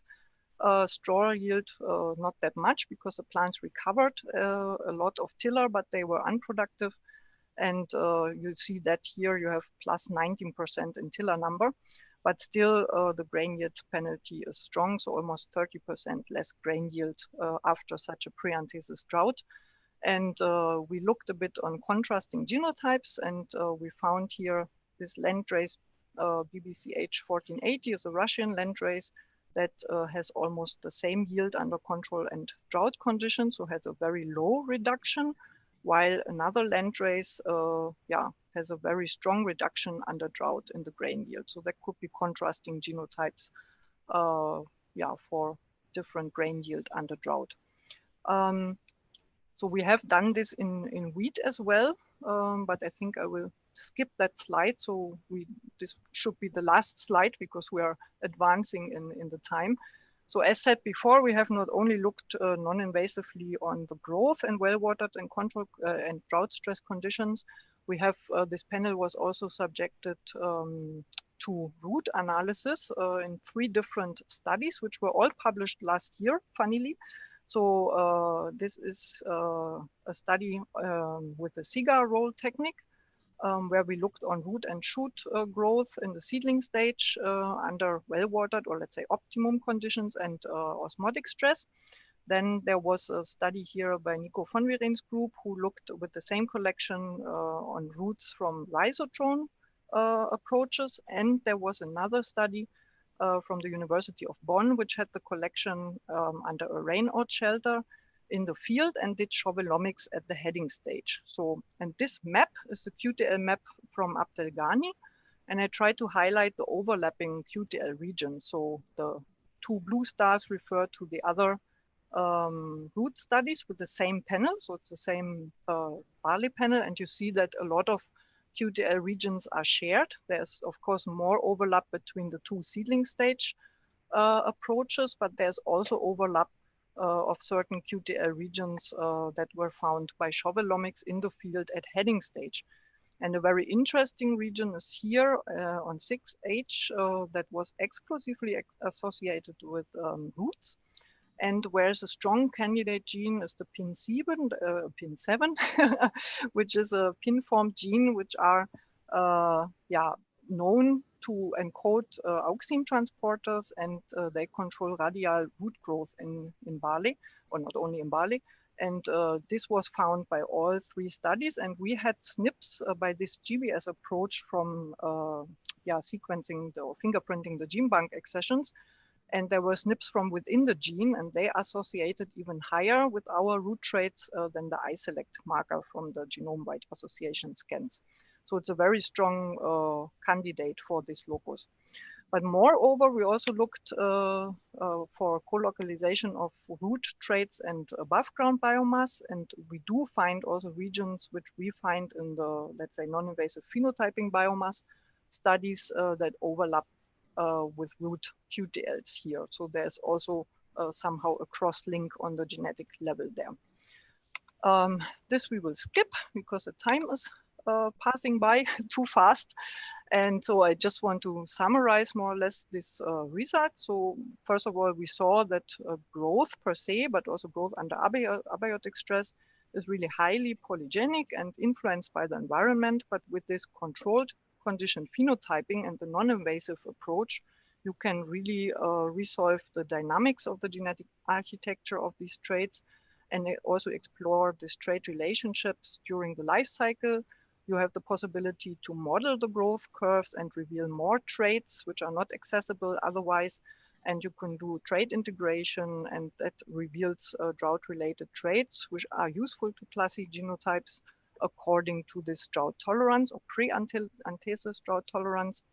And this, for example, this wilting time or growth stop that occurs at around 20% of water content. Also, the photosynthesis was shown to be decreased around that time, but when the drought ends early enough and not damages the plants, then you can recover also this very quickly once the plants receive water again. And the only implication on these diverse panels differing a lot in biomass is that this wilting time depends on the biomass at the onset of stress. And if you want to look at this trait in more detail, you need to establish mapping panels which have a similar starting biomass and also flowering time for a finer analysis. What we also saw is there might be more diversity in the land races for drought tolerance, but yeah, this is another topic.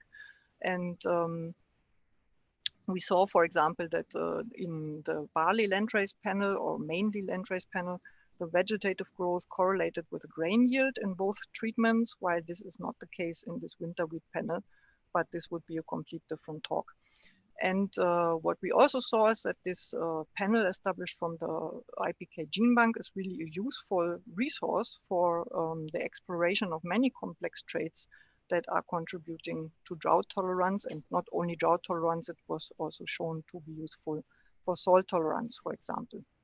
Yeah, I know it was a lot of content. I hope you could follow, and I'm happy to take questions, but I first have to acknowledge, of course, you don't do such a study alone. There are many people involved that have helped with conducting the experiment, the analysis, and of course, big thanks goes to the quantitative genetics group. It was a great collaborating with them on analyzing these data sets. And of course, on the image analysis group with a former member, Christian Klukas, Dijon, Jean-Michel, Ingo, and of course also the recent members, because we still need to do image analysis, and we try to also develop algorithms which tackle some more critical traits. Big thanks to Adel Abdelghani for conducting this root study, and all the other colleagues which were involved. And a big thanks to the audience. Although I cannot see you, I hope you could follow, and now I'm happy to take questions. Thank you, Dr. Kristen. A very well designed, excellent presentation depicting excellent work carried out by you. As researchers, everyone has a doubt how the genes send those signals and how those things are expressed. We all have studied gene expression in our college times. But seeing those signals being translated into different characters, and those characters expressing at those particular stages of time and capturing those things very precisely at those particular times is very, very important. And that is the beauty of the phenomics which you have shown in your presentation. And also she has shown how the biomass is being varying with time to time before and after the stress, and how the various drought QTLs are playing their role at different times. And she has made a beautiful connection between the phenotype, the genotype, and the technology which was used in capturing these traits. I think, Dr. Raju, there are many questions. You can just put the questions. Yes. Thank you very much, Tara Madam. And thank you very much, Kirstine, for great presentation. You have been watched by more than 1,600 people. And I am having several questions. Okay, can we request all other colleagues to mute their mic, please? Prasad, can you mute the mic?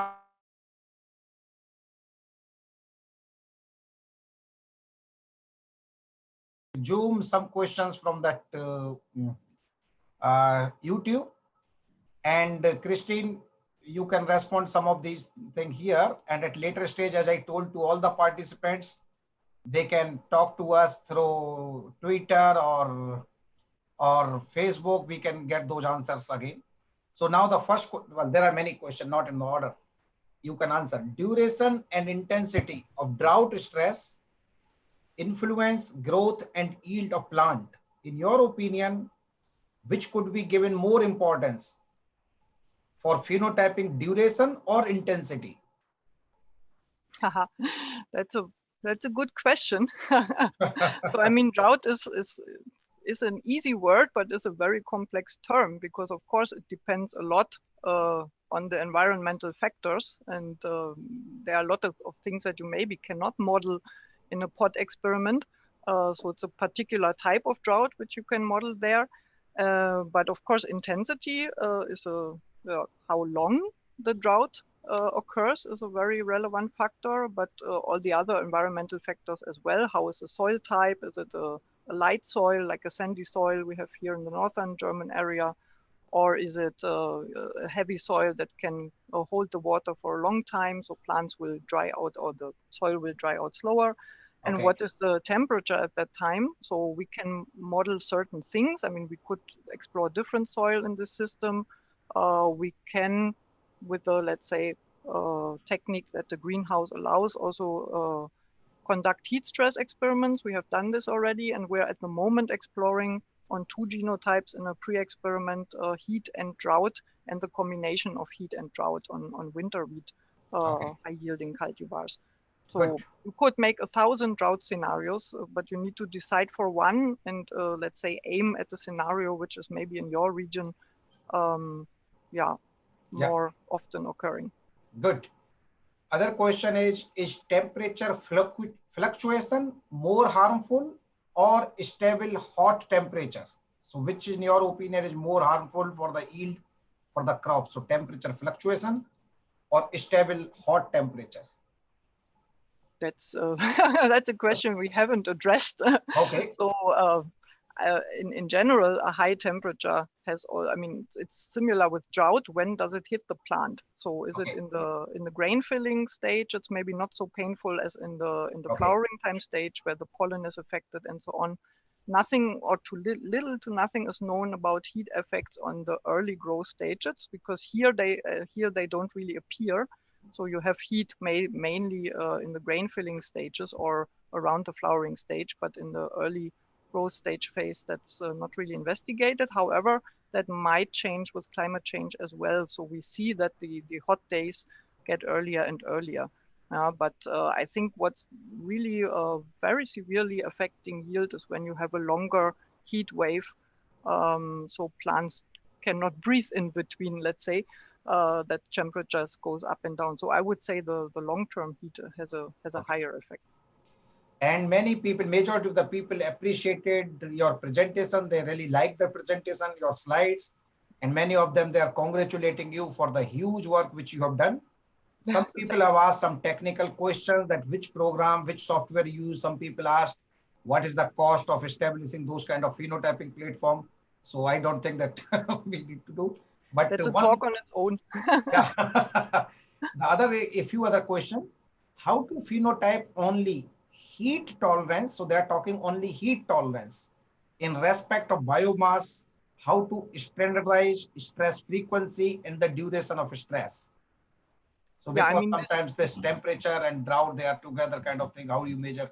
Yeah, this you can, of course, nicely do in the greenhouse or in this plant cultivation hall, because you have full control over when the heat should appear. So you switch on the heating or not. So in the field, it's unpredictable. And you have the advantage that you can water the plants. So because we do daily watering and keep them at a very high water content, they do not run into a drought. So because we have an ongoing experiment on heat tolerance right now, and we have subjected plants to a really strong heat of 35 degrees. So we took plants from the LemnaTech to the heat stressed climate chamber, and then we continued watering daily. And the water content from one day to another goes from 90 to 50%. So that's the point. You have to avoid that the plants run into drought stress during the heat, and then you have the effect of heat only. So that's doable. Probably not in the field, but in such systems, yes. Yeah. Phenotyping may be influenced by limited soil fertility and diseases. How can these be addressed during the phenotyping? So we are controlling the diseases. I mean, we're a greenhouse that the windows are sometimes open, so you can have powdery mildew, you can have aphids, for example.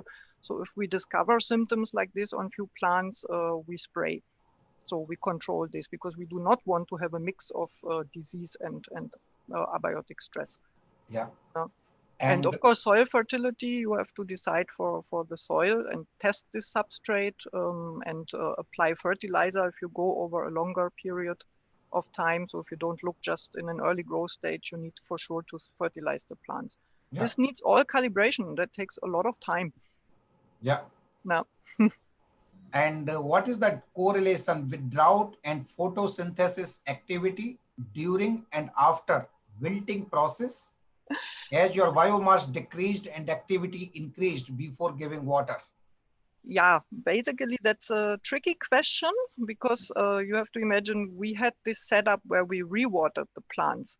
So the photosynthesis was mainly affected in the drought stress phase. And if that still correlates with later yield, this we are seeing at the moment, and we have done this because this was installed later. This was first implemented in 2017. That was during the Wilby project where we evaluated the spring wheat collection, and Michele Greco was here. He's a photosynthesis expert. He has developed these measuring protocols for this chlorophyll fluorescence camera system. And he explored these traits. And this is a manuscript where he wants to send me the draft this week. So we have exome capture data for this. But we saw co-localization of photosynthesis QTL and biomass QTL, that's for sure. And under stress, but I have to see the draft of the paper first, he also said there is a connection with the grain yield. It's not a very high connection though, but it's absent under well-watered conditions. Other quick thing is, what is the relation of plant microbiome to the phenotypes of the crops in abiotic stresses? Yeah, I mean, we cannot evaluate that. There are some studies on mycorrhiza, for example, also by the JKI in Quedlinburg by Lehnert et al. 2017, who looked in wheat on mycorrhiza, and they could show that first of all there is genetic difference of how good the colonization is, but also that it can really improve the grain yield under drought conditions. Okay, maybe last question, although there are many questions, but no problem. Last question is, how effective imaging-based phenotyping over conventional destructive phenotyping activities? Any comparative percentage change or efficiency to appreciate new imaging-based studies? You got the point? Not fully. So do you mean field versus spot comparison? Or? Yeah, so basically when you are having this digital or this image-based phenotyping versus conventional, and then in terms of the cost or in terms of the efficiency, so have you compared those kind of things, something like that? Oh man, I'm not an economist, but I mean, these phenotyping systems, I know every big breeding company is having such systems, so there must be a kind of value for them to invest in these high costs. And they also all work with drones in the field. It's still the question, can you assess the same traits from this, let's say, daily imaging and really controlled phenotyping, while in the field you maybe cannot always acquire the images that you want because there's too much wind or the weather isn't right. So you have, I would always go for such traits. You first conduct such an experiment in very controlled conditions and then try to translate it to the field because you know already at what periods you should look and how. But it's of course not the same. You can make more detailed analysis in these very controlled conditions. Very good, Christine. I know there are a lot of questions. So as I said, so all these colleagues who are having good questions, other questions, they can contact us, the organizers. And I already mentioned our Twitter handle and Facebook thing. So you please follow there. We will get you those answers. Sorry, we cannot take many more questions. But again, great presentation, Christine, from you. I know that you were having relaxed time during lockdown period, but because of me, you had to prepare, you had to work hard. And we did our best to assemble a short. Yeah, so thank you very much for doing that. Now I give the floor back to Tara, madam, again. And thank you once again, Christine. Thank you, Christian. Once again, you have beautifully established the link between phenotype, genotype, and phenomics and how to use this, because drought is the most research topic nowadays in the climate change scenario and global warming conditions. Many of the crop researchers are looking for research on drought, and some researchers are really struggling to pinpoint what are the traits they have to look for phenotyping for drought. And your presentation has thrown some light on how to go about that. And also people have got some idea of what are the different platforms they can use and how to use that. Thank you very much. Excellent presentation. Thank you. now we move on. Yeah, a big hand to her. So now we move on to the next presentation, which is on pulse nutritional phenomics to combat global malnutrition and obesity. It is by Dr. Dil Tavaraja. Dr. Dil Tavaraja is an associate professor at Clemson University. Where is Dr. Dil Tavaraja? I'm not able to see. Can you just wave your hand, ma'am? Yes. Yeah. Can you hear me?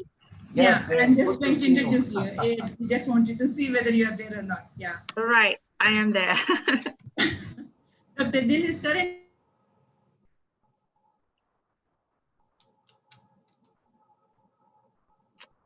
Hello.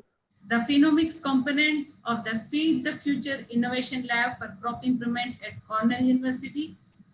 Dr. Tavaraja started the first USA Pulse Quality and Nutrition Laboratory at North Dakota State University, Fargo, North Dakota in 2010. Before these positions, Dr. Dil worked at the Canadian Lentil Biofortification Program at the University of Saskatchewan, Canada. Dr. Dil is internationally recognized as a leader in lentil biofortification, especially for iron and selenium. Dr. Dil advises graduate and undergraduate students, published numerous research publications, book chapters, and serves as an honorary visiting lecturer in University of Peradeniya, Sri Lanka. And she's a key partner to the ICARDA's lentil biofortification program. Ma'am, it's yours. Thank you. Let me see. The Raju told, Dr. Vashni told me a lot of things to share. How do I screen share? Welcome, Dil. Thank you very much for joining. And this is very early morning for you, but thank you very much for joining. Can you see my slides? Not yet. So you need to do the share screen. It is one participant can share or the multiple participant? This is new. No. So no, you don't have to select that option. You just click on the screen share green button.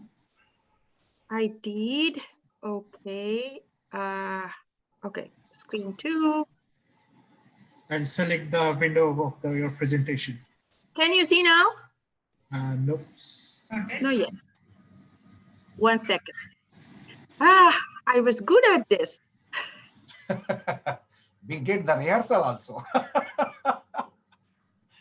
Okay, let me see. Go share the screen. Share. It's coming up now. Is it? You see it? Yeah. So if you go on the top, if you can go to display settings. Where is that? Yeah. Right beside your pointer, display settings on the right hand side of your pointer. Right side in the mode. No, where your pointer was earlier, on the top of this window. Right side in the remote control or the? No, on the PowerPoint window. Your title slide. So let me help probably. Yeah. So next to show taskbar, so your cursor is correct place, mouse, just go a little bit on right side, not taskbar, just display settings. You can see display settings then. Yes. Yeah. Now you click it. And okay. Swap. Duplicate slide. Duplicate or swap? Okay. Anyway. Yeah. Is that right? Can you see it? Yes. Okay. Perfect. All right. Thank you, Dr. Vashni, to inviting to do this because we are locked down. We only go to the field and our labs are only open very small time just to do the essential work.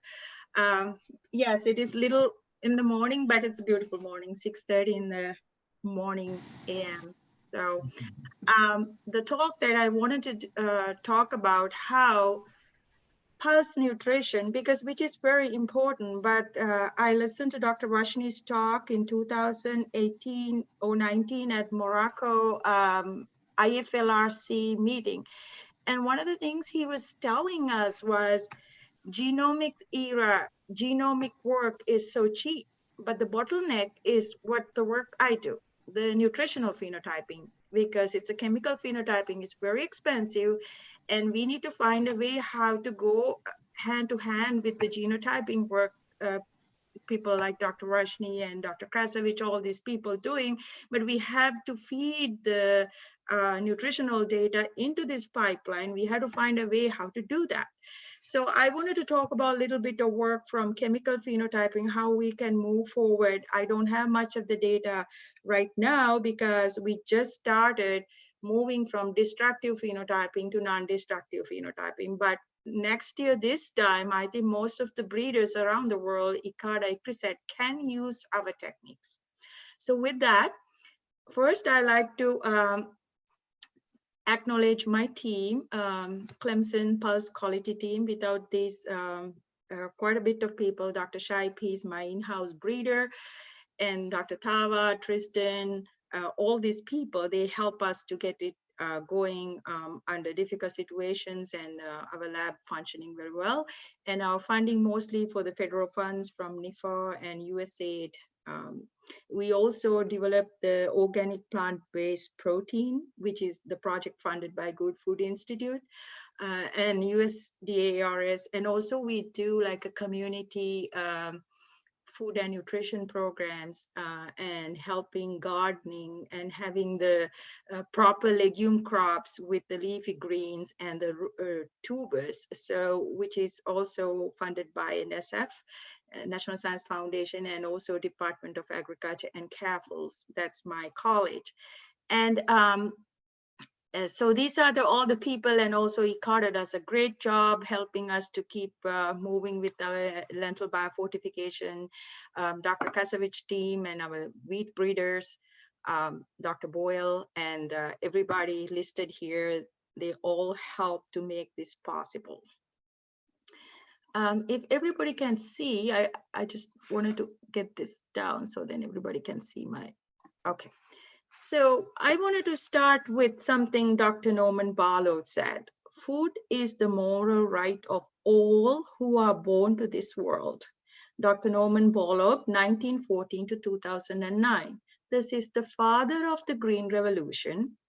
And it's very interesting how he was putting together what is food security, a situation that exists when all people at all times have physical, social, and economic access to sufficient and safe and nutrition food, especially the situations like now, we all locked down.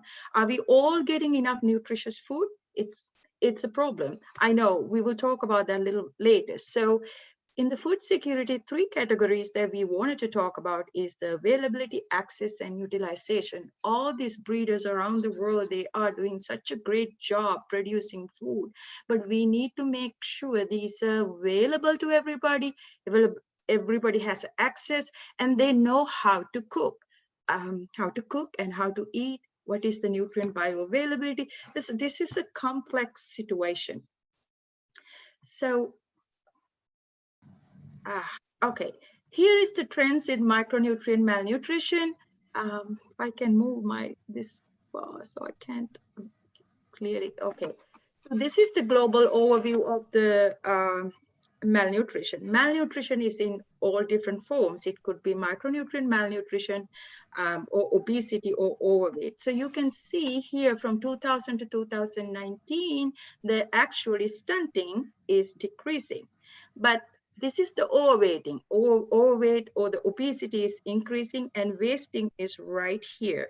So we have done, our plant breeders around the world has done quite a good job, and our epidemiology teams, nutrition teams has done quite a bit of good job to reducing stunting up to there. But then the new problem, the obesity is increasing. So we haven't done almost all the work. We still have a lot to do. So, okay, this is the, it's very difficult to get the slides out with this.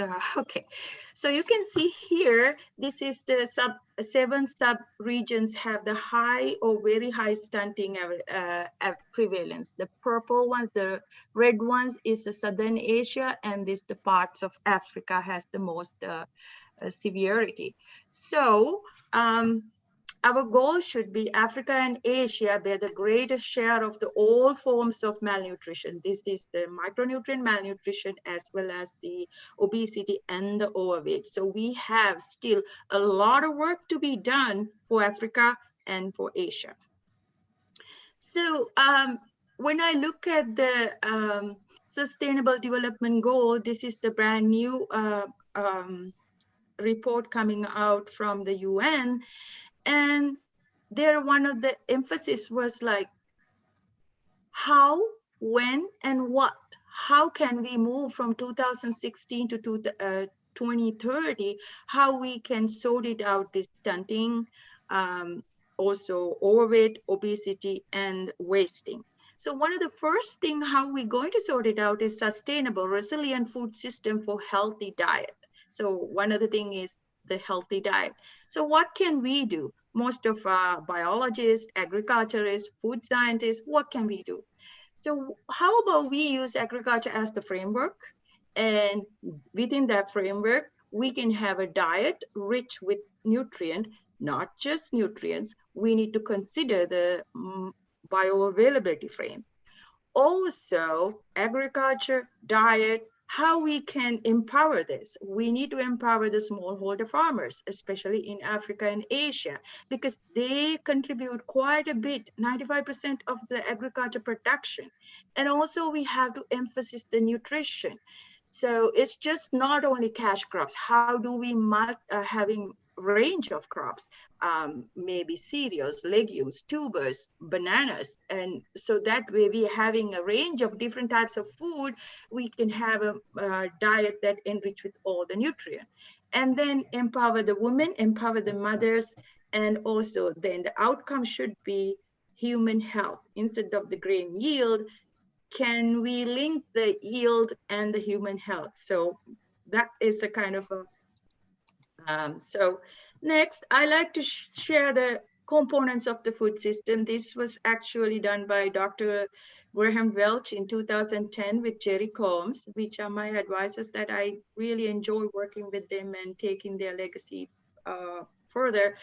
So in their model, I still use this model in my class as well, because haven't changed much since for last 2 decades. So all the component, public health, policy, biophysical, environment, economics, and everything is in there.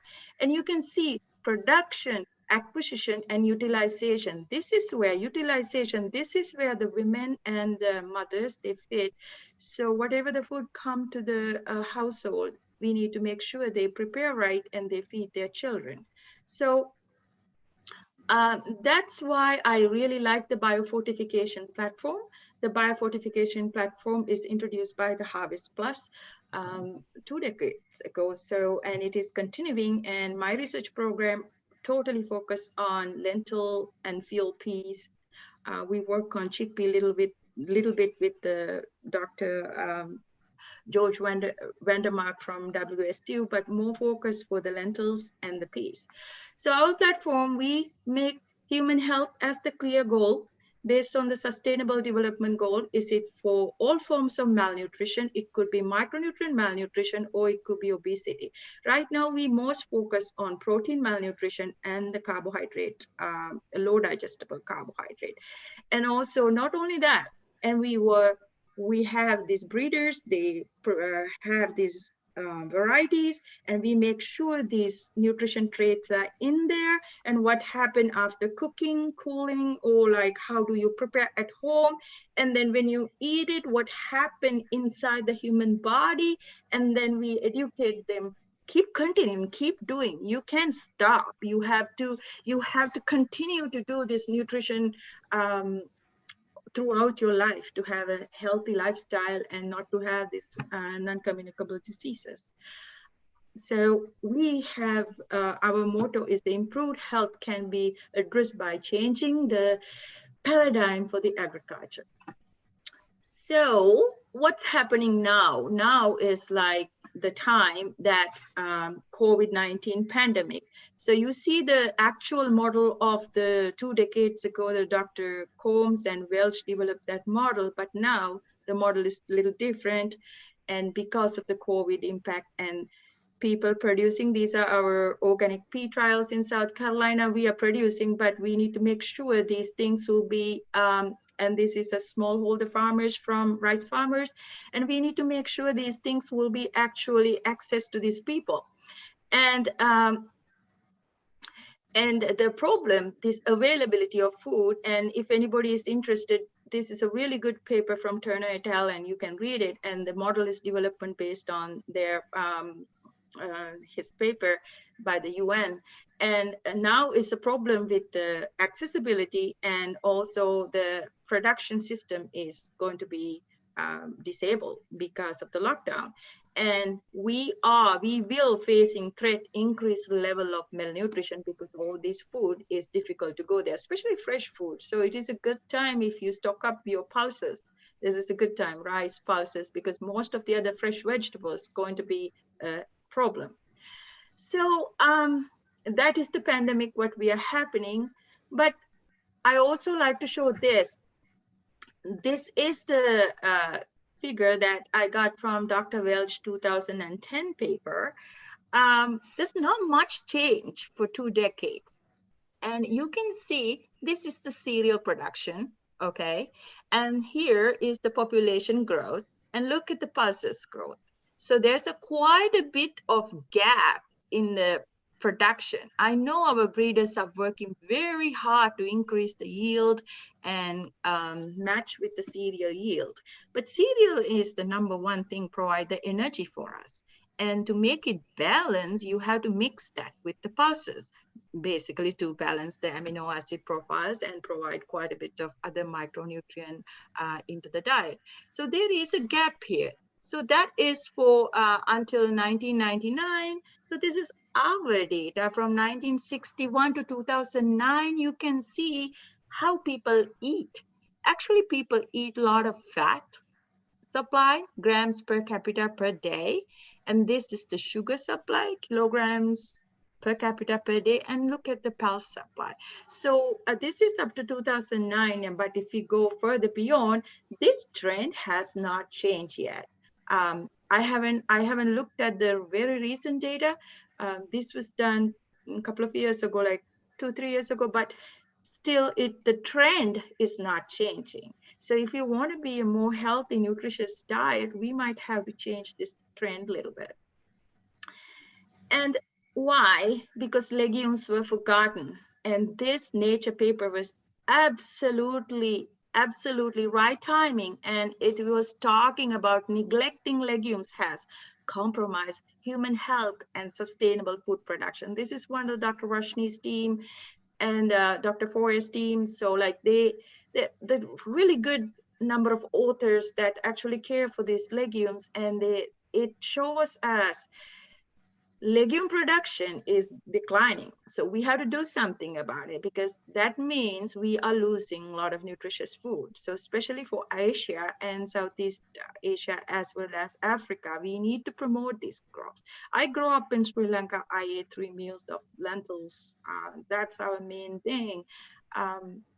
It's just still growing up to now, and families, like, we need to promote this healthy food, because most people don't know around the world, except the Asia and the, I want to go to the previous slide. Okay, I can go to it.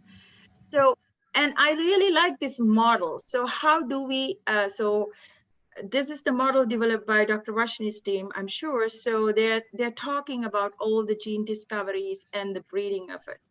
So in here, the phenotyping, we somehow need to incorporate our nutritional traits in there. So he put down here the infrared and the NIR technology.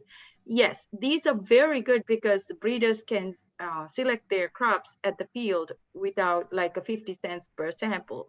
Chemical phenotyping is very expensive. So how do we put this into there, like the other traits? Because this is limited for some of the things, because you can measure protein, but you cannot measure protein quality. You can measure starch, but you cannot measure some of the specific quantities of the starch, because those are the things more important to make the healthy gut and things like that. But this diagram is very important. I would prefer like every breeder has that and then incorporated some nutrition into their pipeline. So this is the work that, this is how our protocol works in my lab. So the South Carolina, we don't have pulses, and it is the brand new specialty crop. We start growing field peas from last year, that's Pisum sativum.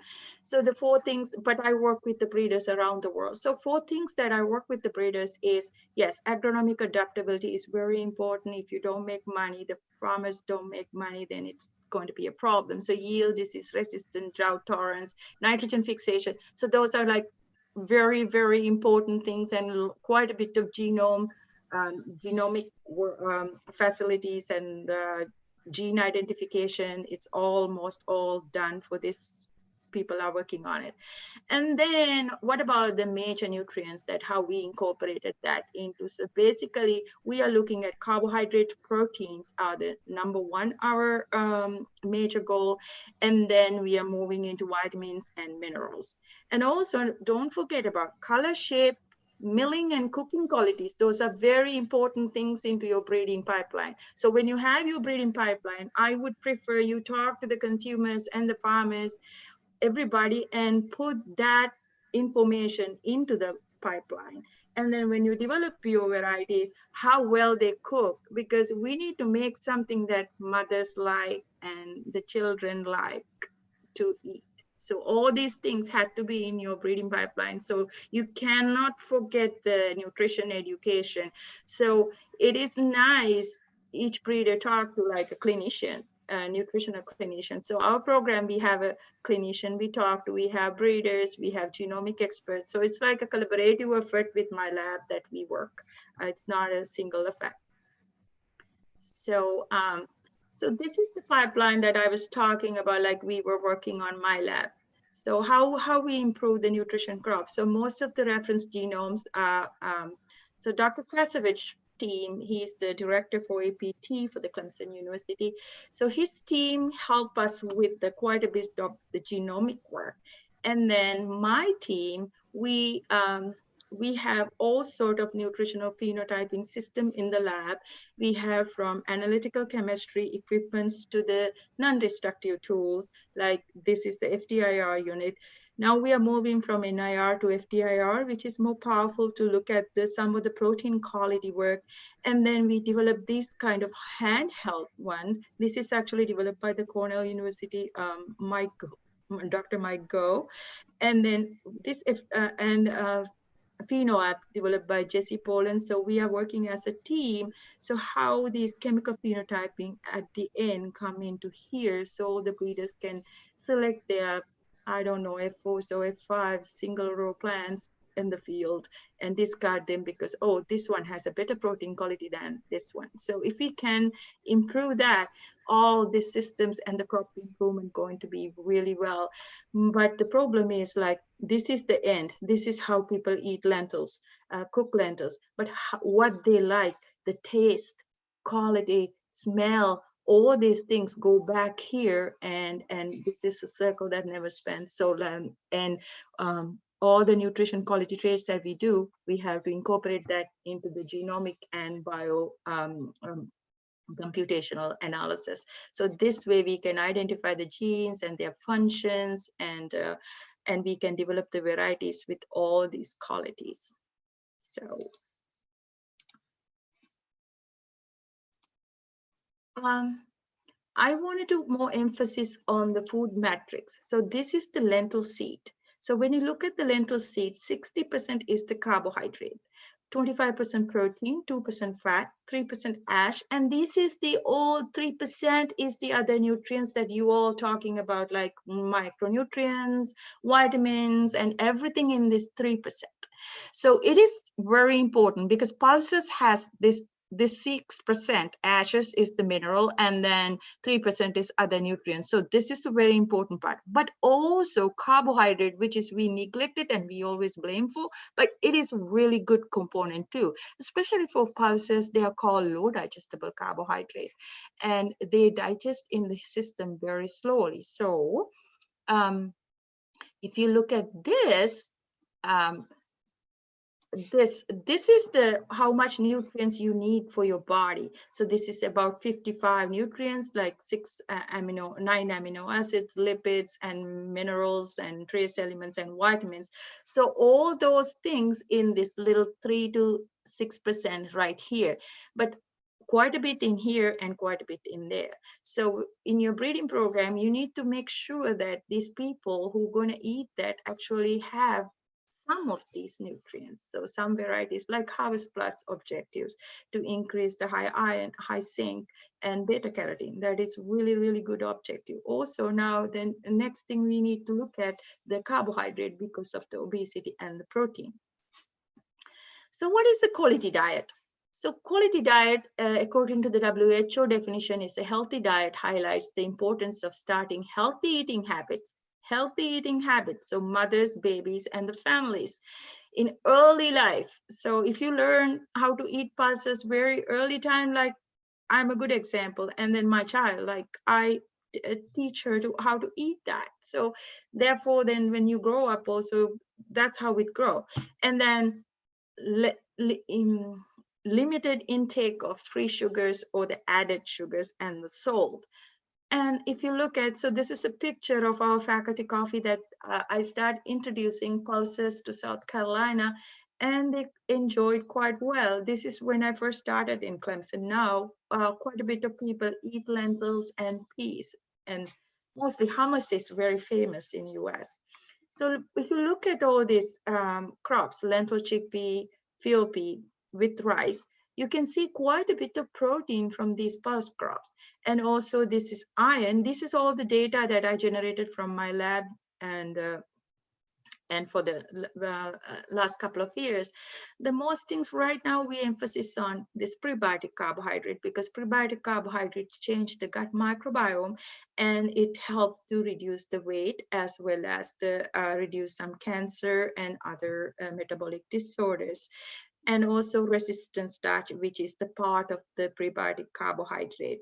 And all of other things you can see, actually these pulses are quite interesting crops.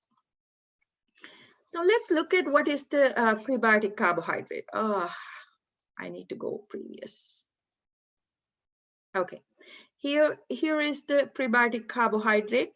So what is prebiotic? Prebiotic is defined by Dr. Gibson et al. In 2004, a selectively fermented ingredient that allows specific changes both in the composition and activity of the gut microflora. So that means these act like a substrate to the gut microflora.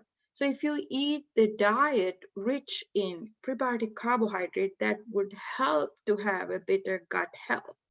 So this classification came in 2004, and then we used that into our lentil program. So in the carbohydrate can be divided into low digestible or digestible carbohydrates. And then the things that we work on, sugar alcohols in the orange, and then the resistant starch, RFOs. Some people cannot eat RFOs because of the fatulence and the gases, but RFO has quite a bit of health importance.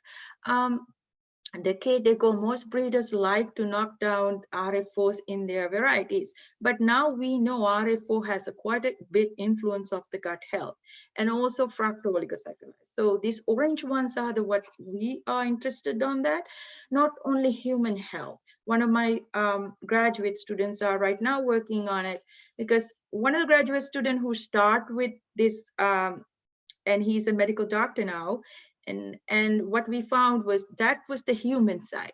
And later when we study, and we found these are important for the plant health as well. So one of the graduate students right now looking at the lentils and see how these carbohydrates actually help to plant to drought stress tolerant as well as the climate resilience. So some of these lines has high amount of sugar alcohols. They perform very well at the low moisture conditions. So still we are working on that. So can pulse-based diet reduce the obesity? So this paper came 2013 from the British Journal of Nutrition, from the Netherlands group who working on the gut health. What their idea was, their picture, here the overnutrition or eating burgers, fries, and Coke and all this overnutrition food or like empty calorie food, what it will do, it will create the metabolic disorders and the inflammation in the body that will create the obesity. So this is their model. And also they said that having the gut microbiome, which is act on these key significant organs, it will help to reduce the inflammation and the inflammation and the obesity. So with that, we thought we have a hypothesis that can pulse-based diet reduce the obesity?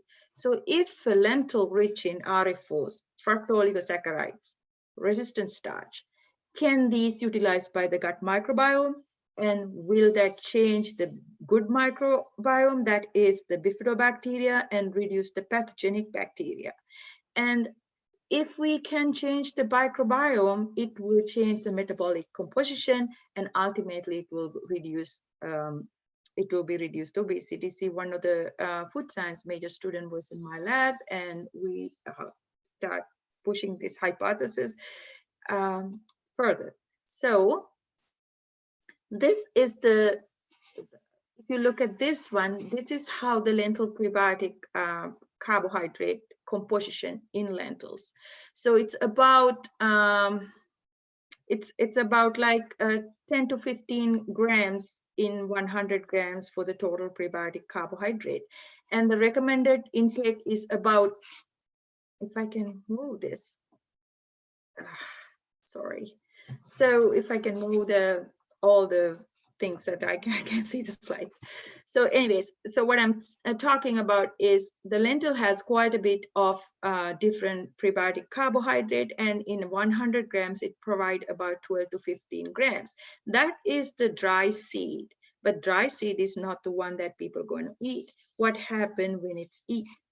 So what we found was these are the different lentil market classes, and we only look at for the resistant starch, and we look at the other carbohydrate as well. You can read these papers if you're interested, how these carbohydrates change when you're cooking, soaking, and cooling. So this is about the resistant starch, because one of the prebiotic carbohydrate help to increase the bifidobacteria that was written in the literature.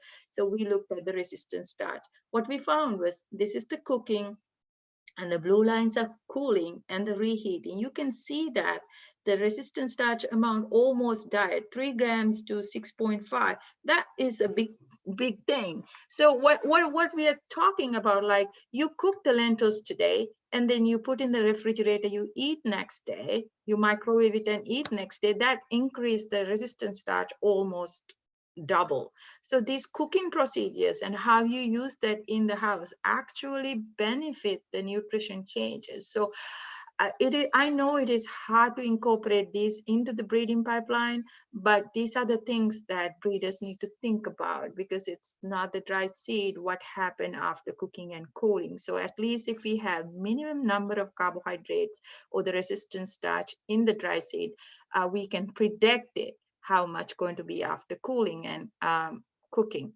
So it's the same kind of trend we see for the other pulses like chickpeas and beans as well. So with that information, we thought, and how we kind of test that, we decided to go with the small rat study, because quickly way to find out whether these nutrients components are effective, we decided to go in the rat study. And you can read this paper, it's in the Journal of Agriculture Food Chemistry. We had three diets. One is the control diet, and the other one is the cornstarch diet, and the other one is the lentil diet. And then we had each group has 12 rats, and then we did this for 6 weeks in a control environment. And then we took blood samples, and then we took the feces samples, and we extract the RNA, and we look at what type of microbiome in there. So this is the diet composition. You can see actually, if you look at here, what we did was the control diet has 0 lentil, corn diet has 0 lentil, and 780 grams That is actually 71% in the diet. So this diet was developed by one of the nutritionists, animal nutritionists from Clemson University. And then we feed this diet to 6 weeks. Just a quick study because we wanted to know, is this prebiotic carbohydrates going to work?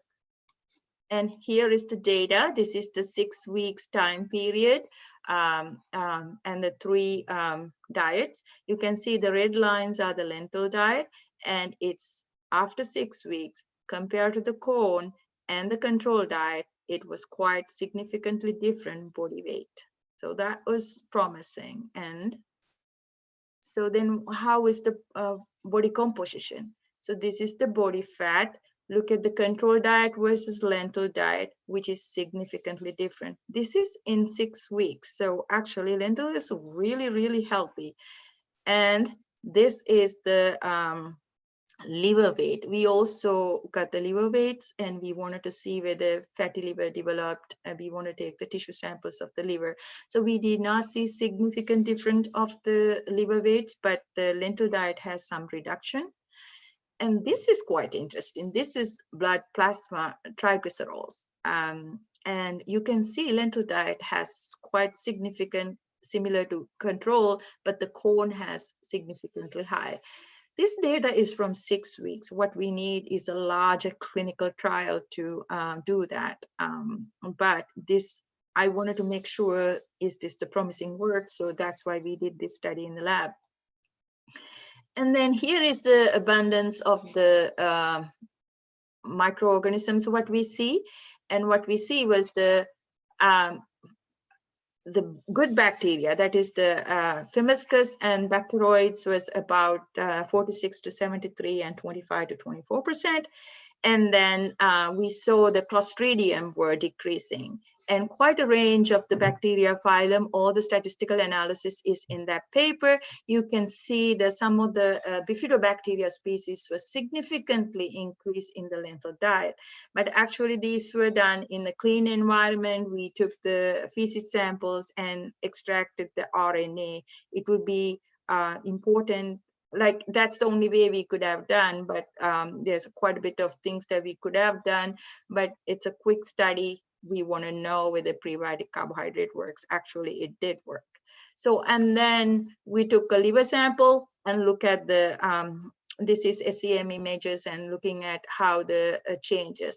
Within even 6 weeks time period, you can see here in the corn diet, you can see these, most of the white patches. These are fat depositions, but we did not see some differences here in the lentil or the control. So this is promising work, and we thought we would continue that. So actually pulses can help to reduce the obesity related things.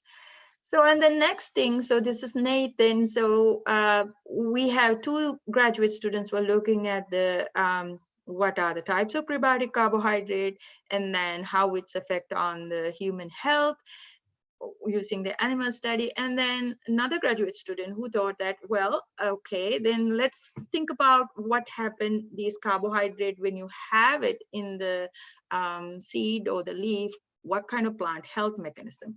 So this is one of the graduate students earlier did it. So we collected all these seeds from different countries, from ICADA. Dr. Kumar helped us. And then we found, based on the precipitation and the temperature, we see that prebiotic carbohydrates were changed. So we were targeted for sugar alcohols, RFOs, and some simple sugars. So we found that some of the countries has like high sugar alcohols and high RFOs with response to the moisture stress.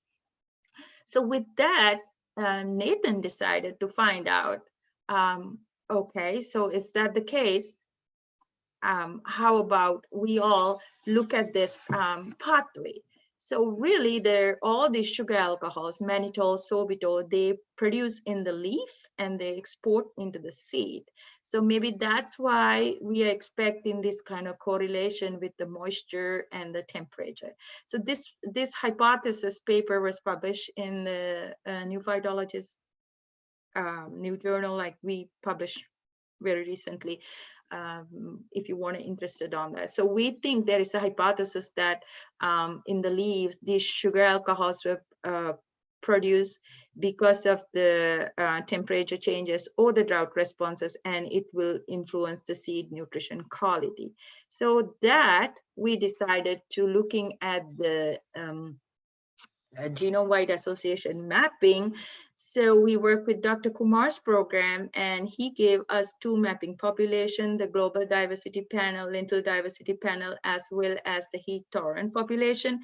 So this data is still analyzing. So this is the heat tolerance mapping population. You can see some of the distributions of these lines, different compounds. So quite a bit of this is verbascose and castose, very nice distribution, and raffinose, stachyose, because we are interested on these 2 and these 2. But we need to make sure glucose, fructose, sucrose are there, because these are the backbones to make all of these raffinose family oligosaccharides. So we went through and look at all this, and this data will be published very soon. Still Nathan is analyzing it, but we see some genetic distribution and the genetic variation. So that means it is possible. And we also calculate the heritability estimates. The sugars that we are interested on the gut health, they have quite a bit of higher heritability. So that means we should be able to incorporate that into the breeding programs around the world. So right now, Nathan was working on the, I think at the moment, I can't say exactly, I think there's 7 to 8 QTLs were identified, and he is still on the process of the genetic, developing all the GBAS and identifying the gene pathway. Also, he has to do another gene validation study because we don't know yet everything. This is in progress, but it is promising, and I'm very impressed on that, because this is a small thing that we start from the prebiotic carbohydrate about 2010. After 10 years later, now we know in the mapping population these traits exist, and it is heritable, and then we go to the next step. So this is something that we've done in around 2010 to 2015 for iron and zinc and selenium, but we're moving forward now the story to build up how low digestible carbohydrate would be helpful, not only for human nutrition, how it would be helpful to the plant. So Nathan's paper we're expecting to put out sometime in August. So I don't have much of the data to talk about that, but this is what we are doing. So a similar thing, we were working on the side-by-side for the, side-by-side for the iron, and most work done with the Dr. Shivakumar. And now we know modern cultivars about 50 to 75 parts per million, because concentration doesn't matter if it's not going to be bioavailable. So the wild relatives has a range. We have been screening so many number of lines, and then he has been incorporating this into his breeding program. And we look at the G by E and the heritability estimate we calculated. This is like a nutshell of what we have been doing simultaneously with the iron and zinc and selenium work and the carbohydrate. And also we discovered that phytic acid is the one that bind with the iron and reduce the bioavailability. We all know that. So most breeders wanted to reduce the phytic acid. But also in our research, we found that instead of the whole phytic acid pathway go up to IP6, if we can keep it there, IP3 form, and it would be more bioavailable. So one of the graduate students from my lab working on organic peas, and her project is to looking at this genomic regions in the diversity panel of the field pea, how this, instead of having phytate, if we can have IP3, that will be help to the plant to grow well as it is nutritious for the human. So we side by side work with the lentils and pea.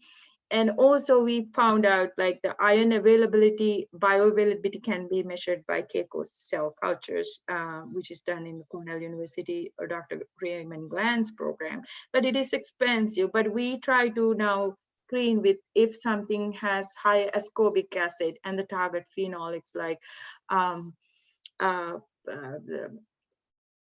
two other phenols that we were interested on, camphorol, and there's a list of things. It doesn't come to my mind right now. I'm sorry. So we were targeting on these compounds and see the correlations between those and the ascorbic acid instead of we doing quite a bit of Keiko cell culture assays. So now we kind of have a model and we know, and when we have a mapping population or something, this is the range. And if you have this kind of target, so you can push forward. And I think this is incorporated into, and also we completed a human nutrition trial, and we know that 10% of the iron, if it is a 75 parts per million, 10% of the iron is bioavailable, which is already done. And ICARA, Dr. Kumar's program released more than 10 to 40 lines. And I found out yesterday it is not 10, it's more than 10, it's 40.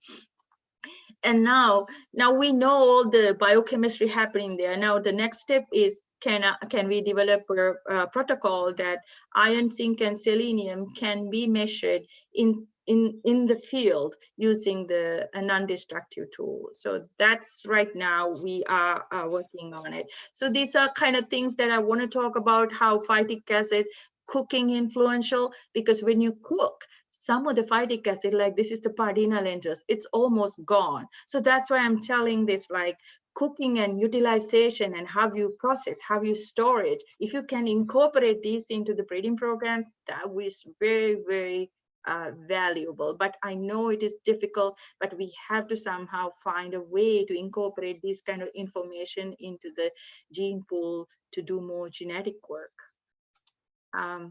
So same thing for the selenium, which I have been working for a while. And now again, this is the screening population for the global mapping population. And we see quite a bit of ranges in the selenium. And then we can incorporate this into the breeding program. And we have done studies in Bangladesh. I think Canadian group actually done a study last year, human nutrition trial, Dr. Vandenberg's group. I think they fed lentils rich in selenium, and they are looking, he presented some data last year, which was promising. Lentil selenium reduced the arsinocosis in Bangladesh. So these are the things that we are doing. We try to because nutrition is a very broad thing. Like I said, in the food metrics, you see that how many components we have to work.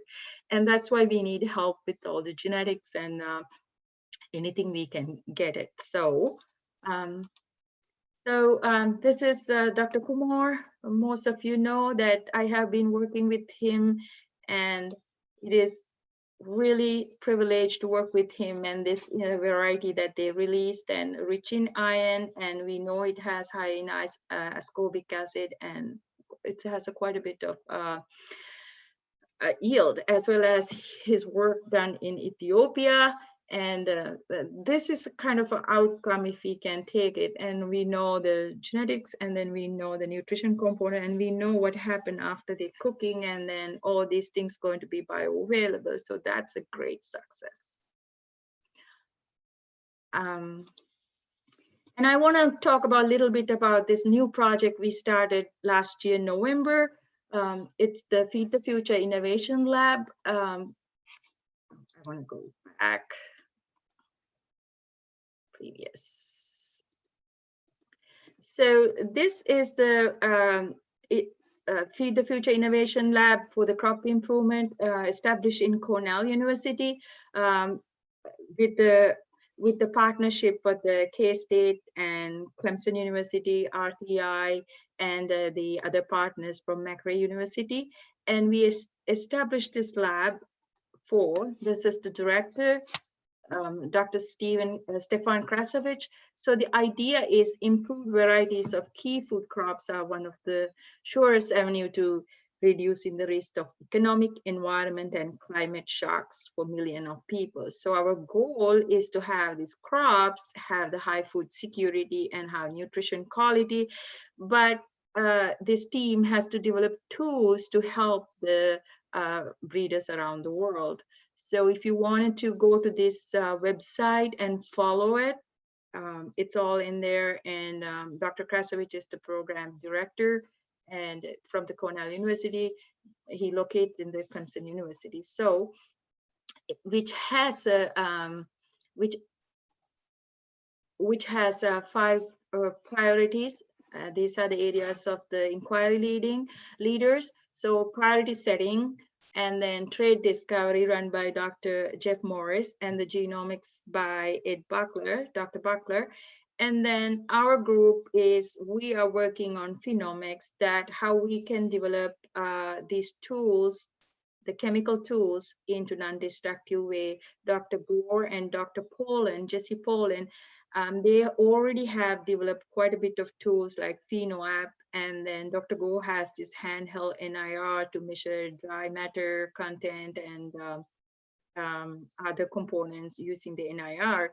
So my goal is to develop for carbohydrates, proteins, and some micronutrients, the chemical tools to doing into the handheld equipments to develop with Dr. Go and Dr. Paul, and then all these things going to Dr. Robbins' inquiry, that the breeder informatics. So if you are interested I think you should go on that website, because there's funding calls. A month ago there was a funding call, and you can see the updates on that. So I think it's important. So I wanted to give one of the small study that within 1 year, this is a case study that we wanted to show in the Feed the Future Innovation Lab, that we could do it. So we decided, like my team, this is Dr. Darai, lentil breeder from Nepal. We thought, let's take Nepal as example, and can we develop a tool to look at the protein quality in the field? So working with Dr. Darai and Dr. Kumar, and this is Tava and the chemist, and also Dr. Krasavich helped us with the genome work. There's a quick study. Within less than a year, we want to develop this tool. So we already in the middle of the process right now. In my lab, we are developing the tool, and we hope this will be available to ICARA, ICRISAT, all the breeding programs around the world by next year, spring. So why we picked the Nepal? Nepal is like 28.8 million people, and 57% of the population are working age, and 70% of them working on agriculture. And the worst earthquake hit in 2015 destroyed most of their agriculture lands and destroyed their infrastructure. So current nutritional issues are 40 to 60% anemia, and then the protein malnutrition, marasmus and kwashiorkor. Obesity is an emerging problem, and also food system. So the food system needs some help. So we as a group, we thought, how about we start there and figure it out? How can we do? I need to go back. So this is like for the collaboration between Clemson and the Nepal Agriculture Research Institute. We just established the MOU, and we try to start working with Dr. Darai, and this is his greenhouse. And the story is actually in this website, the web link, and you can go look at it. And we will keep updating our progress of the project. We just started, and actually we are measuring the developing the tool and validating it today. The engineer coming to my lab today to develop the tool. So objective of the goal is to develop a biofortified lentil cultivars with increased nutritional quality. The first thing is the protein. I think most of you know that pulses has low sulfur containing amino acids. So if we can develop a tool, the breeders can use that, pick the lines that high in sulfur containing amino acid in the field. That would be very valuable instead of doing a chemical phenotyping method, because chemical amino acid extraction takes 72-hour digestions and quite a bit of work. We are doing that in our lab using our LCs and the GC mass spec, and it is a process. It's a long work and hard work. But if we can convert that into the handheld way to look at the sulfur-containing amino acids, that is gold mine. So the clear objectives are the develop an undestructive tool to characterize the protein quality. In this case, we are going for methionine, cysteine, and phenylalanine. And also with the same time, we should be able to get the moisture and the starch and the protein from the same equipment. So today is a good day that because engineer coming to do the validation thing in the lab. So after this, I'm actually going to the lab for a little bit of time. And then we will validate this tool using our LC and GC mass spec technology. And then we will have a nice set of data that we can see the correlation. And then our goal is to test this in the field. And then we will send this tool. We will encourage people to hopefully this tool will not be that expensive. That's the other thing. Right now we have a commissioning tool which is about $20,000, which we use in the lab, but that's not the one we want breeders to have. We want to reduce it to quite a bit of less handheld equipment, so maybe then they can use that in their breeding programs.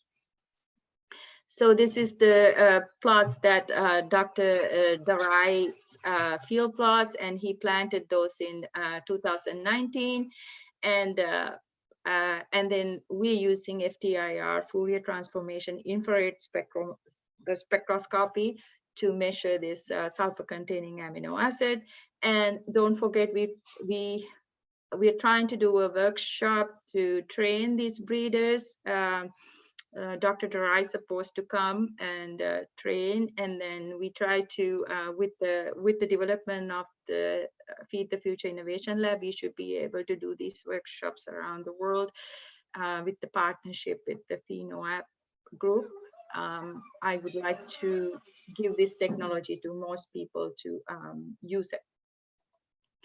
And so, like I said before, we're doing all these things. We have a really, really good group, genomic group, and the breeders, and my lab, and nothing possible without having a clinician. So this is Casey. He's one of my former students, and now he's a physician at the Mayo Clinic. So he also still interested on lentils, and our current work that we are working on is looking at how this lentils, especially we are focusing on lentils, and we are trying to see within the first 1,000 days how these change in the microbiome and how its effect on the weight gain and the obesity. So Casey working with a couple of interns and the students from my lab, and trying to figure it out, the planning the clinical feeding trials. That's what he's passionate to do in his career with the Mayo Clinic. That is very prestigious. And also he works on vitamin B, and in Southeast Asia, that is lentil, one of the important crops there too. So we did quite a bit of work together. So if any of you interested, you can read all these papers. I'll share these slides with Dr. Varshni. So then the last thing with the time, this is our new platform, Going Organic. This is something that I'm very passionate about it. Going organic means, like, as I said before, pulses are very new to South Carolina. And we started a new project funded by NIFA USDA 2 years ago. This is a rotational crop breeding. So we plant pulses in November, December, around that time as a winter crop. And then we harvest it in May. And then sorghum go in around early June. And then that's harvest in end of September to, and then again, it's like a crop rotation study, breeding for the nutrition quality, but it is in the organic setting. We also do some breeding workshops for the nutritional breeding workshops, so you can in-house and learn from Dr. Rashni. I think I should do live focused because everybody can attend. It's a hands-on breeding workshops in Clemson, but if we do live, so most people can attend. So I want you all to go onto that website and find out like our workshops. And actually organic agriculture is quite interesting. I know breeders will say that it is difficult. It is difficult because management is very, very difficult. This is USDA organic certified land, and we cannot spray anything. It's all based on the management. But if you manage the field well, we are doing quite well. So there's still a lot to learn how we can incorporate nutrition component into that, because one of the ideas is the organic crops has low nutrition quality compared to the conventional grown one. So this is why we were looking into this. With that, so my final slide, Clemson, we developed the skills and insight that will contribute global food security. So this is what we are doing. My group, Dr. Krasovich group, we are working together and collaborating with Cornell, ICARDA, and we all work together, and hopefully soon that we will work with ICRSAT. And this is our campus. It's beautiful campus. It's sunny, and it's right now it's like, it's very hot, and a couple of days it was cool, so it was good that we can harvest our peas. It's a beautiful campus if you get a chance to come and visit us. So with that, this is my team, my group, and they work very hard. And this is Dr. Shai, he's the breeder that do the selection with Dr. Kumar, and Krasovich and Dr. Boyles. They help us with a lot of genomic work, which is not my area. And we have quite a bit of funders, and all the work has done by collaboratively. And my lab is kind of in the heart of the middle and helping them with the nutrition and the phenotyping traits. And I hope to do this for a long time. So that's all I have. And thank you so much.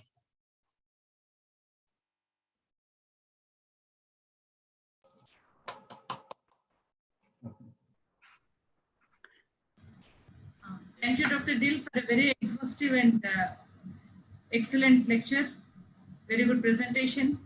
You have shown how the breeder should also start thinking from the nutritional perspective, and how the nutritional aspects also have to be integrated with the main core breeding program. And this is the call of the day. And we see there is a gradual shift in the breeders also incorporating breeding for nutritional traits.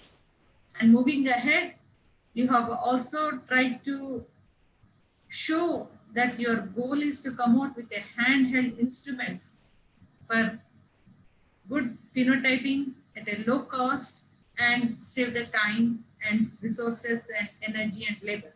That's a very good goal, and we hope that you'll come out with that in the near future, because we are also selfish, because we also want to use those things in our breeding programs.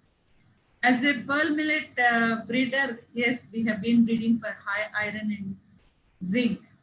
And as Dr. Rajiv has already mentioned in the beginning, that we have come out with minimum level of iron and zinc in our cultivar release policy. This is the first of its kind where we have tried to integrate nutritional quality into our mainstream breeding program.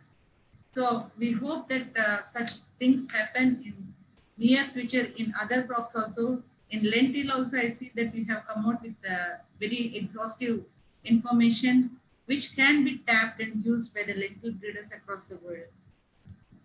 I think many students and many researchers have many doubts. I have seen them flowing in, and Dr. Rajiv, the floor is yours. Good. Thank you very much, Tara Madam, and thank you very much, Dil, for great presentation, very comprehensive. And there is one comment from Dr. Okole, and I would like to add a few things on that one, and this basically summarizes overall your work, and we are so impressed. He says, and I will add something. We like the way you have integrated nutrition and gender, and I will add the genomics and breeding in your work. Having a product profile, having those key traits, including in the crop improvement agenda, would improve crop improvement and make the end product more acceptable and impactful. Having a team of nutritionists, social scientists, I will already add the breeders and geneticists and bioinformation, working together with your team will complete the chain. We need desirable genes to improve adaptation, high yields, which are also nutritious. So you are doing remarkable work. So congratulations then. So I think thank you. Very nicely. Yeah. I added something from my side as well. Then you are there. Yes, good. So thanks a lot. Now we know that there are limited time, but still we would like to have some questions from, we'll take some questions from Zoom, some from YouTube, and I can tell that around 1,500 to 2,000 people were watching your presentation then. And one person says, I'm not a breeder, but a food and nutrition scientist. We recently found that some wild legumes contain higher minerals like iron than some domesticated one. So do you think that domestication of the wild species could be a good line of research, or it is better to use them in breeding domesticated ones? Your advice? I did that for selenium, because when we look at the selenium germplasm, most high lines were in the wild types. And actually they take up quite a bit of selenium compared to the adapted lines. So it is up to the breeders. I recommend to go all, and we need to have as much as the germplasm variety. Like if selenium paper, you can go, I think it's in the plant journal. There's like so many number of genotypes that those are wild and adapted. They all came from Dr. Kumar's program, Shiv Kumar's program. And we see wild types has the most, and it's sometimes because they were there in the Dr. Rashni can help me up with that. This is the evolution process, right?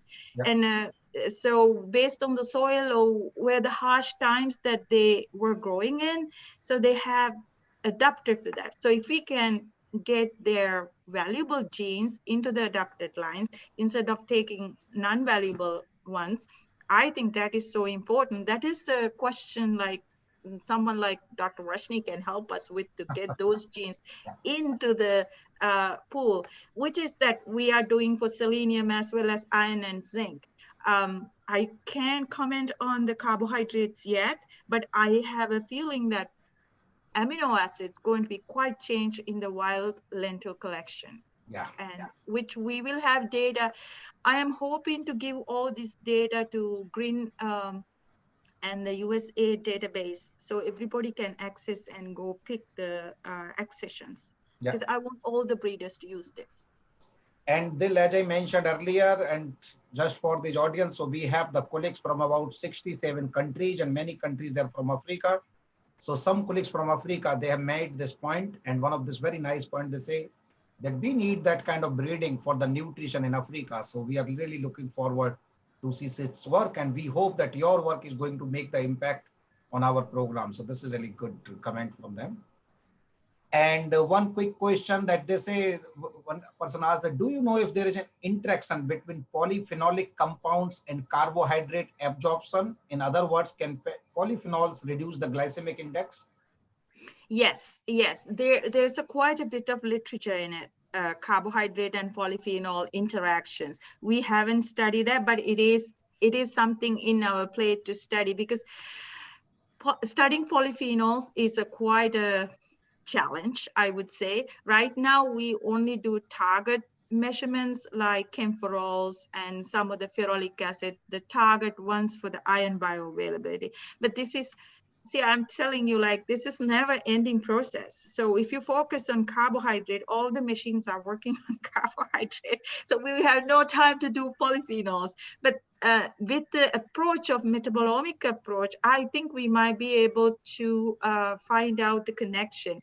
But definitely there is a connection, and bioavailability is governed by the secondary metabolites. So we have to look into that. That's a very good point and a good question. Good. I'm glad that they understood. So other question is that RFOs are generally cause flatulence, hence framed as anti-nutritional factors. I'm curious to know about the role of RFOs in human gut health and how much is the right concentration to have in human body.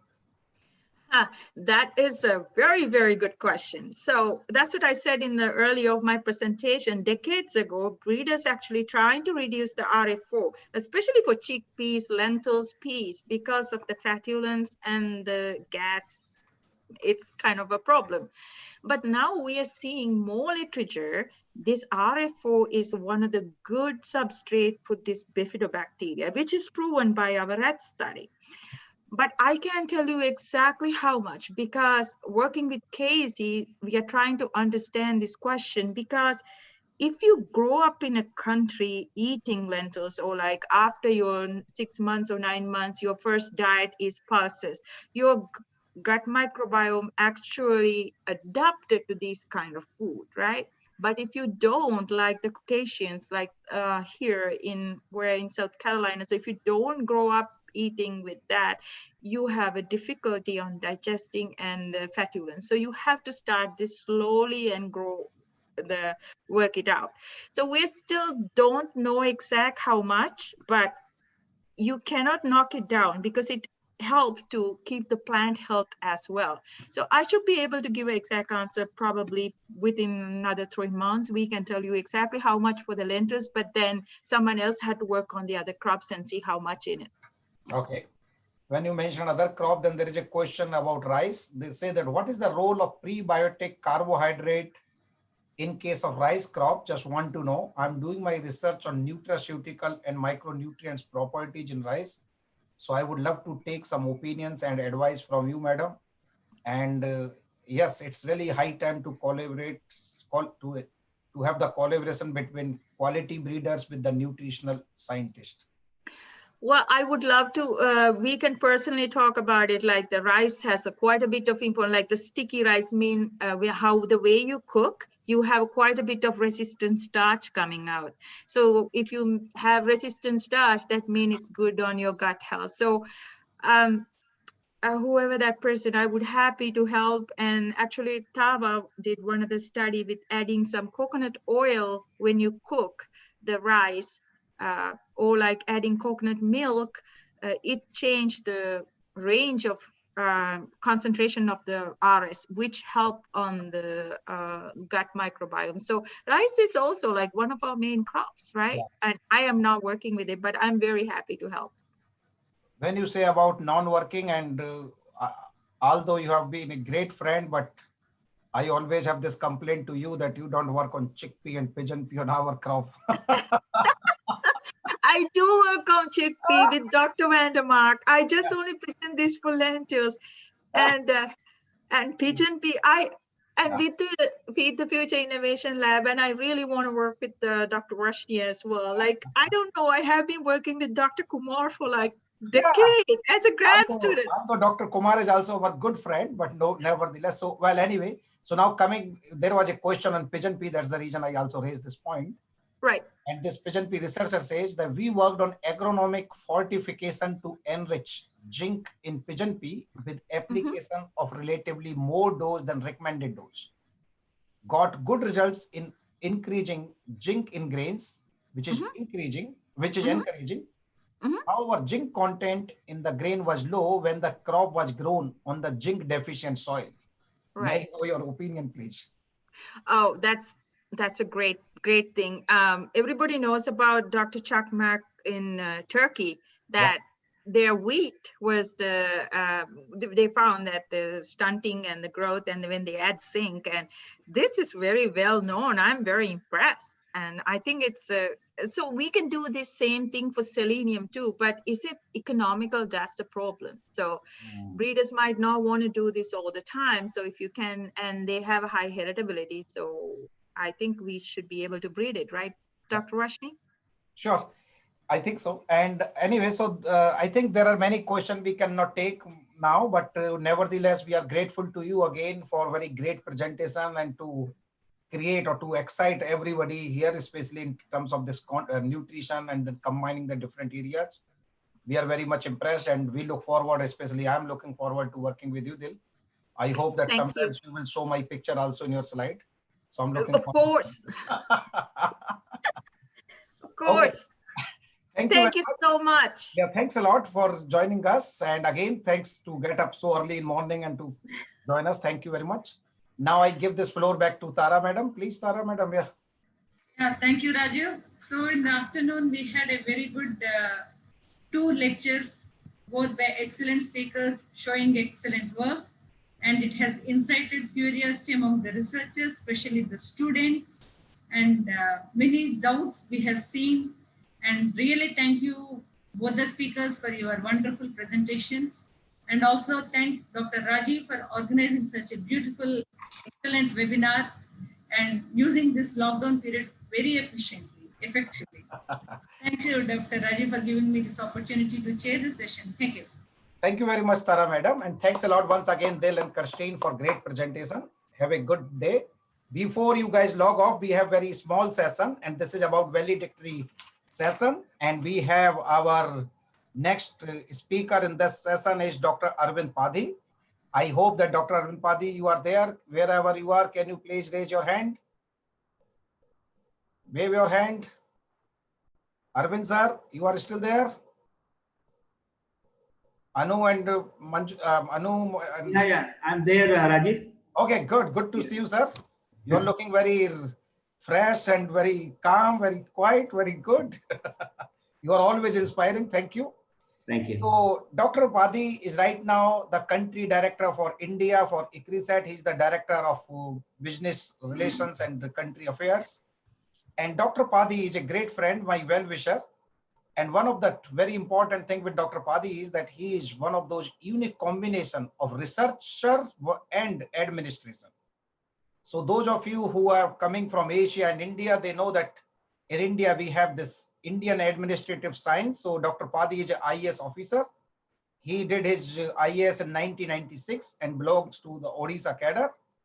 He has experience of more than 2 decades in public administration and policy making.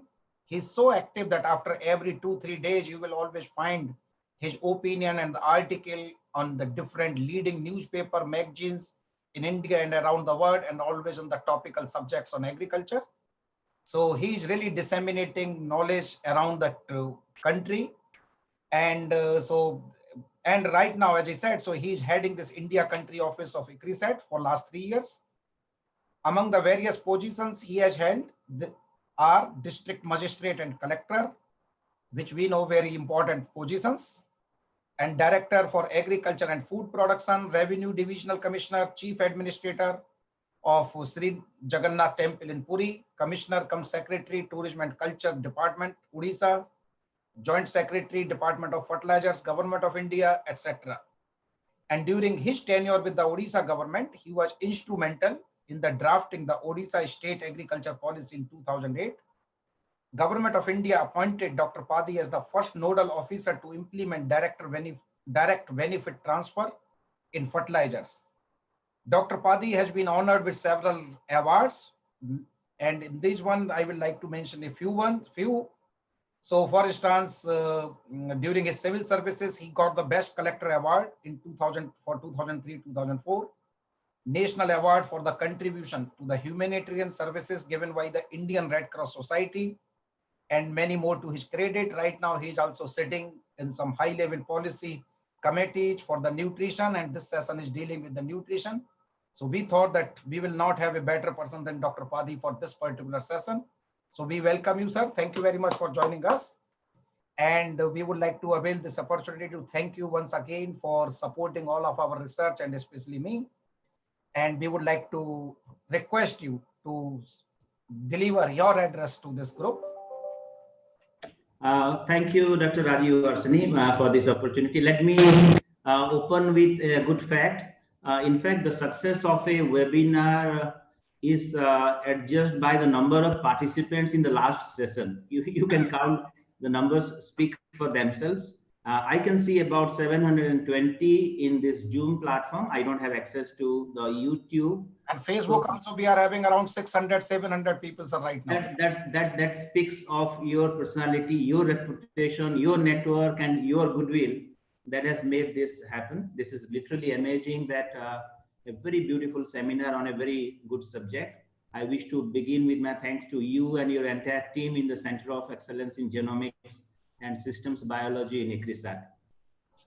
It is indeed a very successful seminar, not by the count of the participants, but by the participation of eminent experts. I was there in the initial few sessions, and now I could hear Dr. Dil some time back. It is literally a very great success. Moreover, the topic that you have chosen is very apt because this will shape the future of agricultural research. And if I may say, the entire humanity, because without food, imagine for a second, if India were not food surplus, food grain surplus, how, I mean, we would be managing this ongoing pandemic. So hats off to you and the entire agricultural research fraternity and the millions of farmers across the country. In fact, during the ongoing health crisis around COVID-19, the importance of good nutrition for sound health of the people has been emphasized because especially when we need to fight back the pandemic with a stronger immune system. If we are not having a stronger immune system, it would be very difficult to fight this kind of a health crisis. It is also expected that the consumers will be more health conscious in the post-COVID period. I was listening to the nutrition topic from Dr. Dil some time back. And in fact, evidences will of course come. Let us expect that the post-COVID scenario, people will be literally more health conscious and there would be demand for more of healthier and nutritious foods. This is a foregone conclusion. Then how do we achieve the objectives while meeting the challenges from the looming climate change? So policies need to be tuned to these changing requirements at this time when new breeding tools and techniques are available. We heard about the tools and techniques since the morning. These tools and techniques could create climate resilient crops that are well designed to address the concerns around food security and nutrition. In the opening session, the Agriculture Commissioner, I heard the Agriculture Commissioner, Government of India, who announced that there is a comfortable food grains and horticultural production in our country, in India particularly. I will be India specific in my brief address. However, the malnutrition burden of India is not unknown to this very informed audience. I mean, it's not very comfortable to many of us in the policy space, and of course, it's a big challenge to all the researchers who have joined online today. And to achieve this nutrition security for one and all at all times, genomics can play a very big role. I'm not going to discuss on the research aspects of this because expert scientists in the past sessions have already spoken at length on them. But I would like to touch upon some issues which are sensitive and have not been discussed much about in this webinar. I mean, you will permit me, Dr. Varshini, to speak something on that because I sit on the other side in the government space, in the policy space. And also as you, while introducing me, you told about my interest in the policy arena. In fact, when I was a research student about more than 2 decades ago, before joining the Indian Civil Service, I can see many of the IRA friends maybe in the online audience. We were often told that biotechnology is the technology of the 21st century. By biotechnology, you encompass everything, you know, genomics, genetic engineering, and all other tools that have come up in the meantime. Let me reveal my conviction that it is still the technology for this century. But there have been, and there have also been very significant achievements in research and various product development. For example, the marker-assisted selection breeding, which was often talked about, the CRISPR-Cas technology, and even the GMOs, all have contributed very significantly to ensure food security in India and various other parts of the globe. To my mind, policymakers are convinced that the CRISPR-Cas, CRISPR genome edited and the precision breeding technologies are very much beneficial in staple and other crops. However, I have no hesitation in telling that there is a lot of misinformation. Why do I say? I mean, you are all informed so well, so you all know that there has been a lot of misinformation campaigns. Maybe I cannot tell them as vested interest or something, but we need to create a situation where right information goes to the audience. And there is also some kind of distorted consumer perception and acceptance of products which employs all these tools and techniques. Why do I say so? Even advanced countries in Europe, there were, I mean, many of you are aware, I'm not taking the names of such countries, then there were also concerns about the gene edited crops in few countries, and there have been regulations in many others which kind of preclude all this stuff. So I only wish that based on the scientific evidences around environment and health safety aspects of the GMOs and even the CRISPR genome edited foods, we should see a very how do I say, I mean, a clarified or a clear regulatory reforms and environment, I mean, and a very enhanced consumer education. The webinar definitely has honed the scientific skills of the next generation researchers, because I got to see, I mean, very huge number of scientists and researchers joining this particular webinar. I'm equally happy that this online event has given much visibility to ICRISAT. Everybody is talking about our institute. Now, because I'm a part of the ICRISAT system, it makes me immensely proud, Dr. Varsini, that through this particular seminar and through your pioneering research activities, ICRISAT is getting visibility not only in India but across the globe. I'm proud of you and your team, particularly you being our star scientist in the ICRISAT and the CG system. I wish that the takeaways from today's important seminar, this webinar, will enrich the scientific research community around genomics and help India and rest of the world in making the population access to healthier, nutritious, and in fact, Dr. Dil and many others were mentioning safer and quality foods in the days to come. I wish to thank you once again for this opportunity, and I take this opportunity to wish all the audience and their families very safe existence. Let us fight COVID with all our might and research and science. Thank you, Rajiv.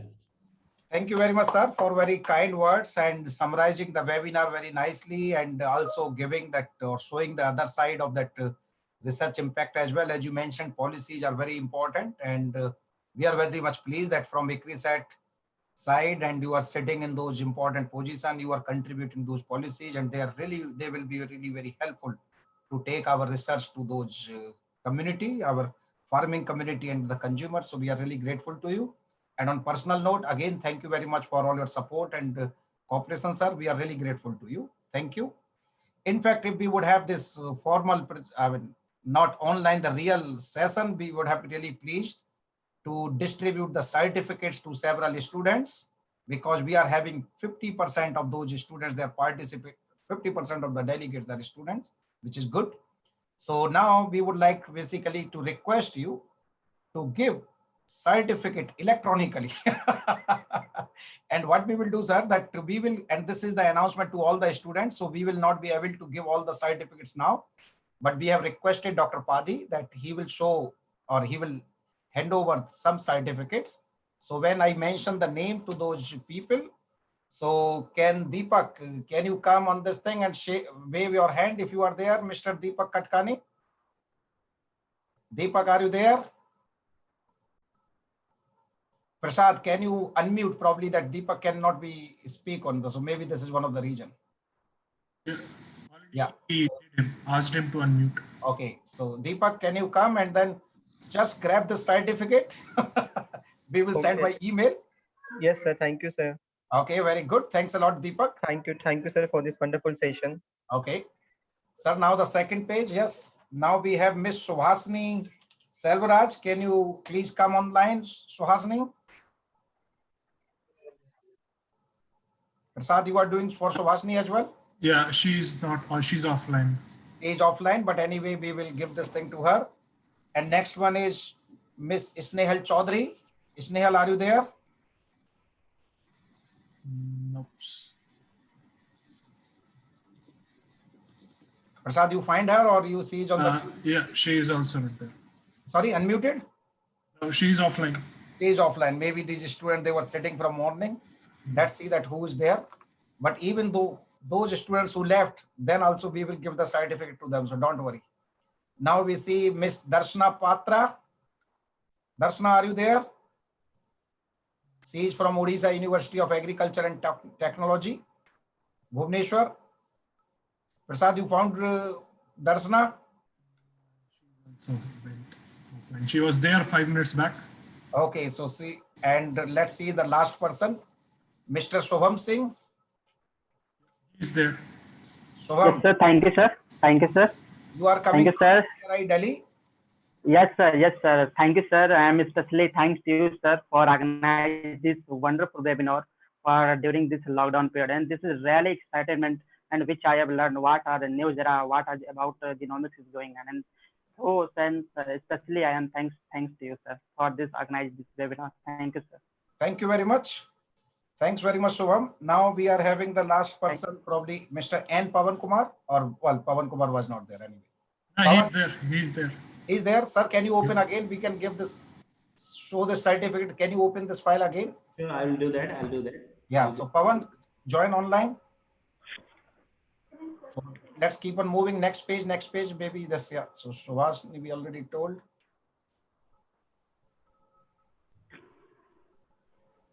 Yeah, that's it. And Pavan Kumar. Okay. Yes. So Pavan, you are there. Pavan is coming from the US Harvard. And unmuted as well. And Rajiv, you are very intelligent. You have made the regional representation all across the country. Right? Rajesh message किए थे. Pavan, this is you. कि आप online रहना तुमको certificate दिया. Pavan, can you say something? Oh, okay. Good. So congratulations to all these students who had this opportunity to receive the certificate from Dr. Padhi. And we will be sharing all these certificates to you guys in next 1 or 2 days. Anu is working because Anu told me that she received the long list for more than 1,000 people. So she will be sending those things in those batches. But we are really thankful to all of you. And at this stage, and thank you very much, Dr. Padhi, once again. Thank you so much. Now I would like to thank some of my colleagues who really helped us to organize this webinar. And in this list, there are many names, but I would like to mention, and I think that the name which I mentioned, they can show their face so that people know that who was behind me. Right now you can see just chair, but not chair. There were many people behind me to organize this webinar. We have Anu Chitkirani. Anu, can you come online? Yes? Yes, I'm there. Okay, but we cannot see you. And Prasad Bajaj. Can we see Prasad Bajaj? And Nilesh Mishra. Hello, everyone. Very good. So basically, Anu played very important role to identify the speaker, cutting these things. Prasad and Nilesh, they were work, and also Vinod Velluri. Where are Vinod Velluri? And these people, they were busy behind this Zoom and YouTube. So this team was really working very hard. And other colleagues, Swati and Purnima, I don't know whether they are there, Anu? No, they're not there here. Okay, but they are working with Anu to organize all the logistics. So there were many people working day and night for the last several days. I'm grateful to all of you. And can I request all of you to just say thanks to all of them for doing great work. Thank you very much, guys. And also I would like to mention especially the name of Pavan Kulwal, who is my friend from MPKV and from whom I got this idea that we should do this thing. And of course, several other friends like Bhardwaj and many other people who asked me to organize that one. And of course, all the speakers from morning, from Dr. Malhotra, from Dr. Kalia, Dr. Sharma, and all of our speakers, Dr. Singh, Dr. Lihike, Dr. Binhan, Dr. Tara Satpati, Dr. Kirsti Newman, Dr. Diltar Raja. So all these people and Dr. Arvind Padhi. So they really played very important role to make this workshop very successful. And we are very grateful to all of you. And in the last, I would like to thank our ICRISAT management, especially our Director General, Dr. Jackie Hughes, who could not join us, but nevertheless, she conveyed her message. And she is very happy to see this workshop organized by large number, attended by large number of people. As I said, that all these videos, they will be available on YouTube. We will be sharing the link and will be good for all the speakers because your research in the public domain. And for all the audience that whenever you would like to see, you can do that one. And students, please don't feel like those of you who did not receive the certificate, that you are unlucky one. No, this is not the case. We just had only opportunity to select a few right now, but all of you will be receiving the certificate. And thanks a lot for joining all the colleagues, more than 3,000 people from 67 countries. It was really pleasure for us to host you all. And we are really grateful to you, and we wish you all the best for your profession and in the current time. Keep on fighting, and I'm sure that we will win over this corona thing very soon, and the whole world will be again very peaceful with the same word which we look forward. And with these things, we close the seminar. Thank you very much once again. And now we are closing the seminar. Thank you and have a great day, great time. Thank you very much.